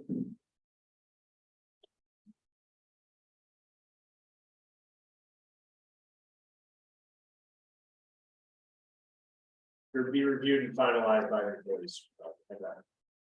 I got it, stay. If I would like to suggest that I understand we're still in dialogue with this, but that we have a standard form that's used for every employee. Because you don't want one assessment done on one form for one employee and a different form for another employee, where you open yourself up to possible liability and litigation. So we've got to have standardized form. I would volunteer to help locate that form. Bring some forms back, Options. options. I've thrown online away. Good reason. Yeah. Okay, I'll bring some options back. Here we go, in a standardized format, Yes. that, like, I mean, I say I think, okay? Okay. I- Let me see. Myself, I'm a little partial to taking these things and dumping them right into a memo that has the date and with the. Under the RE performance assessment for such and such employee, and then adding text as needed, but. I'm super interested to see what format. Okay. Challenge accepted. Yeah. The one thing that I don't want to do with these, that, I've seen in the past is I don't want to have this. This arrangement where you just go through and you say you met your. Yeah. Minimum requirements for this job, which is what DNRC currently does. And I don't find that very fulfilling. Not only that, I think it's not fair as if an employee. Does end up starting to slip or something. They should have some sort of memo of past performance. That shows that they, you know, I mean, if you do a good job for a period, you should have a little piece of paper that says you did a good job for that period. Right? Yes. Should I add one last suggestion? Yes, of course. On C, should that say maybe the employee may be requested to provide input instead of required? Nice. All right. What do you think? Are we gonna get a green highlight on this? We're really close.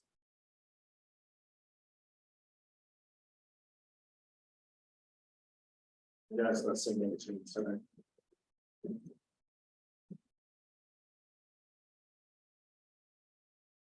Performance assessment. Oh, yeah. So, but let's decide if we're ready to approve that one. And like 105, I'm ready. You ready? I see heads none, there are 2, 1, 3 heads, 4 heads, okay, so. Any public comments? Any none here online, will be online? No, it's online. One's on, then. Okay. No more public comments. Performance assessments, item 5.05. If you're ready, well, yes, comment. I wanna, challenge my colleague across the way, Mr. Beck. I'm just joking. You made a really good distinction. You said we shouldn't use frequently, we should define it. That goes spot on.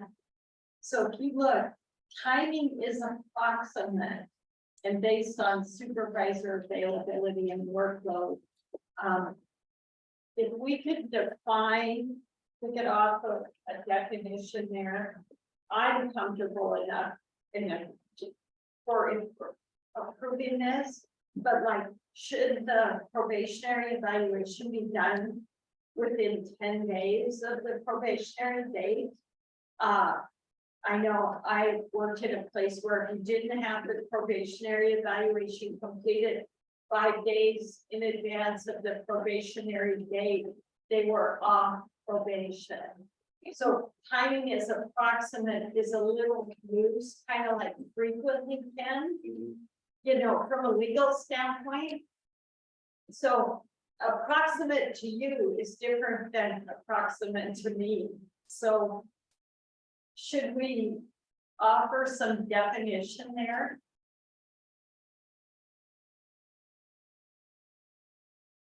If it's about ending the probationary period, there is a section on the probationary period. Can we, spec, if it's just that one particular transition moment? Yeah, And I understand, I mean, we can come back to this if you didn't feel like in the probationary section, you could get done what you're trying to get done, but. if you took that sentence out, timing is approximate based on supervisory availability and workload, if you deleted that and left every other part the same, lead performance assessments will Yeah, include that's second. there, Take it out. take that sentence out. And if we address timing in another section, I think this is a pretty good section. Okay, I think it's been greatly improved upon. You'll see heads nodding. Yes. Public comment again. Other public comment, so motion to approve if somebody wants to. I'll do it. I'd move to approve section 505 performance assessments as reviewed. Second, Motion by Ken, second by Teresa, all in favor, say aye. Any opposed? And thank you.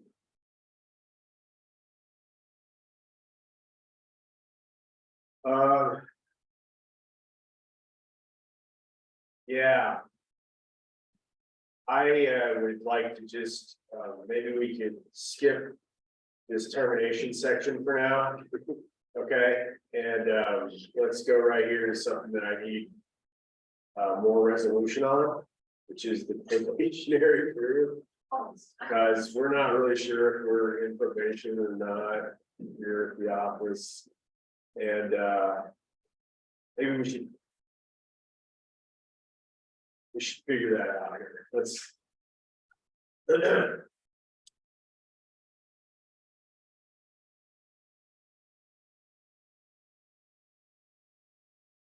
First of all, I changed something.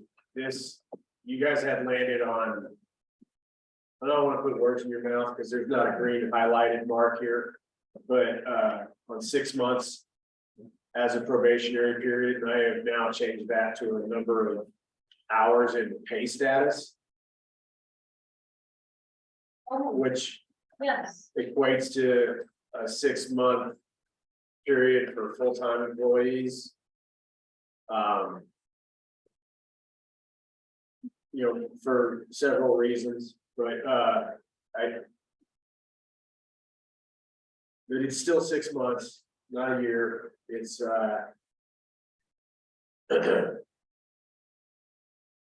me, if there's other confounding issues of leave without pay or something else going on, this lets us not have to factor that in, even some. That's the point, that's the reason that I made that change and highlighted it here. I also made the clarification that employees that are promoted or laterally transferred within the OE do not need to serve an additional probationary period. I want to bring that to your attention. I don't know that I have an issue with before the hour. Except, I'm not sure why again.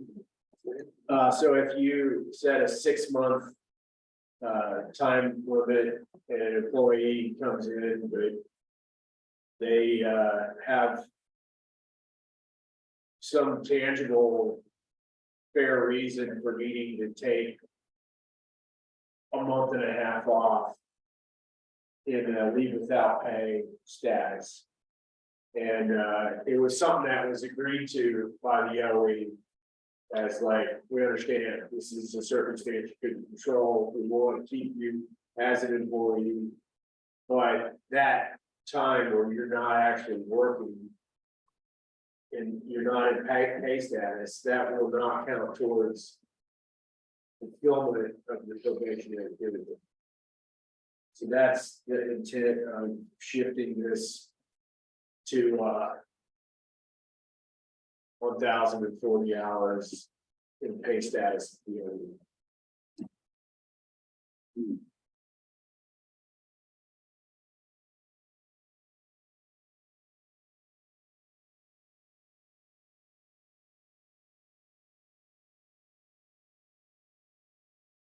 Mr. Chairman, I've seen that in a couple of ways. I understand the needs and that if you express it in a 6-month period, and then let's say the employee in that 6-month period has for whatever reason has missed 50% of work time, then probation is extended. Because it was less than the full-time employment, but there even is looking at say way up front where he's basing it on hours actually in the pay style. I don't think I'm any problem with the way it's expressed or doing the alternative way. The point being the employee has to be available sufficiently to be trained and to be able to assess their contribution. There is a flip side.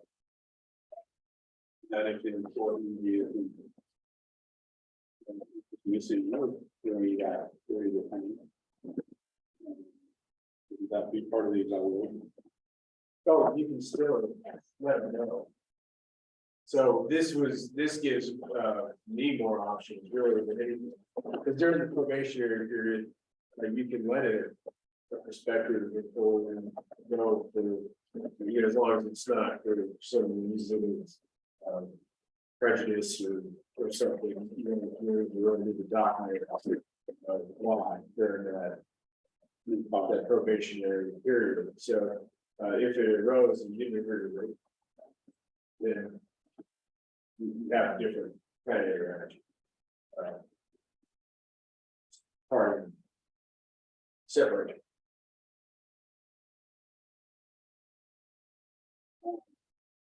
Time records will be kept in such a way that we will track that. We already have that in place. Other comments in that On this paragraph, which paragraph are we on now?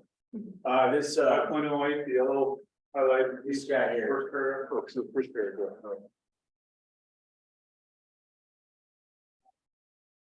Keep going. Okay, everybody ready to move on to the next paragraph? Can I unhighlight this? Okay, all right. Wait, back up 1 second. Yes, sir. Because that last sentence, I guess I didn't even see that it was necessary. Because if they're gonna be promoted or laterally transferred, they've met basically like the probationary requirements then. Well, I'm sorry, what? If you're gonna promote or laterally transfer an employee, that implies to me that they've met their probationary requirements. Me too, I just wanted to be explicit about it right here. Just a different point of view. Small organizations often promote individuals because they're really confident with something. And so like, oh, these just want to go with that. Let's have them now do that. And sometimes the skill set doesn't transfer, or sometimes someone is supervising one employee, now they're supervising 5, so they get a promotion. I think depending upon the conditions of the probation or promotion, sometimes you do need a new probationary period, but related to that, if you look at A, down there highlighted A, in certain situations, a new employee's probationary period may be reduced or eliminated by the board. I don't think we want to say the board is making those decisions. Those decisions are made by the Office of the Engineer generally. So that those two together, I just. Sure, Yeah. okay. Well, I guess I didn't fully understand your comment on this, but I highlighted it because you did comment on it. I didn't think we needed to solve it, but I'm happy to provide that. I just didn't want to step outside of the board's authority. However, if I knew about an employee that had a permanent status somewhere and I knew that they were an amazing employee and I wanted to get them, but they were like, I don't want to deal with this probationary stuff. I need some better certainty. That would be a situation where I might, support reducing or eliminating a probationary period. I'm okay with either, But you want the engineer to do it, not the board. that's my first instinct, is that that's what we. Once these policies are approved, you will administer them. Okay, Yeah, But I'm good with either of them. all right, so I guess we can leave it then based on what Teresa mentioned. But then going down to the next paragraph, even though it's not in yellow highlight, there's something funny about that. Employment may be terminated by the employee. And how is the employee just gonna resign or what? I don't get that. Well, yeah, well, then I was just gonna say, to me, that what I would do is during the probationary period, employment may be terminated without cause, period. okay, let's see, which letter has the first bit? So I'm talking about the paragraph that's not highlighted, that starts with during the probationary period, right at the top of the page. Oh, okay. So this is language from the draft that you guys sent me, and it was largely from the stock form provided by AE, okay? And so I first, just to let you know that Yeah. where it came from. Yeah, And but anyway, you can't. yeah, and the fact is that, I mean, it's known that an employee can quit. Yeah, but that, Whether we have to put in our personnel policy or not, I mean, we're talking about But discharge though, not resignation, so. So during the. I would, just for one small, and I mean. No. I think that what they intend to do is that if the employee stops working during the probationary period, that they can do so without having some sort of formal termination letter brought forward, like, hey, thanks for giving me a shot. this didn't really work out. Could we just part ways and, keep it? Sucks. Just keep it silent on.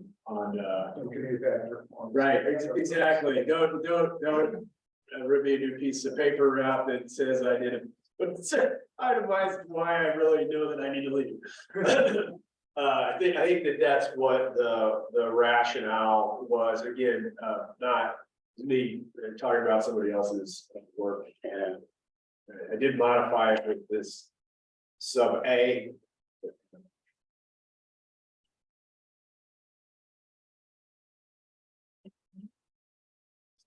I was just thinking it might be worded a little more straightforwardly by saying during the probationary period, the employee may resign or be terminated by, following up on Teresa's comment, the office of the engineer.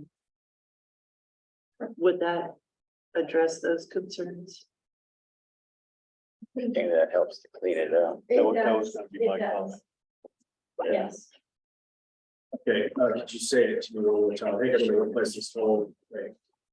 Just tell me when to. yes, During the probationary period, The employee may resign or be terminated by the office of the engineer.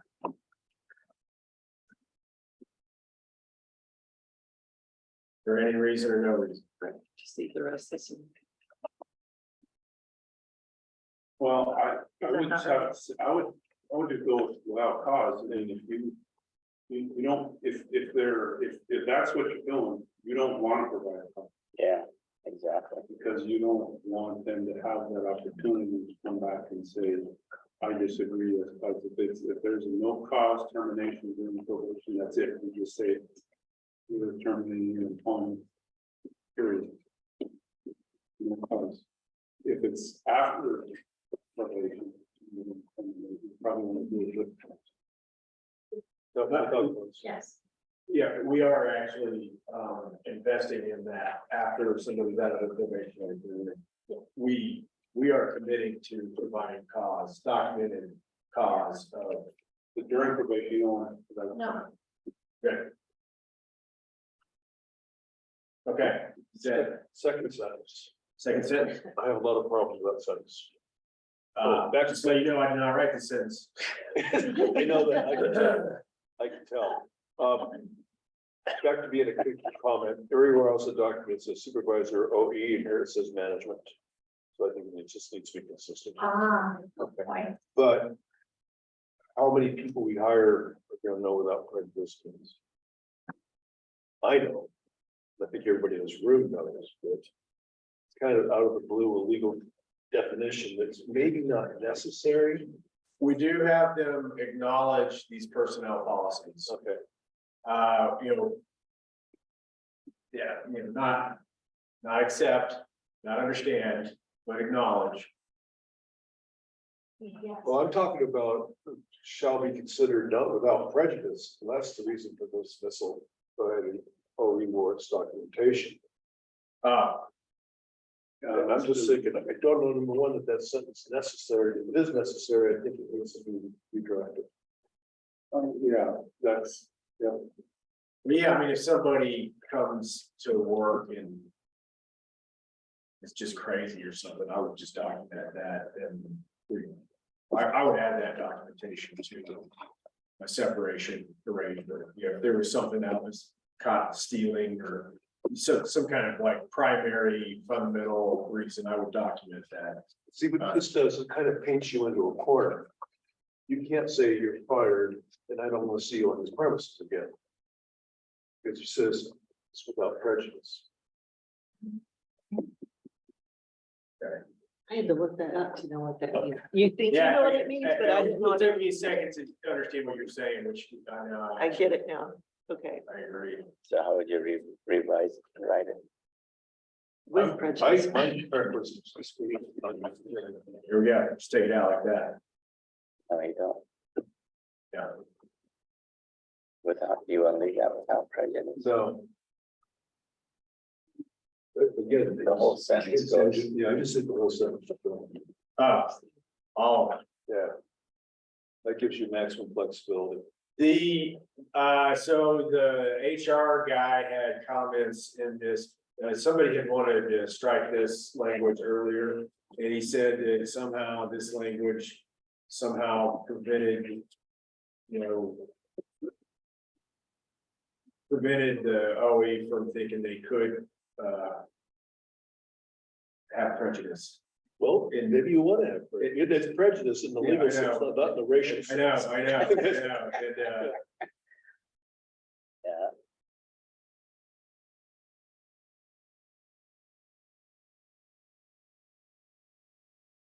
Yeah, I can just move on. Yeah. Let's do it.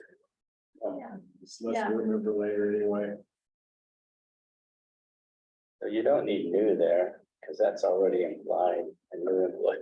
You don't need, An employee's probationary period.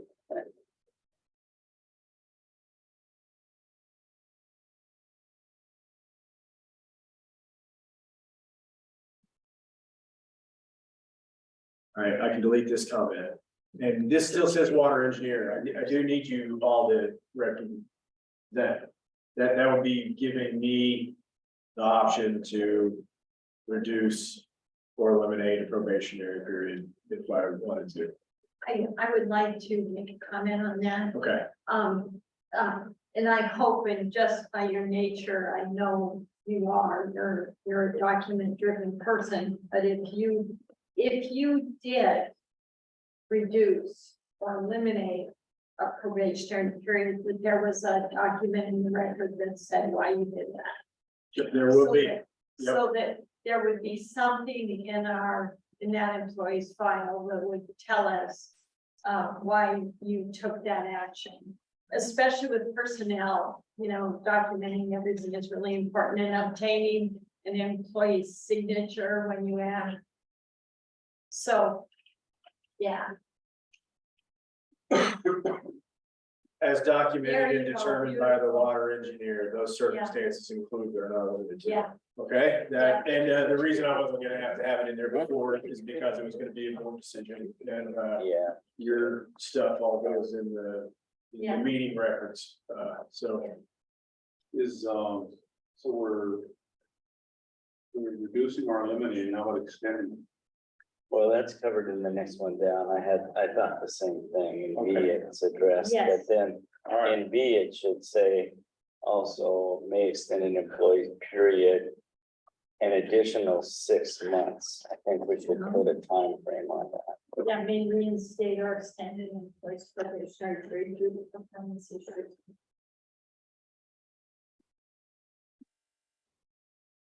So you want me to, kind of spec it out at,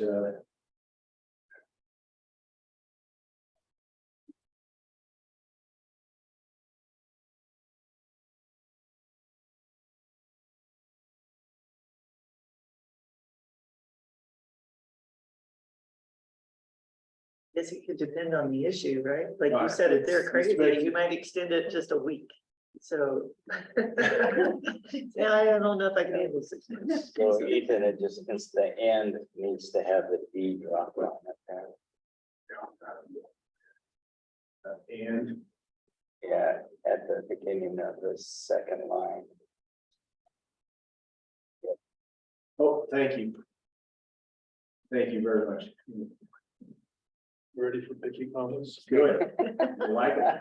You call the supervisor, you call the management, you call them office engineer, you call them water engineer. So you're calling the same person 4 different things in the section. So I just think you should be consistent. I think I should delete supervisor may reinstate outstanding employee's position. No, E, it should But, say- well, okay, so here though, because I do envision a world where there'll be other supervisors besides me. So, but I don't envision a world where we're gonna modify somebody's probationary period, for outside of my position. So, I guess, Yeah. that's Yeah. theory. So what's the difference then between water engineer and OE? The OE is Yeah, but and it encompasses a larger You know. It's a good question. Or what's the difference between FRWMB and the OE? I mean, we Yeah, but really have to start treading on that tightrope when I start looking at issuing water rights, because I have to be super separate from you guys, because you're the appeal body. And other times, I mean, when money comes in, that's why we have a FRWMB appropriations account, because you guys really receive the appropriations. Then we have an OE operations account.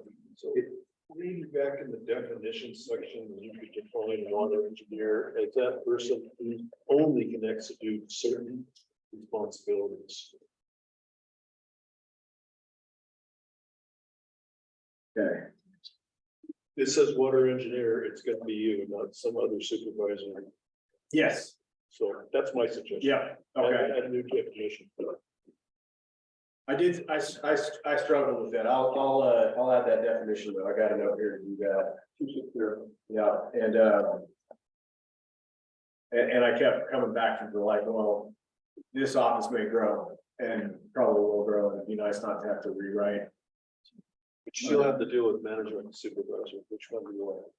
Supervisor, yeah, yeah, and we need to go through and do a global change, because the draft that I got had a lot of management and. Yeah. And I didn't catch them all, you know, I just didn't catch them. And I won't comment on it anymore. Oh, no, help me remove it. I do think that draft had your name on it though, Ken. It takes a while to get things like this moved around, right? Okay, so, I can take the highlight off here, I think. I can, and we're gonna say, if you have to be extended a little bit, it's gonna be the full Monty, right? Another, which frankly, because of the language up here, I can always extend it 6 months and then reduce it. So this is gonna work fine. The name extend an additional, there you go.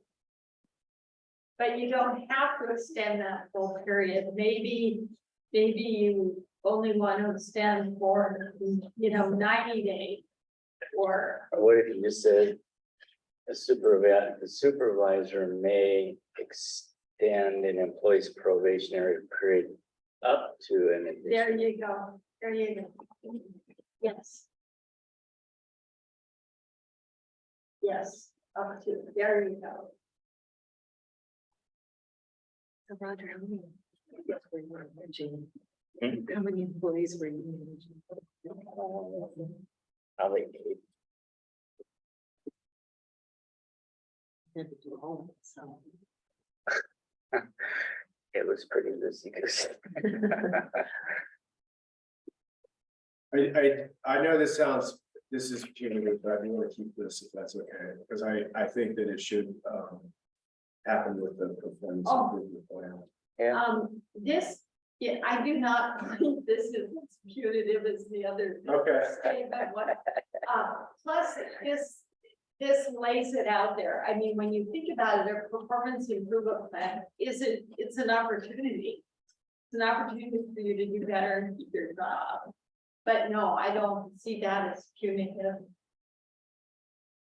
And that was a poor choice of words, and I'm sorry. That's punitive. It's just, I'm gonna extend your probationary period. Board member Paul McDonald. Oh, okay. What time is it, you guys? 4:10. This section, I was gonna check in.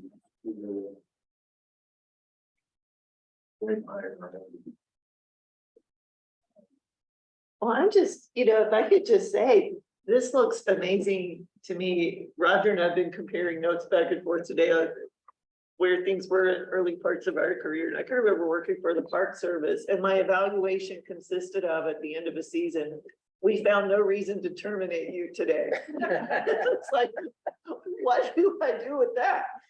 So I love that, you know, there's a lot of, I like your term sideboards on this for both the employer and the employee as you move through. Ethan says he thought we'd be further, but I'm sitting here thinking, geez, we have adopted sections. Look at us. I'm so proud of us. We're moving.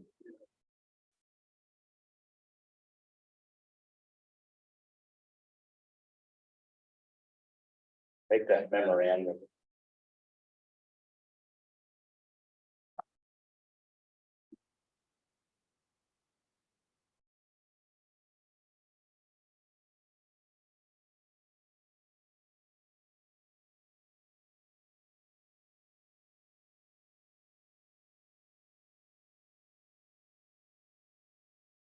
I understand I'm gonna delete this now, right? Yep. Okay, Okay, that's good. okay. Hey, D.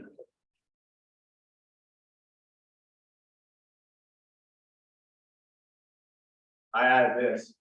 I just want to be really clear. That, but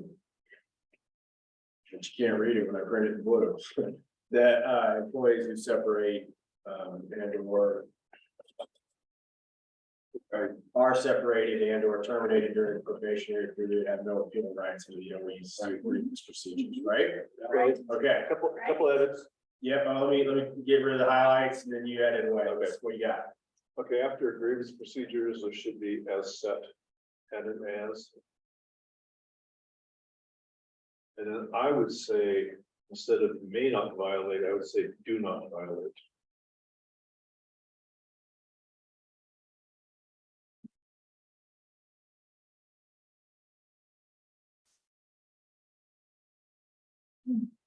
Termination do not, Do not or will not.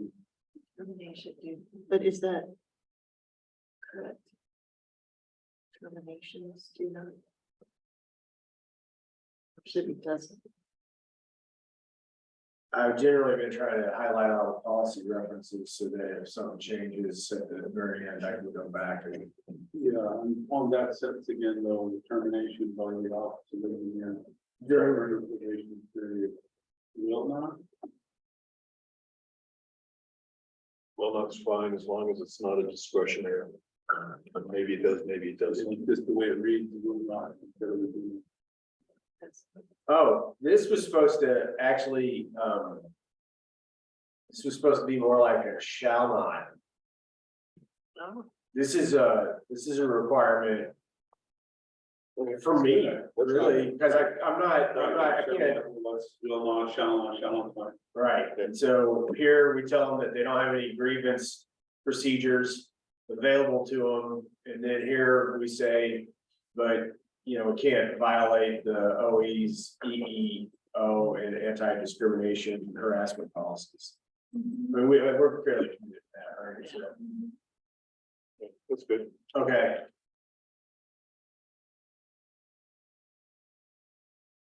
At 0.08. Any other comments, suggestions, are we ready to approve? Well, isn't there more down below under that? 5.8, that was the end of 5.08. Go into permanent Oh. status here. Okay, yeah, all right. Yep, I'm good. Oh, I see head nods, and you don't think you're falling asleep. we got Bobby. All right, Copy of the straw. public comments or public We'll let left, us leave there's some nobody online yet? I take it? Okay, so we will begin and end the public comment. It's the very last of the bond. If you're so agree, I'll take a motion to approve 5.08. So moved. Motion, Roger, and by George, all in favor, say aye. Aye. Any opposed, you're opposed, all right. It is, after 4. How you guys doing? 4:15. I have a hard stop at 5, but, I get it, that's about the only, I guess then we should, to me, I'd like to discuss some of these. 12.2, I would specifically like to discuss. Keep going, right? Well, in One this, jump to 12.2. well, I just want to make sure we have time to cover it. They're gonna stop at 5. Ethan, so how important are these other things? We continue that. See, what's 12.2? Health insurance. okay.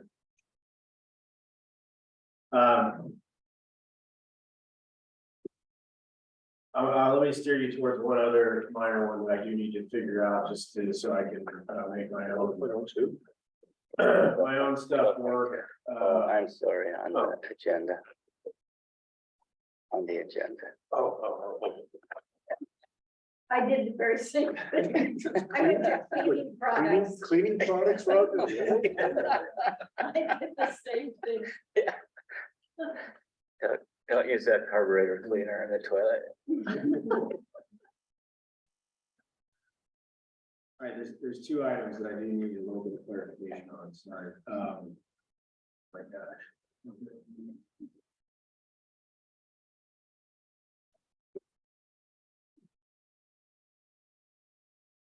You guys have talked around bereavement leave a little bit.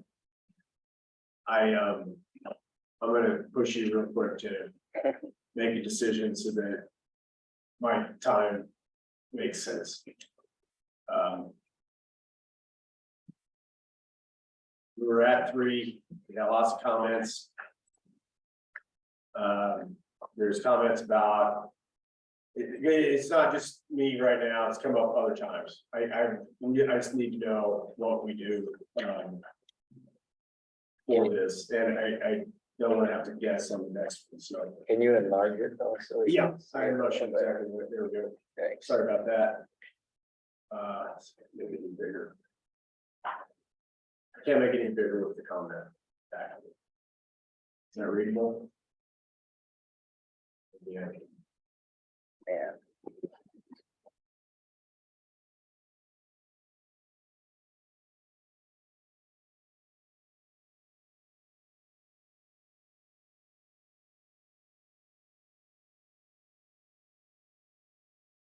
So my comment is definitely influenced by working at SKC. And we encountered this issue a lot during COVID. I had one student who lost 7 family members in 1 week to COVID. And the impact that had on her, as you can imagine, is profound. Plus, I've learned from my students that immediate family doesn't always meet these definitions. You know, you might be raised by an aunt, and they're closer to you than a mother. And so I'm eager to learn from all of you on what we do here. But when I read this, I kept thinking, just so you know, I was thinking of my students and their definitions of family and the trauma that some of them have gone through. And certainly, I hope none of that has to be dealt with that kind of scale here. So I looked it up, and I know that these days come in costs, and so I'm going to be learning from all of you on this too. But there's people who specialize in grief, and they had some guidance there. So. And just so everybody's clear, what we really need to know is like what the paid leave would be here. And I think that the FRWMB has got some extended leave available if you're family medical leave act. That's an extended leave available if you lose a family member, but I just need to kind of. And I'm not trying to like leverage my own situation here at all. If you land on 3 or whatever, I'm fine, but I just need you guys to land on some. These are alternative definitions. The language that is embedded in here under the bereavement leave stuff, Roger brought forward. Georgia has offered a comment over the right. You had offered, this immediate family, comment. This is, I just sort of put it all on, in this one section. And understand that what we're talking about here is in addition to the PTO earnings that you, approved in the past. So, yeah, this is something, anybody that wants to take, Yeah, PTO, yeah, just, there's a benefit. yeah, try to be clear where we're at. 3 days is, Roger. Yeah, I was just gonna follow up with 3 days to me was the number that I saw was pretty uniform throughout most policies. So I think that's all good.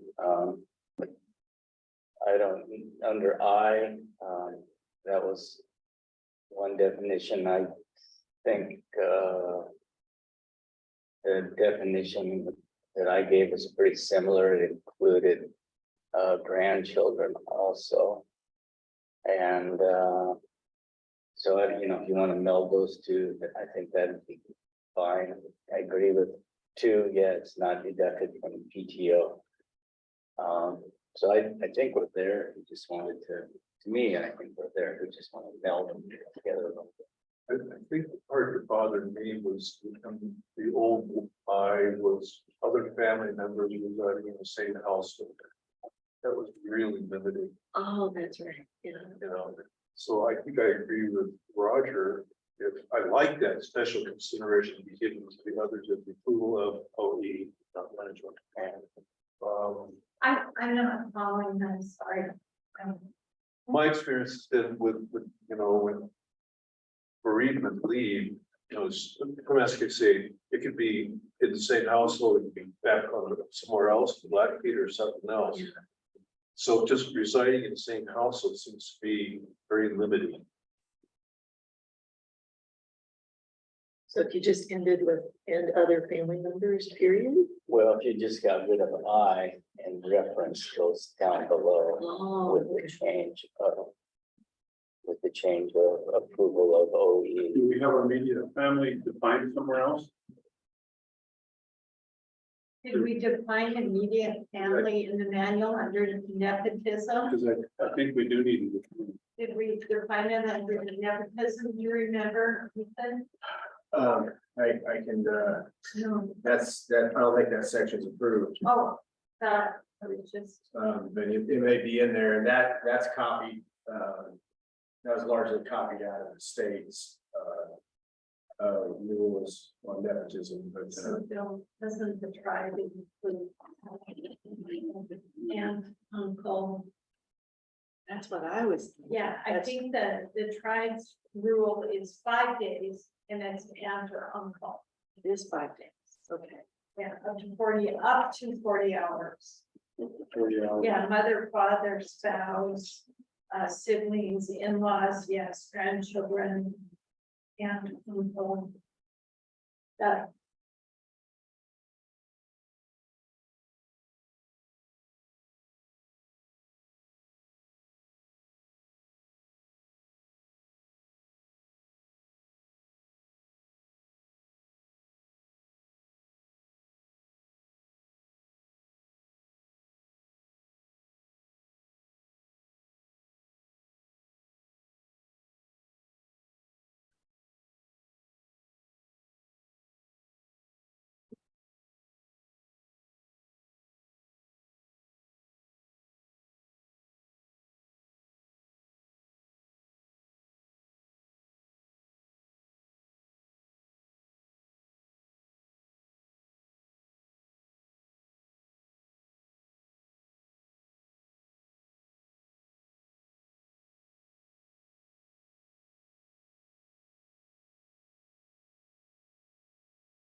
Oops.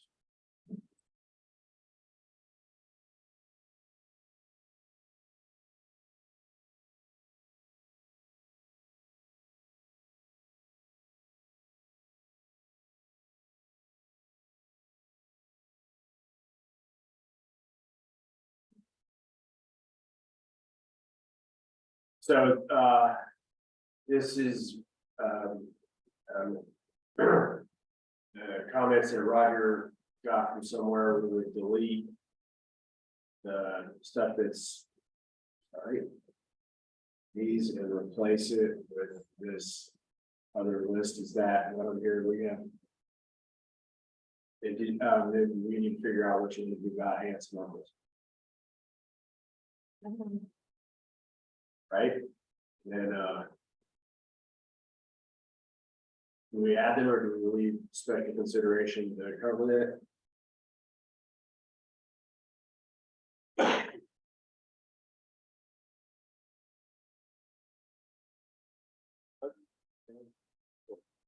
Actually, I have the, 3 days or whatever, I want to allow, maybe granted with appropriate verification, what I'm gonna consider appropriate verification. That's actually kind of tough. If we want to change that to 5 to match travel plans, 40 hours, up to 40 hours, I mean, that's.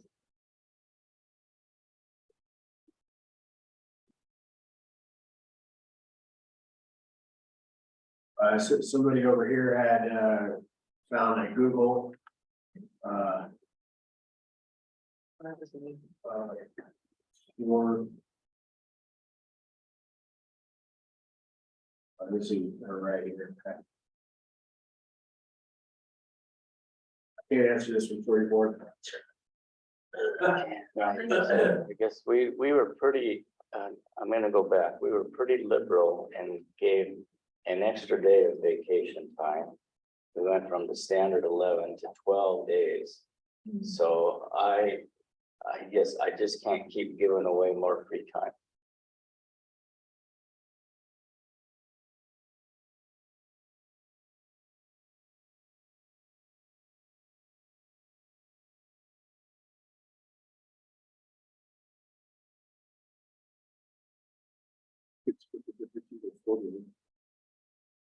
I just think, bereavement is so unlike vacation time. It's just something that's really, really important. Yeah, seriously important. That's why you have PTO. You can use your PTO after that.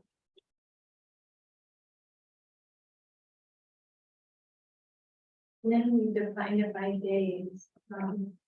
Maybe we should define it by hours, because of what if one person works an 8-hour day and somebody works a 10-hour day? So maybe we should define it by hours to make it consistent.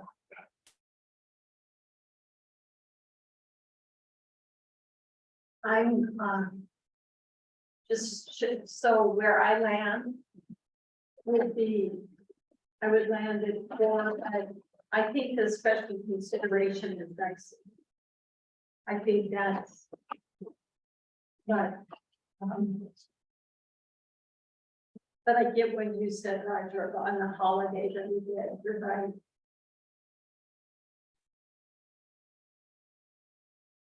Okay, may I say something? Okay, I kind of like special consideration, even though it is dicey on its face. I agree with you 100%, but what about an older cousin? Or some extended family member that's not listed there? And that acts as kind of a catch-all. To get the ones that the list doesn't capture. Yeah, But I agree, yeah, I know what you're there's a saying. lot of subjectivity in the hands of the water engineer. Yeah. Man, I've seen like a real jerk. So, I mean, it's. Yeah, I'm. Let's go back to appropriate verification. What is that? A copy of the notice of services or other documentation of that.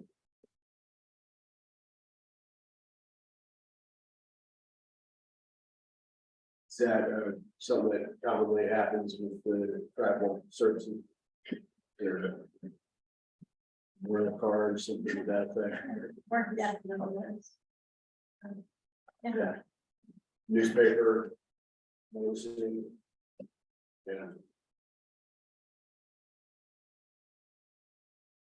May I just, Yeah. there's something about that, and maybe this is just me, so I'm eager to learn from all of you. But if you're in the midst of grieving, and then you have to bring a note to justify your grieving, that just seems really harsh to me. And not to make light of this, I mean, I get why.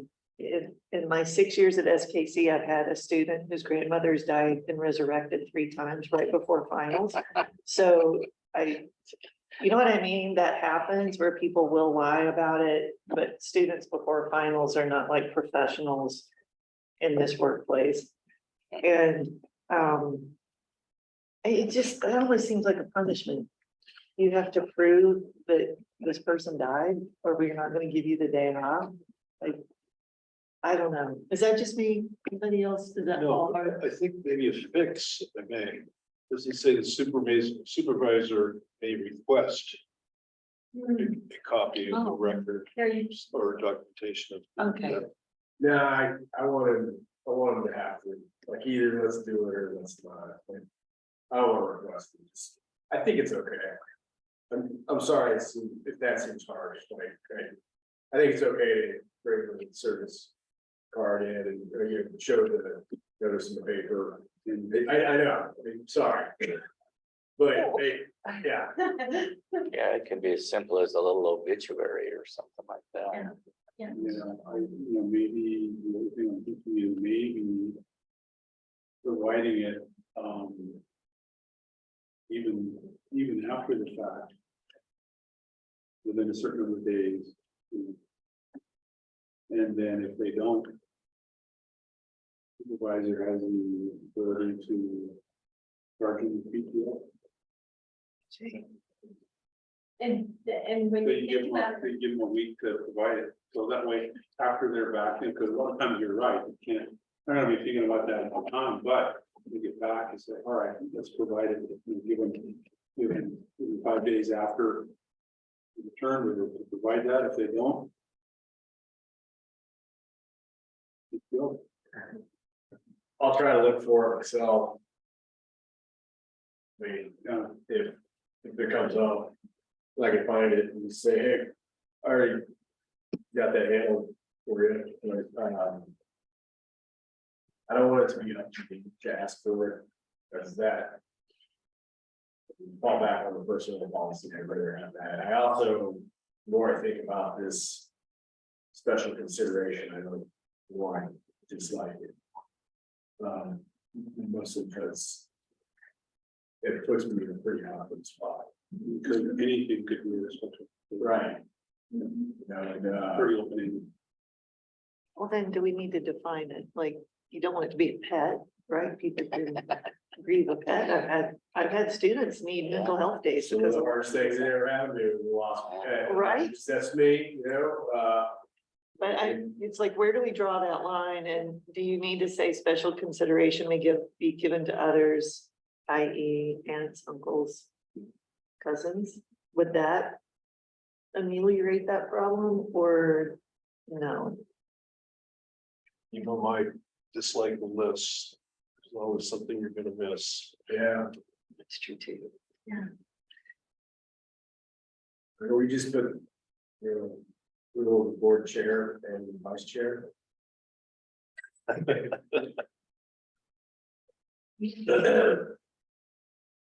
right, it's fine, I'll just embrace it. Yeah. How about this? I put 30 hours in here. That's something more than 3 days and less than 4. I'm gonna stick to 24. Just because there's too much going on. Roger. Huh? 30,000. My standard's 24 hours, 3 days. I'm kind of gonna be hard on this one. 4, 30. 30. I vote 30. I mean, when people are grieving, you can make them come back to work, but they're not maybe able to function well. And then, Then take PTO. 30 based on 10-hour work hours, I'm gonna go 32. For 8 hour work week. That's why I try to do something a little in the, you know, 30.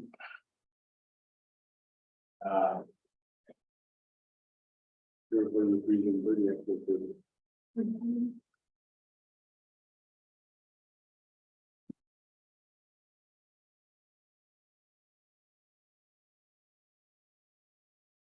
And we're really gonna make people provide a copy of that notice. Well, Yeah.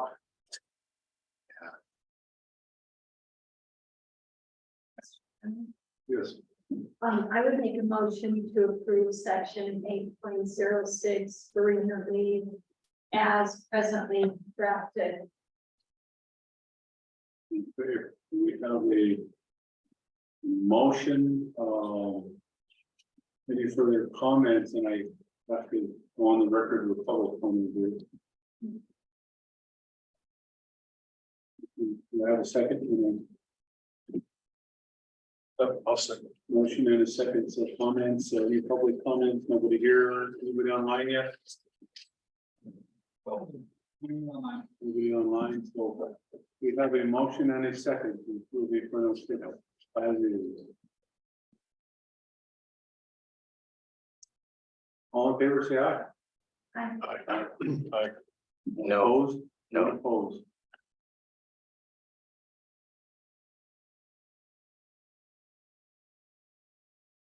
Oh, Roger, and so it's approved.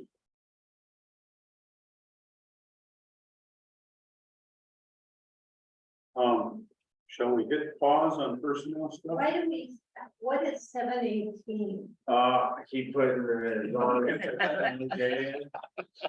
Something exciting, not 718. Not finished that long. This has been a really long meeting. Surprise. Teresa, it feels like it. All right, so can we hit pause on that and go to? Is there something else you need to hit right now? Something else you want to? Well, I think, we'll be fine. Okay. So with that, we'll go on to health insurance discussion.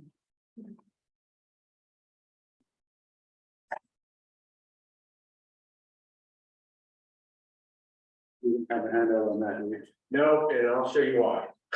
When- So we got information about health insurance. And we got information about health insurance. These documents are, pretty substantial.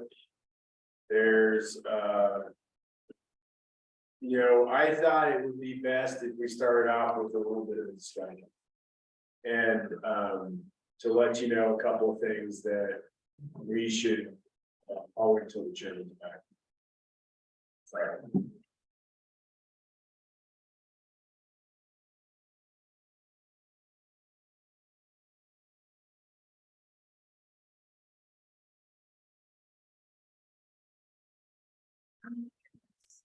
Only 69 pages.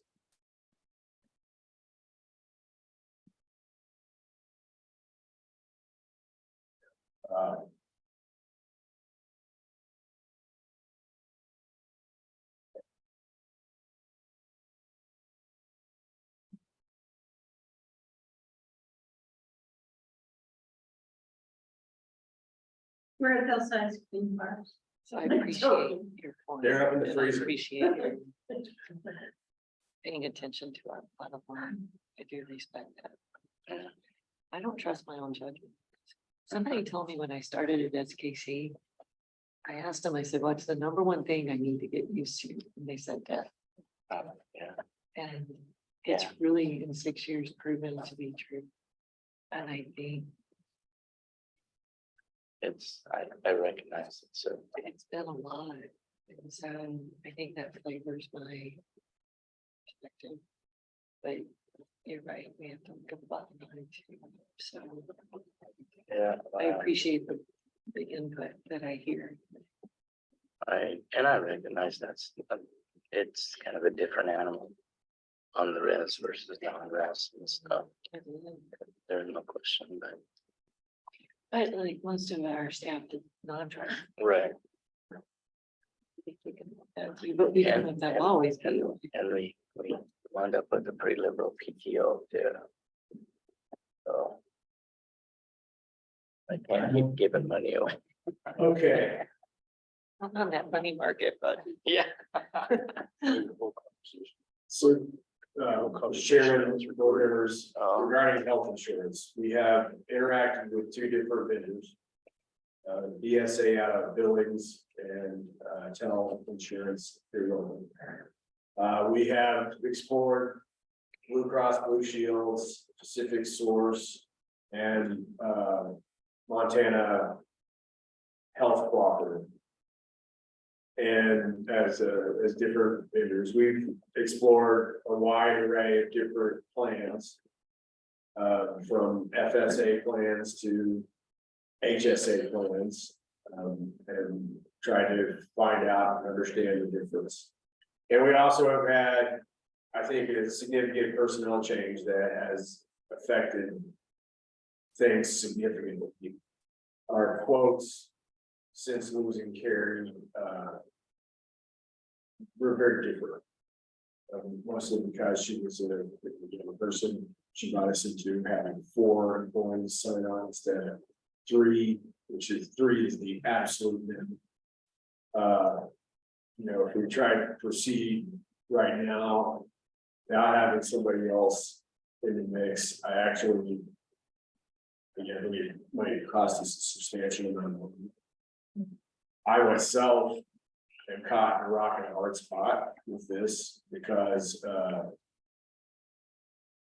since the start of the new year, the COBRA that the board, portion of my COBRA payment, the board pays me as compared to what I would have been paying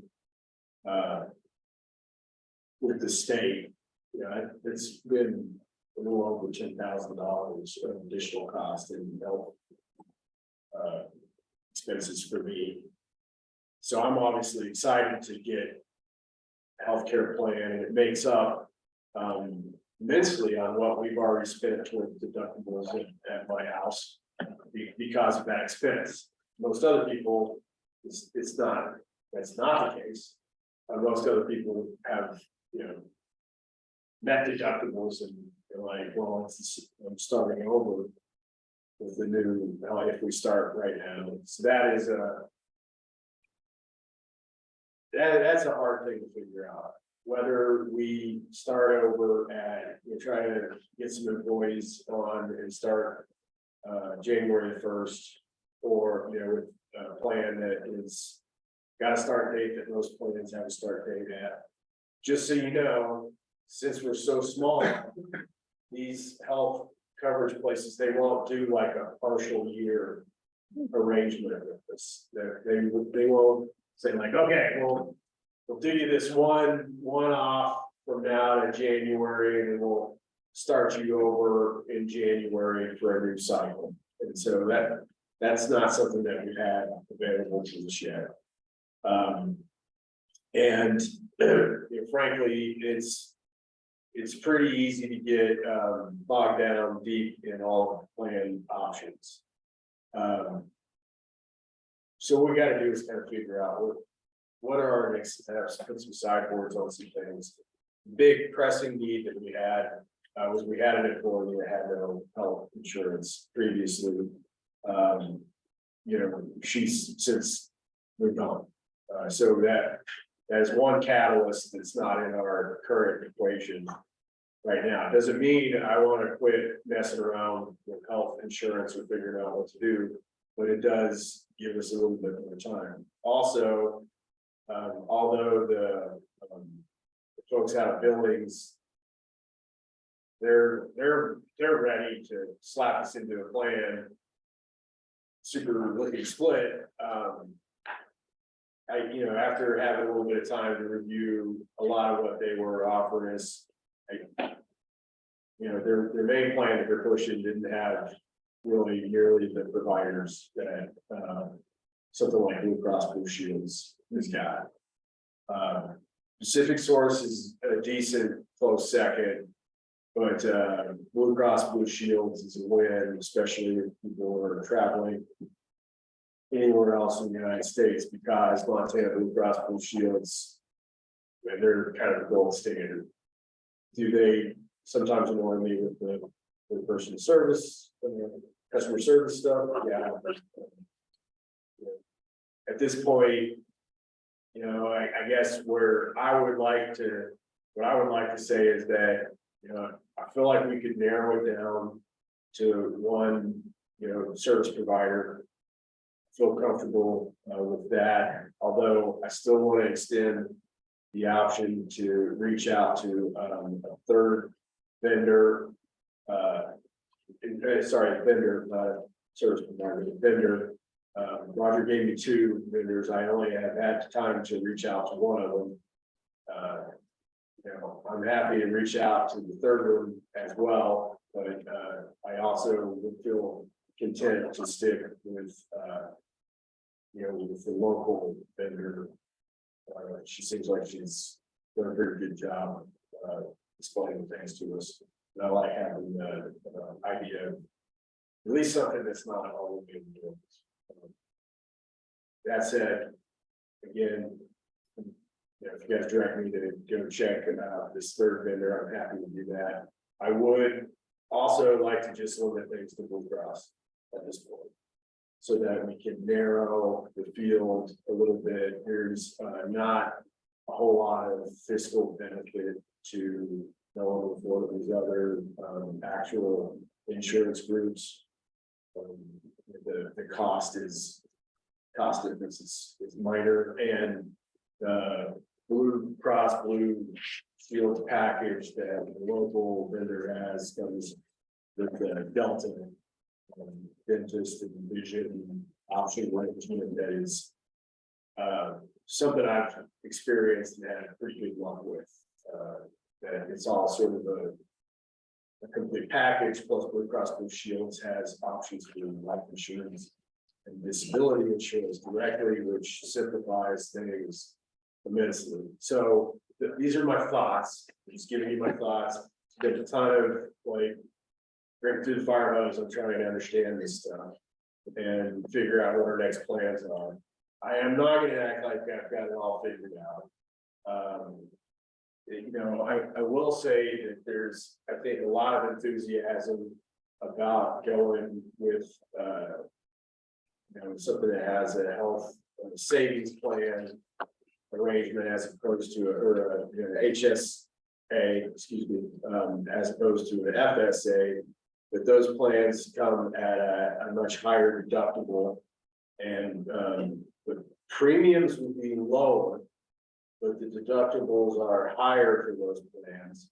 And you know, the kind of things that I would explore with that option that are commonly done is that oftentimes the employer will contribute an amount to the HSA that helps to make up for those higher deductible amounts. And generally what I find is that in the long run, that actually saves money because the premiums are less. And even in comparison with contributions to the HSA, and that money in an HSA, unlike an FSA, it's not lost from year to year. And you know, the agency, the office wouldn't lose out to an FSA for an employee that decided to separate mid-year. Because if the employee separates mid-year, the entire FSA is still eligible for them, you know, to use that. That's how an FSA arrangement is. That, you know, year starts, money goes in for the FSA, and the employee can depart February. They will still have access to the entire. That's a factor. So I hope I am not too discombobulated with my statements here, but those are the big things that we're trying to figure out. And,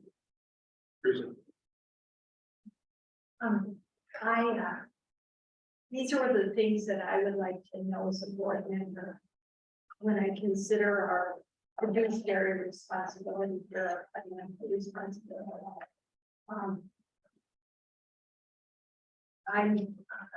I'm used to, having a bit of information from, what I'll call the front end. More so from the front end of the plan, so that if our staffing plan is that eventually we'll have 7 employees. And then I would be able to understand what we can afford to pay per employee for each one of the premiums. And then if you have a benefit package, then that benefit package says the employer offers health insurance, but dental and vision are at the option, and that employee cost. What I can't wrap my head around yet, and maybe you all took care of it and I missed that meeting.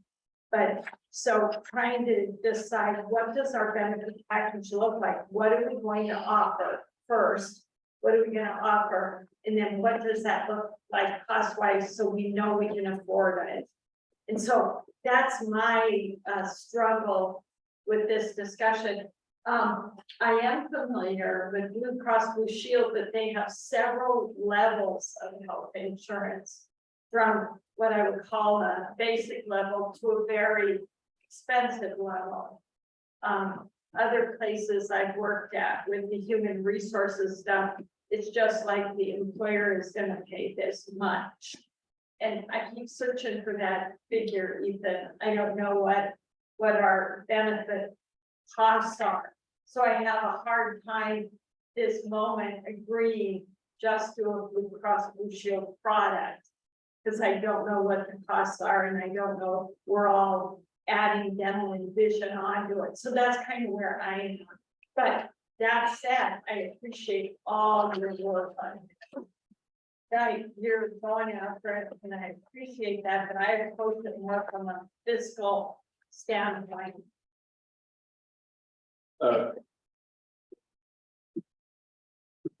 So I guess, to me, health insurance has been really one of my strongest passions for the employees here. I just want this to happen. I think it's so important to have health insurance.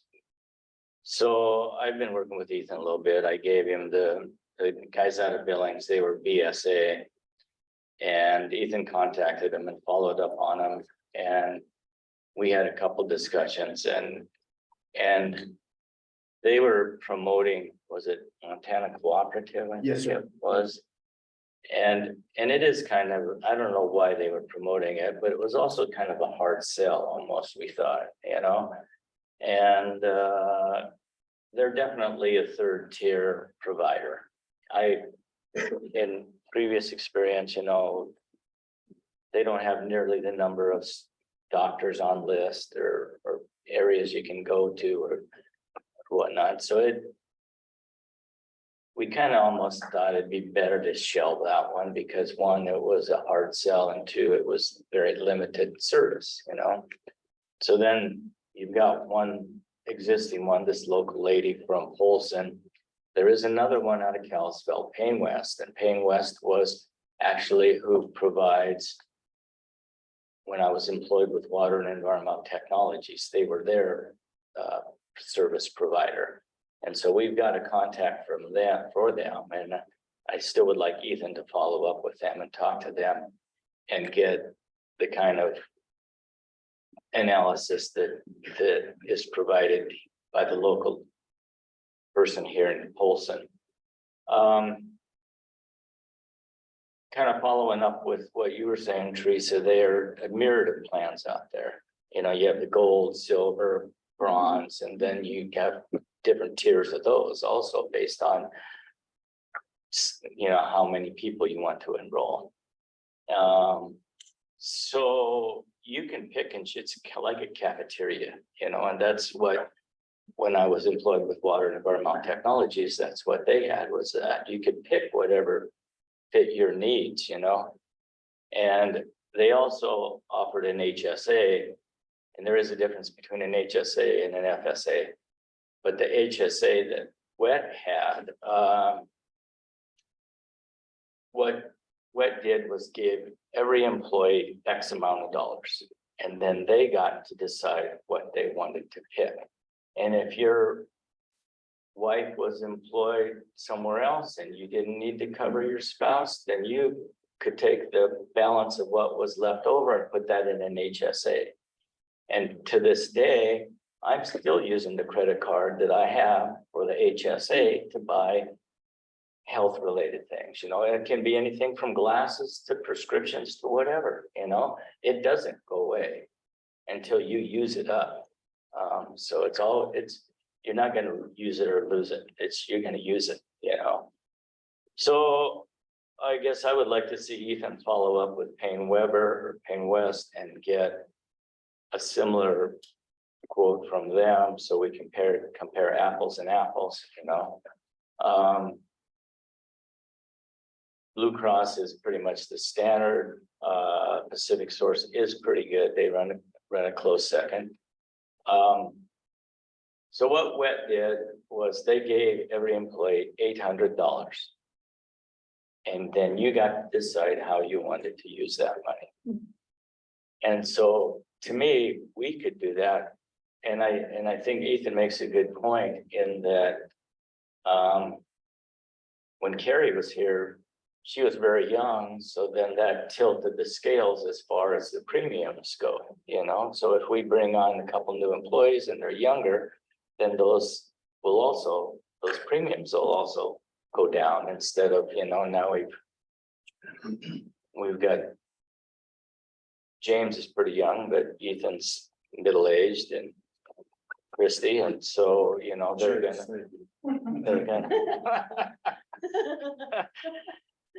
gonna proportionally or disproportionately weigh those premiums. And the number of people. And then, Because we're the smallest you could possibly get to get a group rate.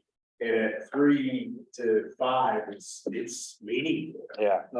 You know, so. So if we could, you're right. So if we could even, you know, get some more quotes and delay that, I guess that they only sign up on an annual basis, you know, I didn't realize that. But if we push that deadline out a little longer, but it's going to be important for us to be able to say we have something that we're going to hire 2 more employees. So I guess, and you know, I don't know how James is funding his, but I think we should think about just saying every employee gets $800 or $600 or $900 or whatever we decide on, and make that designation. And if they don't want to go with Cobra, they can go buy insurance on the marketplace, you know, and pick their own insurance. You can do that anytime. You can sign up new, and that gets everybody insurance right away, you know. And if Ethan wants to use that money to continue with his Cobra or go on the marketplace, then he can do that. But at least we can at least start the ball rolling on this, you know. So I've thrown that out on the table, and not for a motion now, but just for consideration. And maybe we can have more discussion at the next meeting. If we're going to put together any financials that we requested, maybe we can add that as a comparison. Yeah. I really like the discussion. I like driving down the point where we know what we've got as a benefit. One of the questions I had is kind of where you went, well, what would happen if we were able to wait until the first of the year, 5 more months? And this year, could we wait till January? Then we have 2 more employees. Maybe it's different then. I don't know. But in the meantime, what do we do for our employees in the meantime? Yes. If there were a stopgap to do something in the meantime while we continue to evaluate, I would support something like, you know, some sort of monetary contribution for health related needs in the meantime. Yeah. Yeah. Till we arrive at something, but I like it when the employee has choices, like you say, this amount of money and then.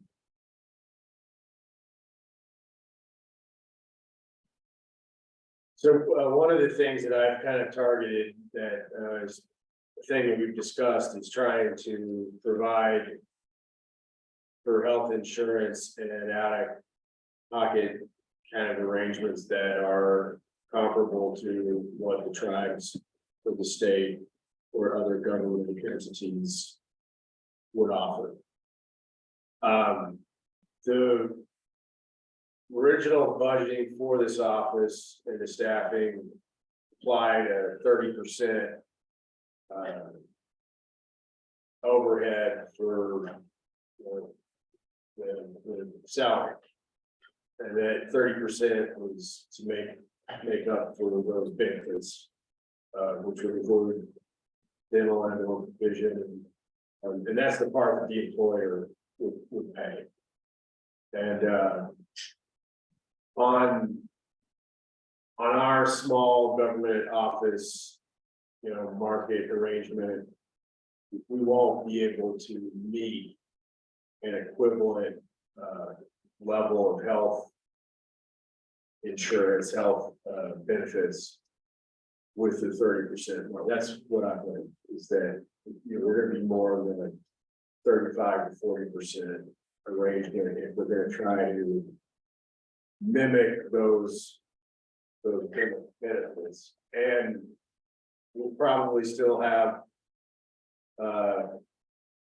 some items that aren't quite as good. For instance, we're always going to be too small to have a health incentives program. It won't really pan out for us to do what the state does, where you can go get some blood work up and save a tremendous amount off of your premium. That the administrative overhead for us is almost costing us more money than just getting the blood work separately. So The first part of the presentation, that there was a third, what you said, third vendor, is that the vendor? Payne West, I believe. We should do that. Well, first, we need to figure out do we want to do that with 3 employees, or do we want to try to hire? And I'm happy to have that discussion with Payne West and see if they can run the quotes both ways. But I guess, yeah, I think it's worth checking into it, and we can evaluate what you find out and compare it to this. But I don't want to run into the same thing we did with Christie. And so that's why I'm just saying, maybe we consider Carrie. Yep. Thanks for correcting me. That we consider giving new employees as well as existing employees that a certain stipend designated for health coverage, And that way, when we hire somebody, we can say, well, we're in the process of getting it, but we're going to give you this so you can go get health insurance on the open marketplace. Or if you're coming from a government agency, you can use it for COBRA and pay for your COBRA for 12 months or whatever it takes. If we do that, we can eventually then shift to something. We can shift, or we can just keep that thing going, and then it goes under whoever we use to be our provider. And we missed, so this table is what? Exactly. This table is the blue for PPO network, and this gives you an idea of what their different plans are. Okay, and so you have premium. I'm sorry. So there's premium plans, gold plans, silver plans, and they go down the line. You see, there's different amounts of cost arrangement know that these, I believe, are all FSA plans, and you pay a certain amount, before you reach your deductible, and a certain amount after you reach your deductible. The HSA plans, after you meet your deductible, there's not like a copay or a percentage that you're eligible to pay afterwards. You say it's blue for, is it Blue Cross? This Blue Cross Blue Shield. Okay.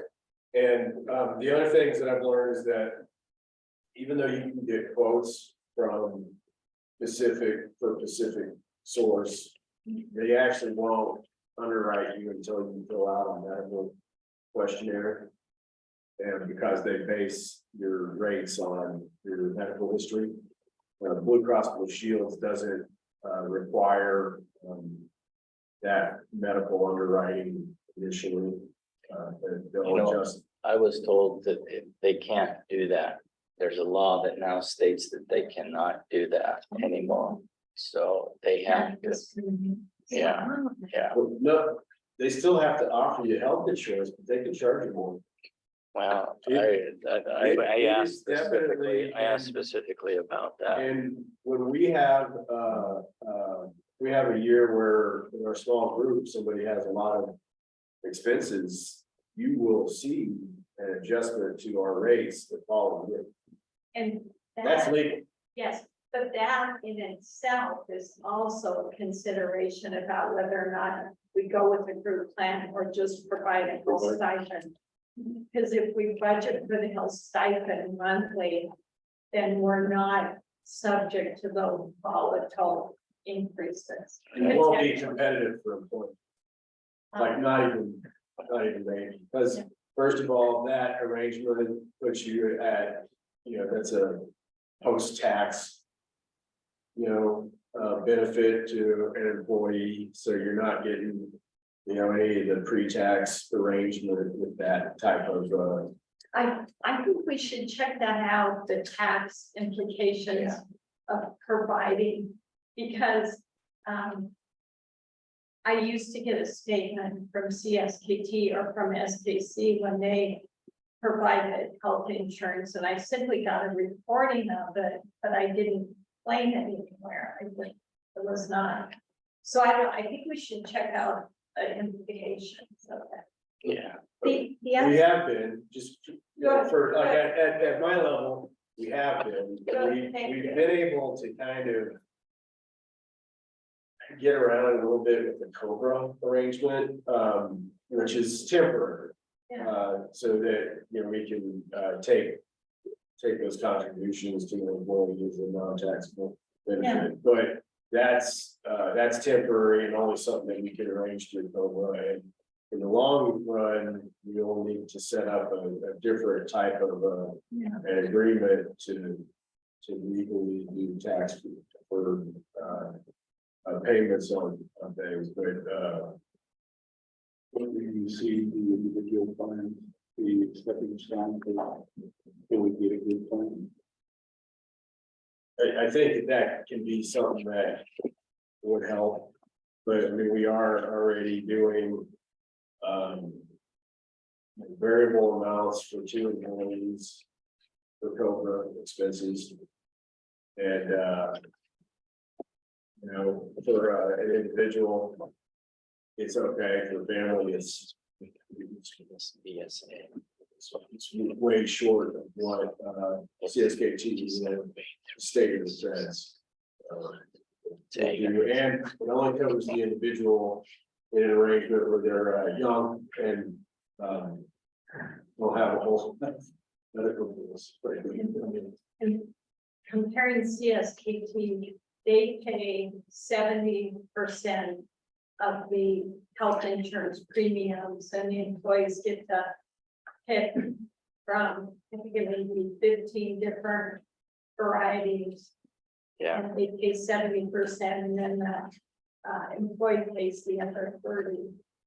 And then at CSKT SKC for comparison, SKC generously offers enough of a rebate that some employees can and nothing about benefits, some employees can pick up insurance provider health benefit at no cost for them. And there it's for a single person, it's $1,025 per month. For family plan, it's $1,100. But saying that, and it's kind of like, sometimes, and Ethan probably feels like this a lot, kind of like the tail wagging the dog. It's like, we're building all of this and, thinking about the benefit discussion. At some point, maybe we ought to have a little private survey about what benefits, we think we should provide. Should we provide dental? Should we provide vision? Health insurance, life insurance. I don't know if we're all on the same page about that. So that was kind of the benefit of that stipend that like WET would give you, for instance, with myself. When sometimes my wife would come on, sometimes she wouldn't, but when she wasn't, I could get dental, vision, health, and still put $200 into an HSA, so it was more than ample to cover it, so. How do we, at this point, if we said, well, let's look at that option, how do we evaluate the amount? I don't know, we just, that's a good question, how do we evaluate the amount, so. I think one of the things you ought to consider is, I think you probably just get to put together a proposal. Tell you what I think we should do that is competitive. The percentages we're gonna have to adjust because the state, the feds, CSKT, they all are getting, the same health insurance for a lower amount because they're in a big group. So when you look at that percentage arrangement, it doesn't equate to, the same type of benefit here because the costs higher. And Yes. by no error or omission of our own, other than a small, and which is why I went to great lengths to try to attach us to another organization for their health insurance. And that's three Yeah. times I've been shot down through that, so. Yes. Well, Roger's point though is if we want to try to be helpful now, that's an option. Is that something you would like us to explore and do, or? Sure. We need some way of evaluating number now. I will give you a spreadsheet that, will give you some ideas to consider.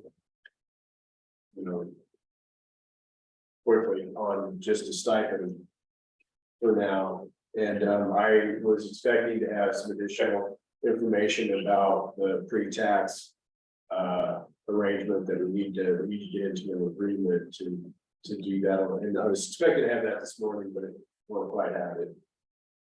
And In the group plan, keep working on, and then if it's only an annual thing, then when is it, in January or in October? January 1st is when we start, and with the fiscal year, Shoot for that. yeah. And then I guess for the sake of sanity, it would be nice. I mean, unless there's a reason not to settle on Blue Cross Blue Shields, it would be nice to, if we want to do comparisons between vendors, we actually need to have something that is a match to compare, right? So getting a spreadsheet for 3 employees from 2 similar places, I think makes sense. And I am a little reluctant to start throwing our health information around to all these different vendors. I'd like to settle in a little before we start giving everybody social security numbers and and also with Blue Cross Blue Shield, we don't actually have to do that. It is tied to age and the types of coverage from individual to all the way through in the family. You know, the tiers in between. But we were not eligible to get into a lot of the larger outfits like the Legion, certainly. Cigna, just so you know, I did, you know. You don't need the answer, you know, put it in the- Or you can- Well, I think I got some. I'm gonna interact, but you can tell me if I'm all right to just focus on Blue Cross Blue Shield. That'll be- And I think that or putting something together and getting moving, is that sound fair? Yeah. Yep. Consensus. Okay, and I am gonna promote us having some sort of a demo plan. You can turn it down later, but. I do need the board to adjust their expectations. If we could have got in on the state arrangement, we would have saved us a lot of money. So, you know, in this modern world of rapidly increasing healthcare costs. If we can get healthcare, it's just gonna be expensive. Health insurance, actually, that's what we need. Anything else? So usually with those kind of things, though, you can, I know with wet. You would pick your health plan and then you could opt into the dental. It was a set number already. And you could opt into the vision and it was a set number, you know. So usually those two things are set amounts, whereas the health insurance, it's really okay, what amount of copay do you want to have? What coverage do you want to have? Do you want to have catastrophic, which is the bronze, or do you want to have the Cadillac, which is the gold, you know? So so it can be widely varied. Then the FSA and HSA plan rates are different. To be HSA eligible, you have to have a certain level of deductibility, or deductible, certain larger amount of deductible before the insurance kicks in to be eligible for the HSA plan. On those plans, an employer could choose to add an FSA on, but you can't do it the other way around. You can't be on a FSA plan and then add an HSA. Yes, and I know Ethan, you had 5 o'clock is a hard stop for your answer. But and Roger made a really good point today, as he always does, and we talked about costs and vacations, and so we were talking about vacations, PTO, bereavement leave, and hybrid work schedules here, which are in my opinion, generous. And it's like, how do we offer all this, remain competitive? But I never had the expectation that we would fully meet what the feds or the state would offer in terms of benefits. I never put that out there in my head, because we're building from the ground up. So that's where I kind of want to see the dollars in cents. Yeah, we're smaller and we're medium state that we can't Yeah, get into. We're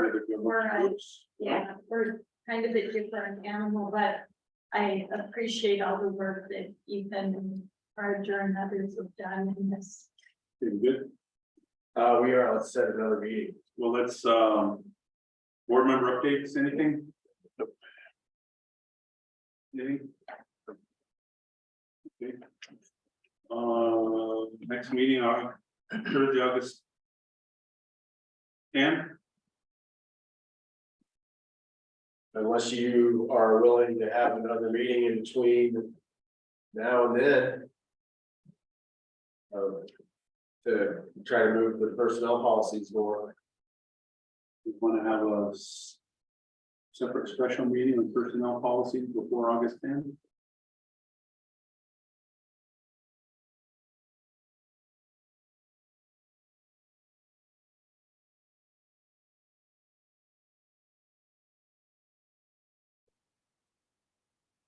suppose we'd be looking at something like.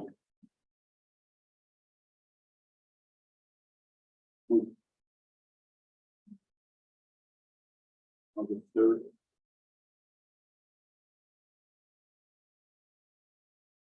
July 27th. About July 27th.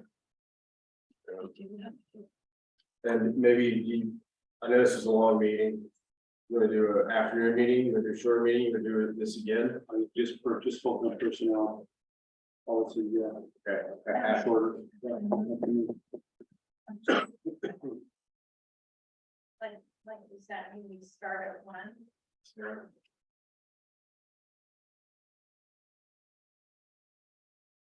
Then if you email me the PDs you have, I'll reach out to tribal personnel for PDs so I can help you. All right. I'm gonna be arbitrary for that date right now. That overlap with your other board. Yeah, well.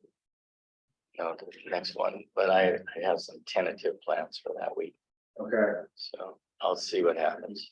we gotta have at least 4 for sure on the 27th. I'm the same boat as Roger. Is I just don't know right now. does the 20th next week work? I'm in the field.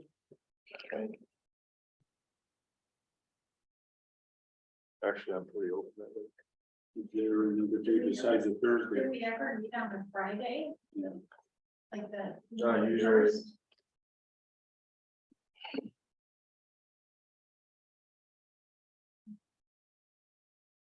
On Tuesday the 25th.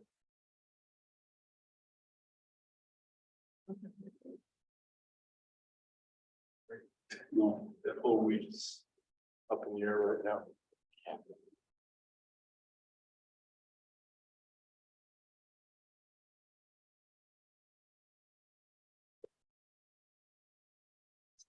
It's the 23rd. are we The 3rd? eliminating Friday the 21st? I can't do that. Okay. So third, August 3rd, or sorry. You can do the 3rd, for sure. We want to keep the 27th open until we hear back from Roger and Ken, or just settle up on the 3rd. So keep it open. Okay, 27th option. Option on the third. Okay.